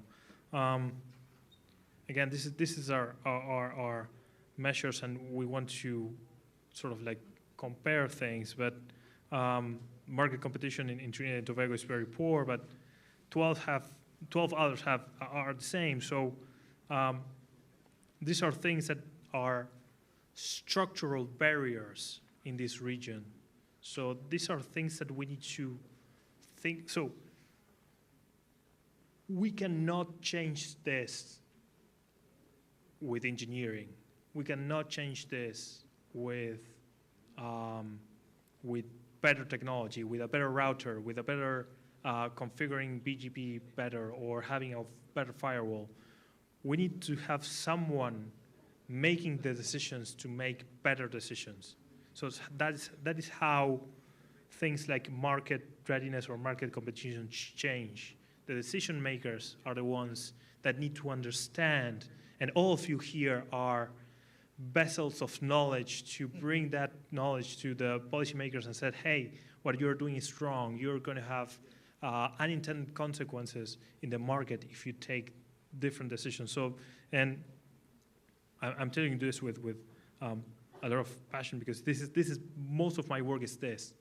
Most of my work is trying to convince regulators, to convince policymakers, to convince people that make decisions that if they want to actually make a bad decision, at least they are informed about that and they know what they're doing is wrong. If they want to go ahead and do it anyway, it's because they want to, or political decisions or whatever, but it's not because we didn't tell them. And I think that's why it's important for all of us in this community to be aware of how we can use the tools and all the technical knowledge that we have to bring this information to decision makers. Again, comparisons of what good looks like. This slide was prepared by one of our colleagues, Robbie Mitchell. I don't know why he likes to compare Russia. I don't know if he wants to be sort of like spark conversation about, hey, Russia is doing better than you, and Russia has Putin or whatever. Yeah, so, I mean, anyway, but Brazil, I think it's a good example. Brazil does very well in this area. So if you want to compare with someone, I tend to try to compare I think it's always, I mean, comparison is a thief of joy and all of that, but if you want to convince someone, something that we have learned the hard way is that people that make decisions, they love rankings. They love seeing themselves at the top for whatever reason. They don't care why, but they want to be at the top. So if you want to compare yourself with someone, or you want to make someone think differently about something that you know it's technically feasible, but they just need to make the right decision, if you show them that they can go up in a chart or whatever for making the decision. That is why we make these comparisons. It's not to make people look bad. We don't care about that. It's for you to know that comparison is an advocacy tool, and it's something that you can use for your own benefit to make sure that you push forward better decision making. And again, when things happen, when people make decisions, change happens. And sometimes change happens fast. And you can see how different countries have made decisions. We just see the data. We don't actually know what they did in Canada, Myanmar, and Armenia to make this jumps from being fair to good in terms of market competition. But we know that they did something because things have changed, and we see that in data. It's up to you or in each of your countries to pinpoint what is the key aspect that you see that will probably bring you to the next step in terms of change when you make a better decision. And again, this is a visual representation of how fast change can happen in just from 1 year to the next. Market readiness or market share, things change very, very quickly when the right decisions are made, and that impacts the index that we have, and therefore you can showcase improvement in your own situation. Again, this is more about content, why the 50-50 vision is important. Grenada is doing very well, and again, the measurement. So I'm going to repeat this a couple of more times, but it's so important that you know that we can only assess what we see, and Russell made this if you're not in peer NDV, you don't exist. If you don't measure it, you can control it. So the measurement is part of the work that every one of you needs to do, and if you are able and willing to share that information with us, we'll be very glad to sort of like package it in a way that makes sense and makes it easier for you to bring your advocacy efforts forward. So, and this is where we start with a paper, big paper that we have there. And this is the discussion that we want to have in the next maybe half hour, 20 minutes to half hour to complete this. But this is sort of like the prompt question that we want to put in front of you right now. We can leave it here. I'm going to skip to a few examples of how to fill out the big page there. But this is the basic question. Again, we want to have data. We want to provide you with useful tools and things that you can use to convince someone to make better decisions. And even if you are the decision maker right now, I know that we have government officials here, or we had throughout the week. What is the thing that you would like to see in the data to convince yourself that the decision that you are making is good? What can we provide in that sense? So, and that's what we want to know, but that's what you need to provide us now with the fill out of the papers that you have there. So, we really apologize. We didn't print as many sheets. That this isn't a success for CaribNOG. We ran out of sheets for you to fill out, but there are a few here and there. So if you want to participate, even as a make sure you're on a table with the paper. Yeah, and you don't need to fully actively participate, but just be there and hear. Maybe something sparks your interest. So just walk around and see what everyone is saying. Also, I'd like to do a shameless plug for Pulse. Yes. Because we actually have a lot of university students, PhD students, research students, and we do have grants available for research. Yes. So if you are a student or you are interested in researching some area, particularly the internet, have a look at the Pulse Research page. We have a yearly forum. Well, we have 6 or 7 forums in different regions and then 1 yearly forum. So it's really interesting, and you can get grants to study this kind of stuff and help us get better at analyzing the internet. So shameless advert from me, but there you go. Yeah, no, that's shameless at all. We told someone, I think at the entrance, we want to provide as much knowledge and information as we have, and we want also to provide money. We have money to give. We are a charity. We really feel good when we give money away. So if you want to participate, please go ahead. But now a quick, before we start, a timer or whatever, and work for the next 20 minutes or an hour. So this is basically the discussion that you have to go through now. Challenges in connectivity here or the region. We care about Jamaica and the region, the Caribbean region in general. Brainstorm a little bit, agree, and someone will have to come up and present this. So someone writes and the other person should present this. It's going to be like a lightning talk, but you will have to defend whatever you have put on the. I'm going to hold your paper so you don't have to go through it. But this is what we're going to do in the next few hours. So this is the paper that you all have. This is an example from Africa, from a previous exercise that we did. What if we could do that critical service that remain in the event of a submarine cable cut? I was talking with someone about LEOs, so you can include satellites if you want this.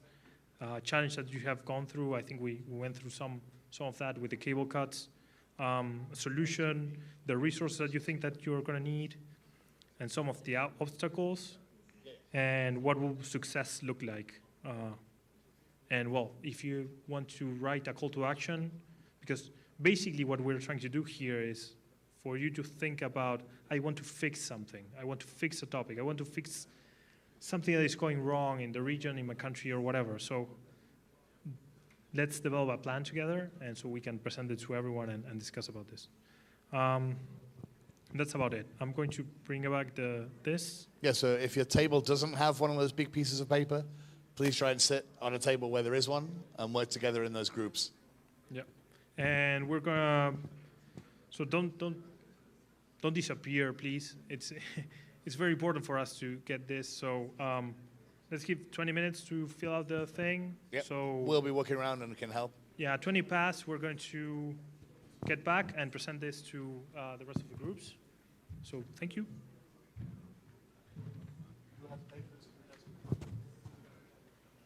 Who has papers? Who doesn't? Who needs to move tables?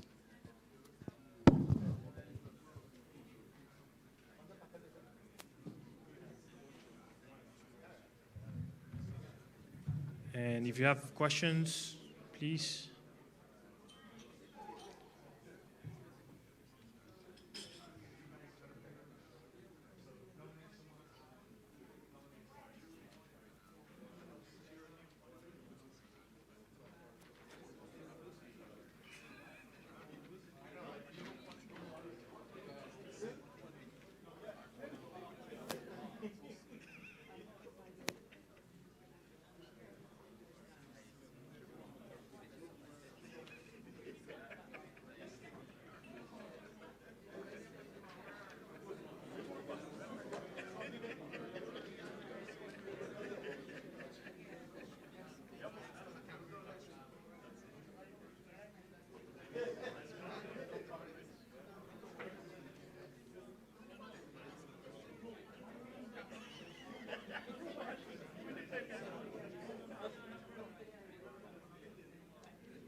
should we be answering that specific question, or should we come up with our own?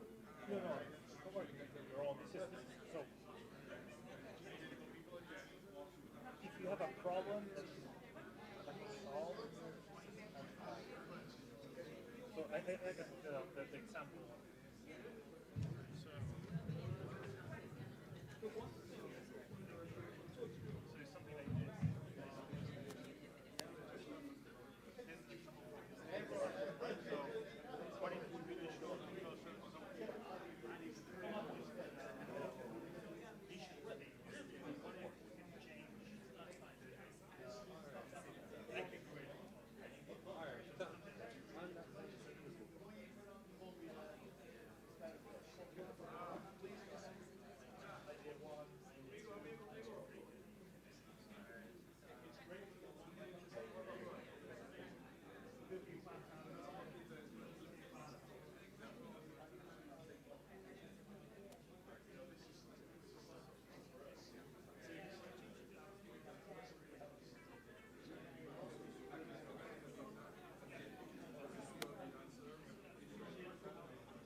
everyone is working great. So we'll have just maybe 15 minutes more, and then we start with the presentations. So you all see and can share your own thoughts, because from a first glance, many of you are thinking about pretty similar ideas. So it will be great to share as a group. So 15 more minutes.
Quedó como 20 extra large, 5 XX large. Ya. Yo creo que la gente ya no. Está bien, el resto lo damos. Y no hay que llevar nada. Ellos quieren hacer una entrevista, pero yo le dije que fue esto. Porque ahora no, porque quiero una entrevista de 15 minutos y yo no tengo tiempo. Lo siento, pero después que terminamos.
Oops. So I see people that are flying away, and they are just. So we want to do this and give the opportunity to everyone to showcase what they have written. So we're gonna start now. With someone wants to break the ice. Someone wants to present whatever they have. We know that some of you are already. You have filled out the whole thing, so.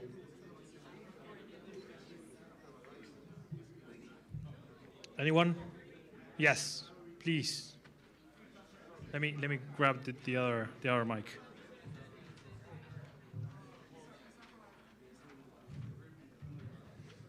Please introduce yourself. I'm gonna introduce yourself. Use this microphone and tell everybody about this. So please, everybody, if you could pay attention now. Thank you. Excellent. Good afternoon. My name is Kyle Williamson, and I am a faculty of law student from UA Mona. So my table and I, the what if that we decided to talk about was what if we had more than 50% of the 1,000 most visited websites available on a local server or cache in Jamaica, right?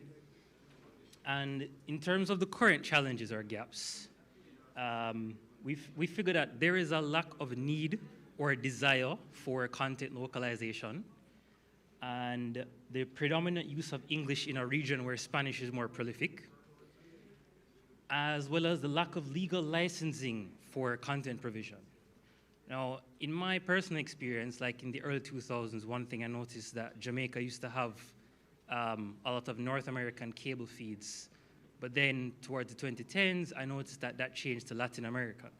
So a lot of the shows that would come on our cable station would be in Spanish, even though we spoke English, and I found that strange. And there's also the licensing fees that go into it as well, because a lot of the times the Jamaican providers of content don't actually pay the requisite person to provide it, and eventually if somebody finds out, then you get in trouble, all right? So in terms of the proposed solution, we figured that there needs to be a sensitization campaign of the population on a whole. So we need to get people to understand why is it important to have cached content, or why is it important to have content stored on a local server as opposed to a server somewhere in North America or Europe. And then incentivizing ISPs to join as well. So basically getting the duopoly of digital and flow to work together for the benefit of us all. In terms of the resources, we figured that workshops from peering coordinators would be a good place to start, as well as focus groups, and just general public awareness campaigns, because I feel like if more Jamaicans knew about what having more localized content would do in terms of making the internet faster, more accessible and cheaper for everybody involved, then I think more people would be on board. In terms of the obstacles now, so I think the number one problem we have here in this country is inertia, which is just a fancy word for resistance to change, right? We're very old-fashioned and stubborn in the way that we do things. Gatekeeping, right? So a lot of Jamaicans might know something and they feel like this gives them some sort of competitive edge or advantage, and they don't want other people to have that. And bureaucracy. So government red tape, that's probably the biggest obstacle that we face here. In terms of what would the initial success look like, so as I said earlier, faster and less expensive connectivity, which would be beneficial for everybody. Reaching measurable milestones, so if we could compare internet performance in previous years, like in the future, and assuming that it has gotten better, we can benchmark it against what it used to be. So also a more competitive market. So instead of just having 2 big ISPs, we might have 3 or 4 major players, or 5 or 6, just to have like a diversity of options for the consumer, and encouraging the industry players to have practices that aren't just geared towards maintaining their market share, but actually providing a competitive product. And then in terms of the call to action, it's basically just, collaborate now or risk getting left behind, because the rest of the world is going to leave us in terms of like the internet, and the digitization of the globe is something that isn't going to stop. And if Jamaica wants to be competitive 10, 20 years, 30 years from now, they have to start today. So yeah, that's it. Thank you. Any quick reactions to that? Anyone that wants to share an opinion? If not, we have another one that wants to present. This is great. So one thing, I'm getting really tired to do this. So I might drop them at some point, but so don't feel bad. I'm not as strong as I look.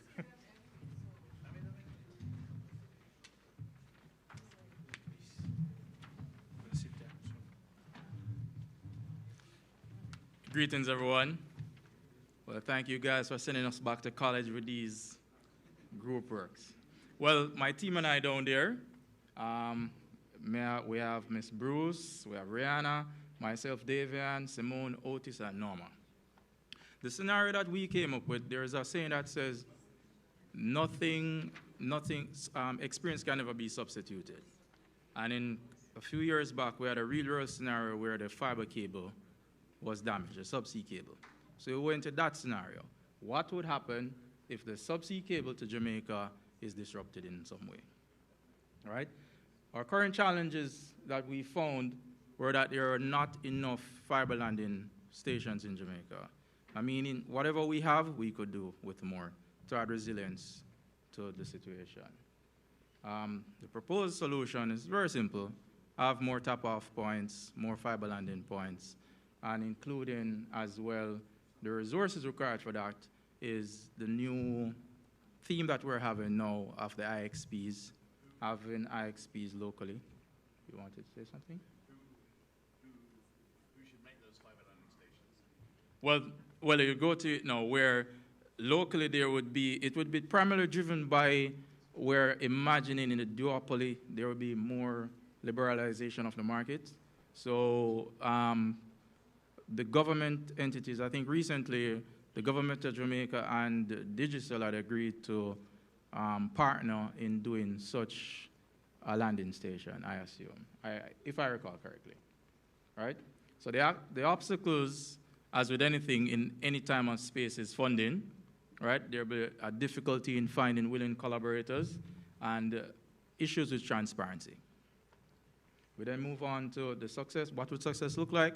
For us, it would be improved latency and less blackouts.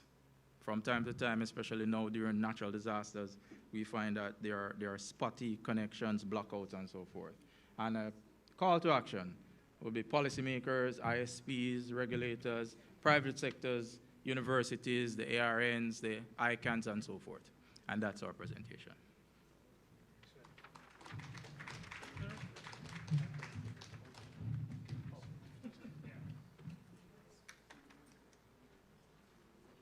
Thank you very much. Yeah, I have here, and there. Oh, there's gentlemen at the back. Please. Pre-clap. You're good. All right, good afternoon, everyone.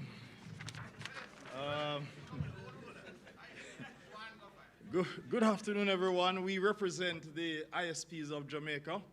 And what if Jamaica's pricing point for internet connectivity for ISPs was much lower than it is now? We have the challenge of price per meg. When we started out operation, the cost per meg for fiber in Jamaica, in comparison to what the internet prices in the States, was night and day. You were looking at upwards of 100, probably closer to 500 per meg. Now it is close to $5 or less per meg, if possible. We are looking at the solution. The provider of the bandwidth cannot compete with the ISPs to sell. So that's number one. Number two, what resources would be required? A local, independent internet provider or point of presence to interconnect with. What are the obstacles? The duopolies. What would be the initial success? Price per meg to us, $2. This is a group workplace. Two US, right, per meg. And call to action, more fiber points of connection in Jamaica. Thank you.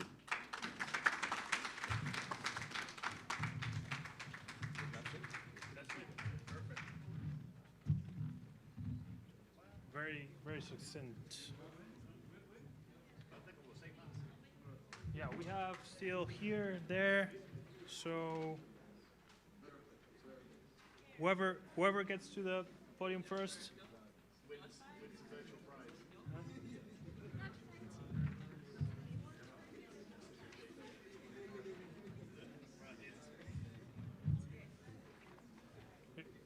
hold it or hold it for you? Oh, he's going to present? Oh, okay. Oh, you hold. Next thing people see must be in a swimsuit. Good afternoon, all. Okay. The best table came up with the best idea.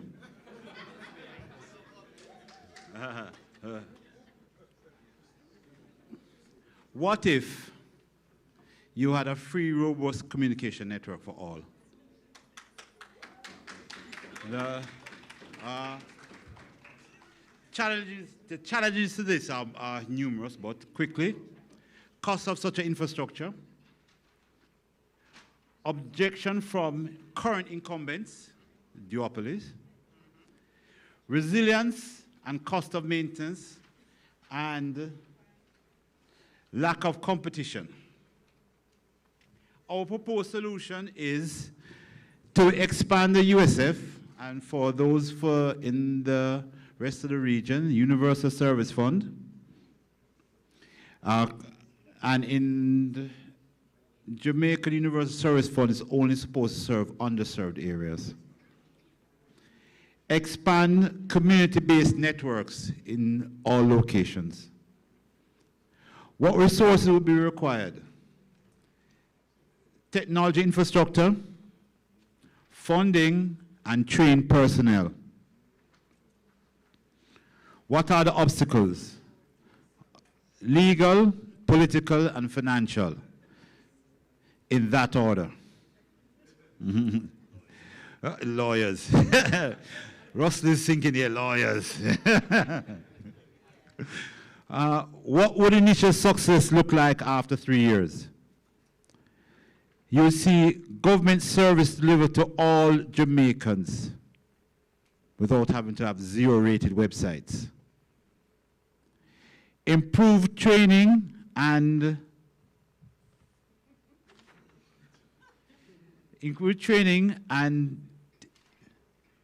dedication to what dedication? Improved training to all at a reduced cost, at no cost to all, especially children. And we saw what happened in COVID. Improve communications with the community. Instead of having those old-time community notice boards, or in those old people, remember the radio, AM radio, you could actually have a tool that other people could communicate in the community a lot readily. And call to action. Public sector, private sector, and legislators need to get their butts in gear.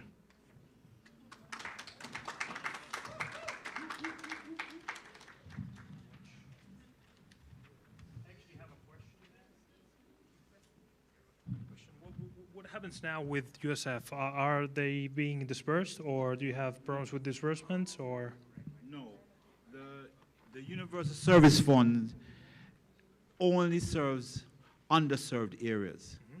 So if you happen to live in a community in a, let's call a ghetto, but you,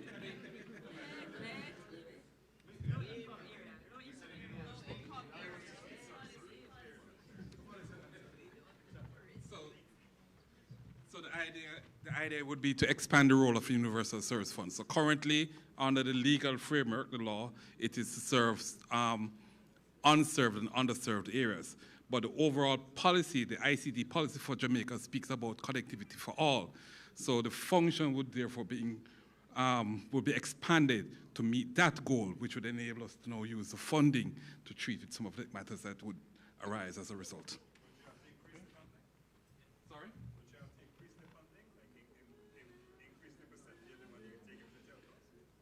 There are creative ways to look at all of these things, and so yes. Thank you very much.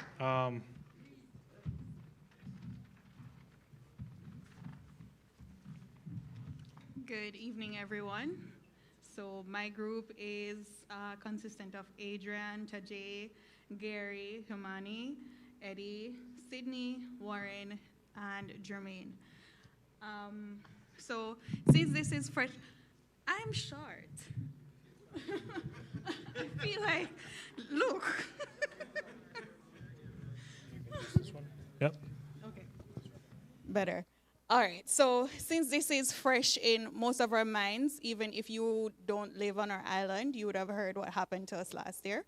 So in October 2025, we had our first Category 5 hurricane. And what that did was it pretty much locked down the island, maybe for a good 2-3 days. And then, you know, we started to come back online. So our what if is natural disaster, be it a hurricane, a really serious flooding, or an earthquake, right?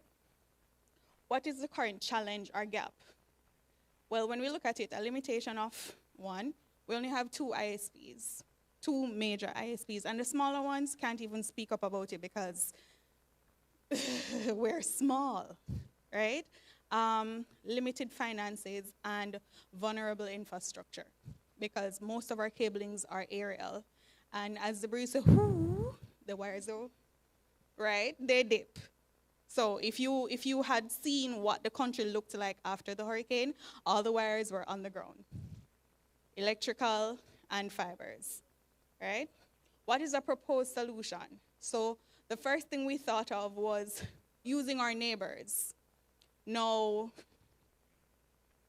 we are a small country, but there are many islands in the Caribbean. And we need to start leaning on our brother and sister countries more than we are. There's CARICOM, we're all in here. Most of us are here. We need to start leaning on each other better. So there needs to be some more neighborly love as it concerns network and ISPs. Roaming technology. So what we saw that really helped us was everyone that had a Starlink before the hurricane, it really came in handy. So find a way to figure out how to get Wi-Fi technology. Bluetooth mesh. So if you can remember when the hurricane happened and Flow wanted to, because the service towers were down too, because they were bent out of shape. So they implemented a technology that saw them tapping into Starlink's technology, and you were able to make calls through activating something inside of your network on your phone so that you were able to make calls through Starlink's technology. So finding a way to implement more of that. Satellite communication, as well as, if possible, this is not a full-on proposition, but it can be underground cabling. We've spoken about it this morning heavily, that, you know, maybe we can think of going underground. So if there is a hurricane, then you know that the aerial cables will not be damaged because they're not up there. What resources would be required? As spoken before, a good relationship with our neighbors. We can't live so close to each other and we don't have a better communication, a better relationship, a stronger relationship needs to happen. We need to be able to lean on each other when these natural disasters happen. Each one, reach one. No man is an island. Financial support. We need to find a way to finance these things that we spoke about before, and we need better threat analysis. Some of the obstacles that could be considered is unwillingness of neighboring countries. Now, I'd hope that we all like each other and we'd want to work together. So I'd hope that there will be no unwillingness. Lack of financial support. Again, we're a small island, so money doesn't come and it doesn't grow on tree, even though we have lush greenery. Wireless congestion. So yes, Starlink is amazing. It did wonders for us, but it gets congested easily because, again, it's radio waves. What would be the initial success? What would the success look like after 3 years? Well, more resilient network framework, because now we have options. Because that's really what we're trying to tell you. We need options. So after 3 years, you'll have more options. So if something happens here, we can easily switch to the other one. Shorter restoration time frames. So because now that we have all of these wonderful little things that we can now move to, we are able to quickly come back online. We're quickly able to reach out to supporting countries and all of that. So a faster restoration time frame and less downtime. So I am from a part of the island that got really hit, like badly. We were out of cell service, electricity, and water for almost 3 months. So we'd get back online, less downtime. Call to action, the government involvement. Now, for smaller ISPs, we don't see no grants. The grants are not there. So the government needs to step in. They need to forge the relationships between the other islands. Communication. So we need to let our people know. So if we're going to do any of the proposed solutions, our people need to know that these things exist. There are a lot of things that exist in Jamaica that a lot of people don't know about. So proper communication channels, know where to go to, who to speak to in order to access any of these things should there be a natural disaster. And yeah, I guess that's it.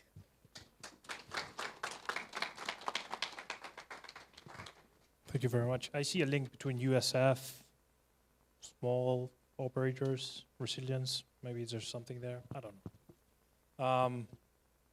The other thing, very quick. So the thing they talked about on that is the direct-to-device technology that the LEOs use and Starlink uses. So you can make a call through satellite. There is an event coming up in the region, the WTPF, the World Telecommunications Development Forum, happening in Bahamas. I don't know if the CTU person, I think is, yeah, it's over there. So CTU is hosting that. It's going to happen in June. It's a great opportunity for the region to be involved in a topic. So the WTPF is divided in opinions. So one of the opinions is space connectivity. So it's a very good opportunity for you to reach out to whoever you need to reach. I don't know if the regulator is going to participate. I don't know if the ministry is going to participate. So whoever is going to participate, so you can bring their your ideas to them, so they can then relay back to the rest of the international community to do something there. Because that also is going to affect the next big international conference. It's called the Plenipotentiary Conference, the ITU. It's where all the elections happen. How the ITU, the International Telecommunications Union, is going to work for the next 4 years from this year onwards. So it's a great opportunity for this region to influence the outcomes of this big international multilateral, and they are not multi-stakeholder. They invite us because we are sector members, but they are not multi-stakeholder. They are multilateral mainly, but it's, again, just an opportunity for you to bring your ideas and your concerns to your officials, and then to bring it up to the global stage. So please, next.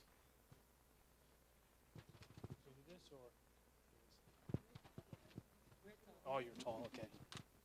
Perfect. Oh, see, she's tall. Hi, everybody. The group consisted of O'Neill, Shanna, and myself, Terrian. So the what if is, Jamaica has a shared database with wired and wireless service availability from all providers. So that is our what if. The current challenge or gap is the lack of coverage maps or fiber routes and customer build-out details. So this challenge essentially poses one strategic one as well, and we'll see that later on. So what is the proposed solution? Telecom regulators should maintain a database of this information for network operators. Here comes the strategy. This information could form the strategy for organizations, for telco operators, especially for those with corporate responsibility, seeming that a lot of the Jamaican coverage or lack thereof now are areas where the return on investment seem low. So if they have that information, one could say, I'm going to do this area, and another could say, I'm going to do that area. So that information now would essentially spread the love. What resources would be required? Hardware to store details and software to access data security protocols. Okay. What are the obstacles that need to be considered? So we have non-compliance out of consideration for their security, the data security, and also the associated cost.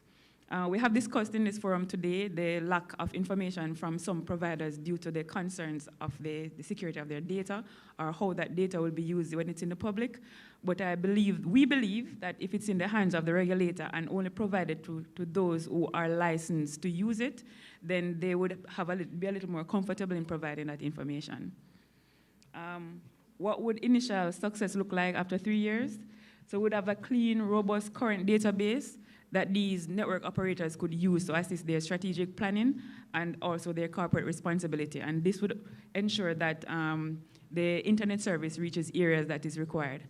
We do accept that wireless service may be in a lot of places, but for those of us who have wired service at home, we can accept that it's way, way better than wireless. So while I know the expanse of wireless is wide, much of this consideration is for wired services in rural area.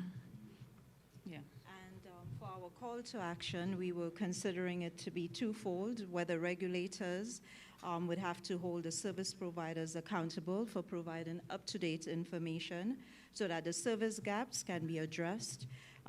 Also, we were thinking about the legislators. They too need to be part of the discussion so that the legal framework is there to allow the regulators to enforce it. And we could also think from the point of view of the providers, they too must be willing to share that information and maintain up-to-date information. Thank you.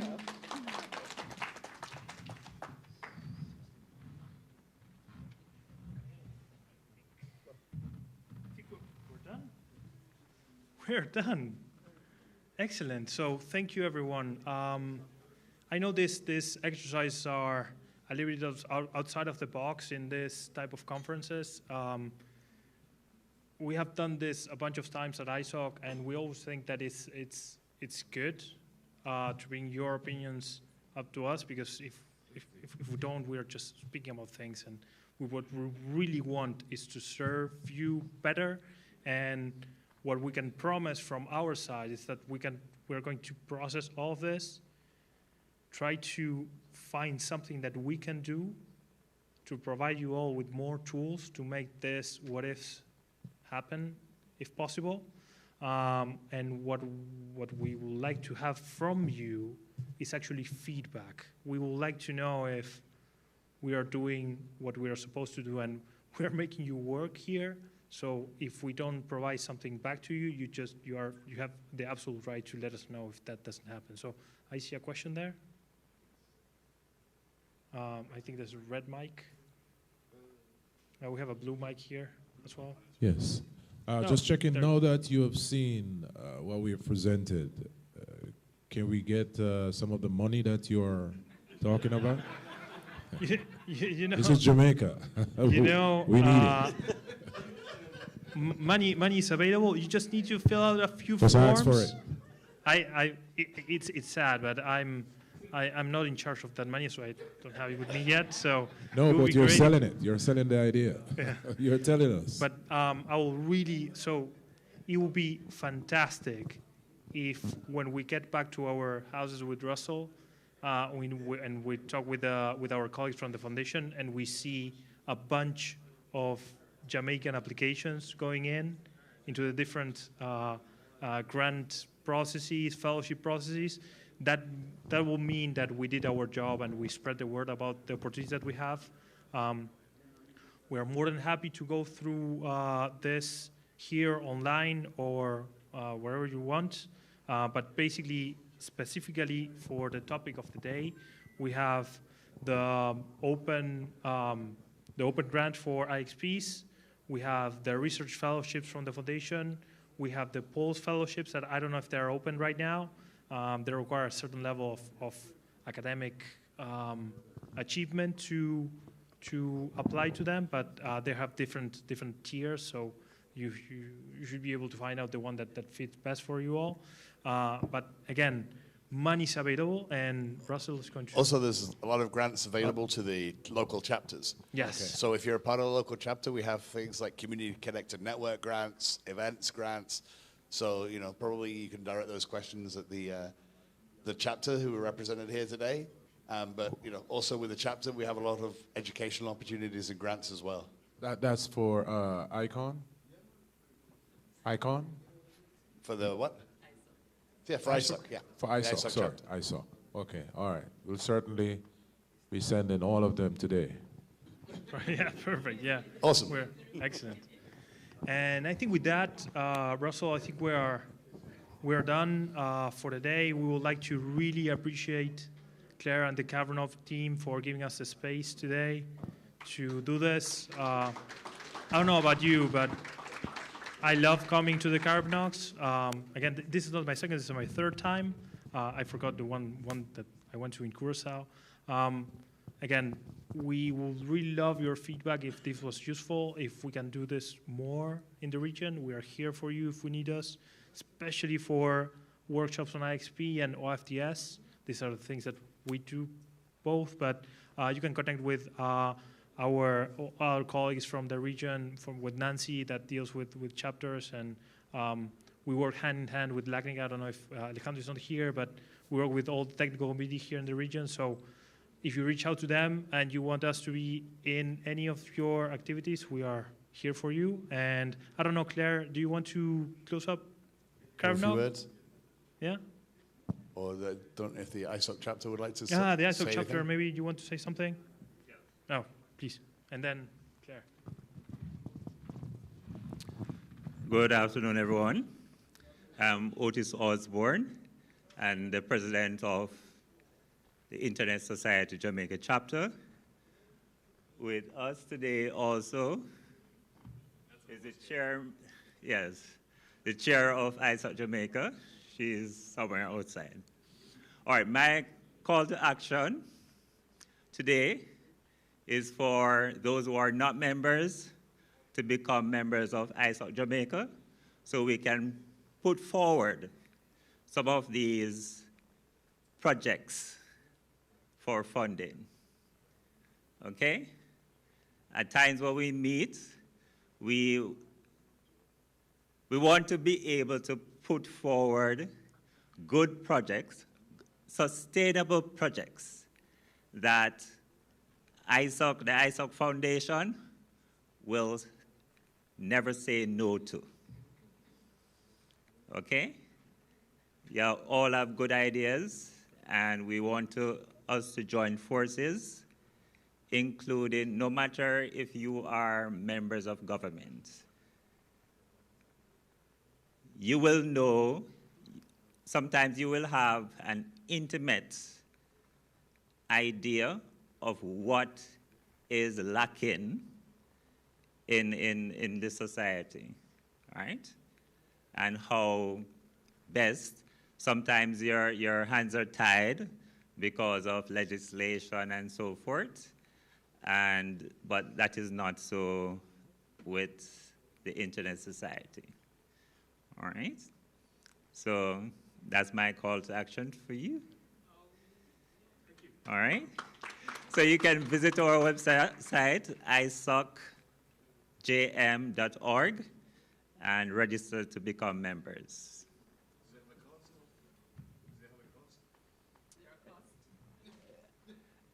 Not really. We take a small membership cost of about $1,000.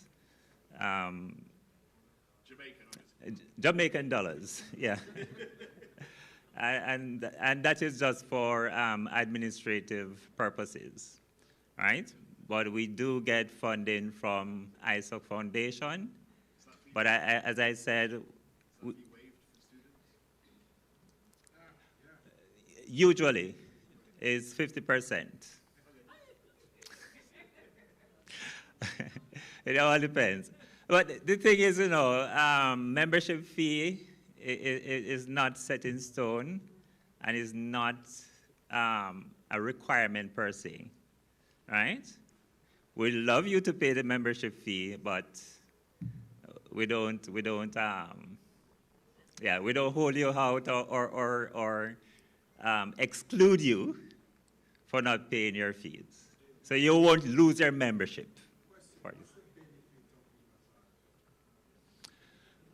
Well, for example, you have community networks, right? So we come together, identify communities with little to no connectivity, and we will put together a project and submit that for funding from ISOC Jamaica, ISOC Global, and then we'll be able to establish community networks in those underserved communities. We also do public training. So we'll train regular citizens on how to safely navigate the internet, as well as at times we talk about data protection, privacy and protection. There are quite a few areas that we delve into, and in fact, last year we collaborated with ICON, and we have the ICON Lakai Roadshow. So everything internet. We're all about supporting and advocating for a safe and resilient internet for everyone. It's not very often I get to quote JFK, so I'm going to use this. I got to use it, but don't ask what your country can do for you. Ask what you can do for your country, right? ISOC is pretty much the same. So it's a volunteer organization. So the more you put in, the more you'll get out. Amen. Yeah, no, I mean, so it's a really beneficial experience. But again, you know, you have to be willing to volunteer and put some time in, but you will get out a lot of experiences from it. All right. And of course, once you're members, you have access to free training from ISOC, whether you want to learn about data governance, if you want to learn about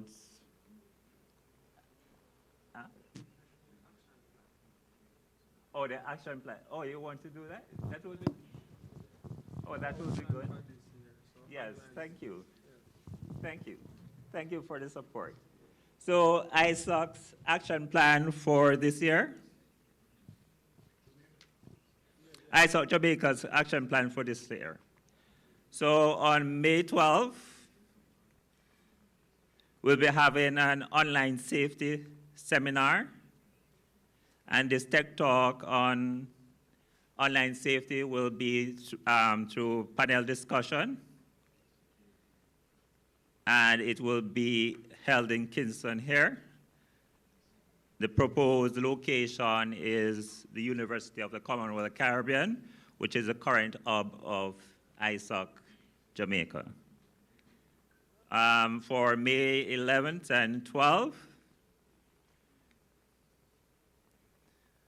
we want to build skills for community-led connectivity in rural areas, and that will be in Mandeville and online.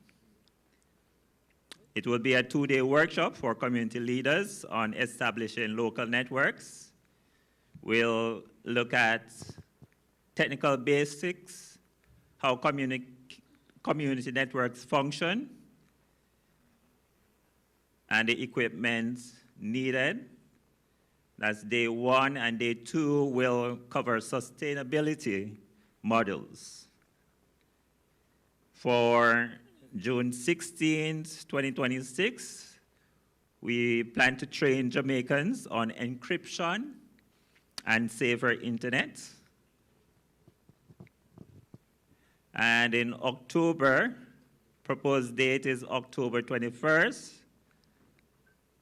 We're going to be championing Global Encryption Day to raise awareness of encryption, develop policy recommendations, and engage government and civil society.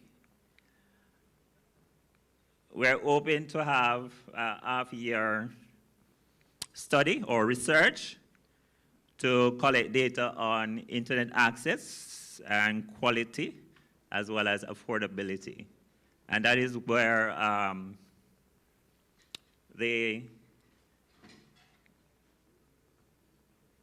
will depend on the Internet Society's resources. November 11th, we wish to facilitate online and in-person dialogue and educate public on internet governance and policy. All right? And of course, we're here today to strengthen ISOC Jamaica's digital presence and member engagement by building a modern, accessible website, and of course, grow the membership by inviting you to join.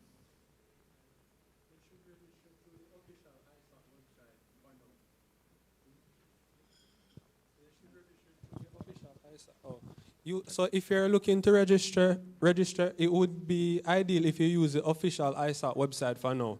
So ISOC JM, we're working out some kinks on that right now. So ideally, go on the ISOC website, the official ISOC website, and just select the Jamaica chapter, and you will be added, and you can attend our meetings and stuff.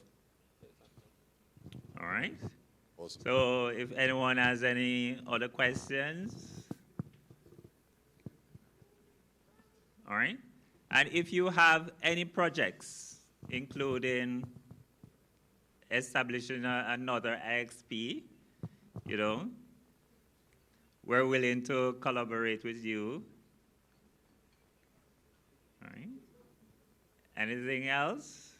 Small network operators, you can also come on board. Yes, question at the back.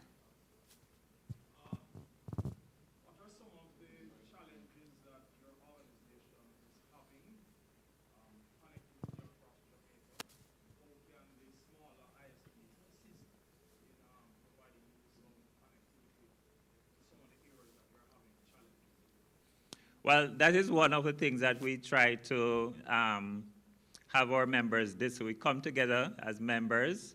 We're from different communities across Jamaica. We will see a gap, and we join, meet, and discuss that gap. And in fact, one of our last projects resulted in providing internet connectivity to an early childhood education unit in Hanover. All right? So we established a Starlink there, and we actually pay for, we sustain it by paying their bills each month. All right? So if you get support, especially through us from the Internet Foundation, ISOC Foundation, to establish a community network, then of course there will be some benefit to be derived where in terms of maybe subsidy, right, as well as return on investment. All right. Perfect. Thank you very much, Otis. All right. Okay. Thank you. Claire, would you like to say a few closing words? I'm not big on protocol. Protocols, yes, but protocol, no. On behalf of CaribNOG, I would like to say thank you to all of you for being here at CaribNOG 31, where our theme was Digital Sovereignty for the Archipelago. We really appreciate the work that was done on day one, where the foundation was laid on building the digital core, Day 2, the shield, engineering for stability and safety. And then day 3, peering best practices and measurements. I would like to also mention that 10 years ago, CaribNOG was held in Montego Bay. It was it was held in collaboration with one of our strategic partners, ARIN. So the ARIN meeting was held first, and then CaribNOG was held after that meeting. At this meeting, this is a CaribNOG meeting, and I would like to share with you some of the countries that some of the participants came from to be present at this CaribNOG meeting. After I looked over the note, I myself was surprised where persons were willing to support CaribNOG and came from. So of course we will expect that there would be persons from Jamaica here. And because Bevel Wooding is from Trinidad and Tobago, we have Trinidad and Tobago as well. But we also had persons from Barbados, Belize, Curacao, Grenada, Guyana, Panama, Rwanda, Uruguay, the United States, St. Lucia, Venezuela. And online, we had Haiti and Nigeria. Isn't that something that we should celebrate?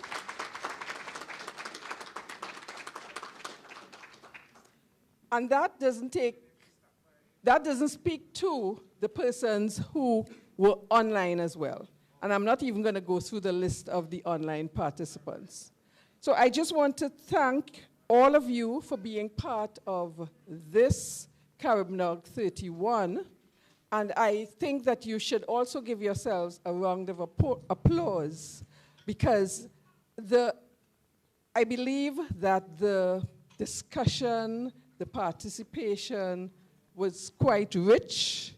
And I also believe that you contributed to making this a successful CaribNOG meeting, if I can say so myself. I think it was a quite successful CaribNOG meeting. Do you all agree with me?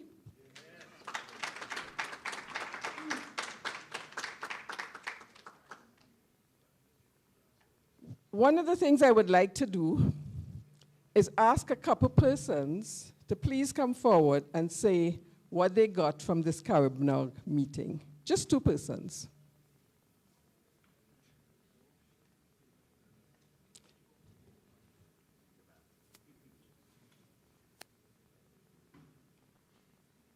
And I'm known to calling for volunteers if persons don't volunteer. Voluntold. Good day again, everyone. I'm Davian Morrison. I'm with Small ISP, Integral Networks. What we got was, well, mainly, the main takeaway for me was IXP, the importance and need for it, and then also the collaborative efforts throughout the region of connecting IXPs and so forth. That's what I got. Thank you very much. I'm so pleased that one of our students is coming to speak. Hello everyone. My name is Gary Bryan. So to keep it short, the main thing I got from here was a lot of ideas for a few projects that I've been working on and a few goals that I set for myself. Now I'm not gonna go into detail with it because, well, lawyers and don't want people stealing my ideas, but yeah, thank you. Also got to meet some very interesting people here. The food was pretty great. I tried something called Stone for the first time, and I met Mr. Eddie the last day, and found out about some interesting things from his country. And yeah.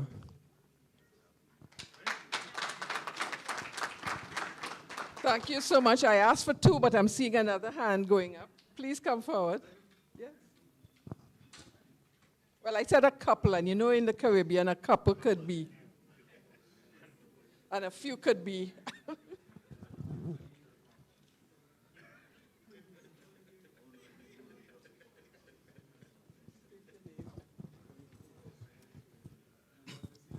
My name is Oliver Lawrence from St. Lucia. I'm NTRC. I love CaribNOG, and it's my third time here.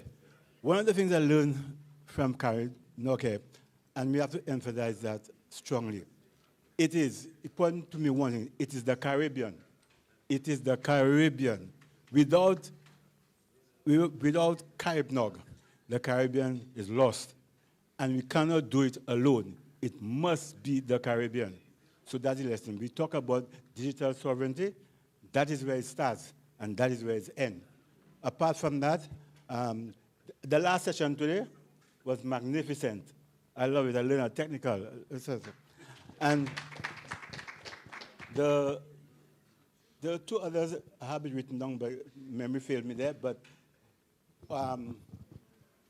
Brother Wooden, he always gives the correct atmosphere, the start of those things. I don't know how he does it, but somehow he put, whatever he does, he really laying the groundwork for those things, right? So that's one thing. I'm not much in the food, but it was okay. I'm not too much in the food. yeah, but generally, of course, the camaraderie, the friendship, it's like a whole family. It's like a whole family. We talk, we discuss, we ask questions, people answer you. There's no thing about it, right? So that's good. So I love that. I just want to say, keep CaribNOG going, because without CaribNOG, there's no Caribbean. Thank you. Thank you very much. And that's the call for more volunteers to keep CaribNOG going. And so with that, I would like to say thank you to our sponsors, the OUR team, Ivona and her team,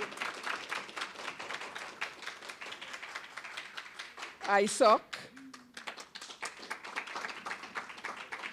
and our collaborative partners, without whom we could not have done this over the years, ARIN, PCH, Architects, Connected Caribbean, ICANN, the CTU,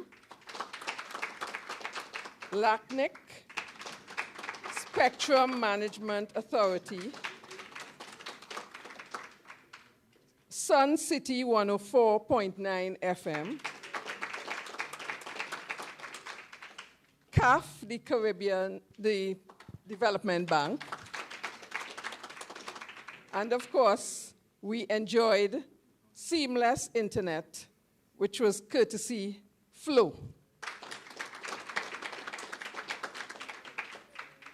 I don't know if the OUR would like to say anything. I know they spoke yesterday, but if someone would like to say anything.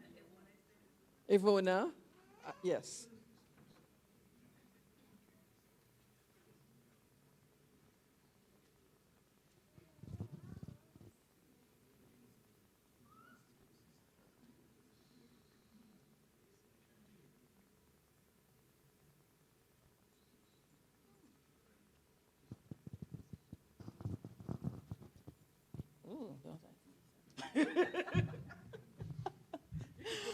That's fine. Okay, just want to say thank you for being here for the 3 days and for the lively discussions.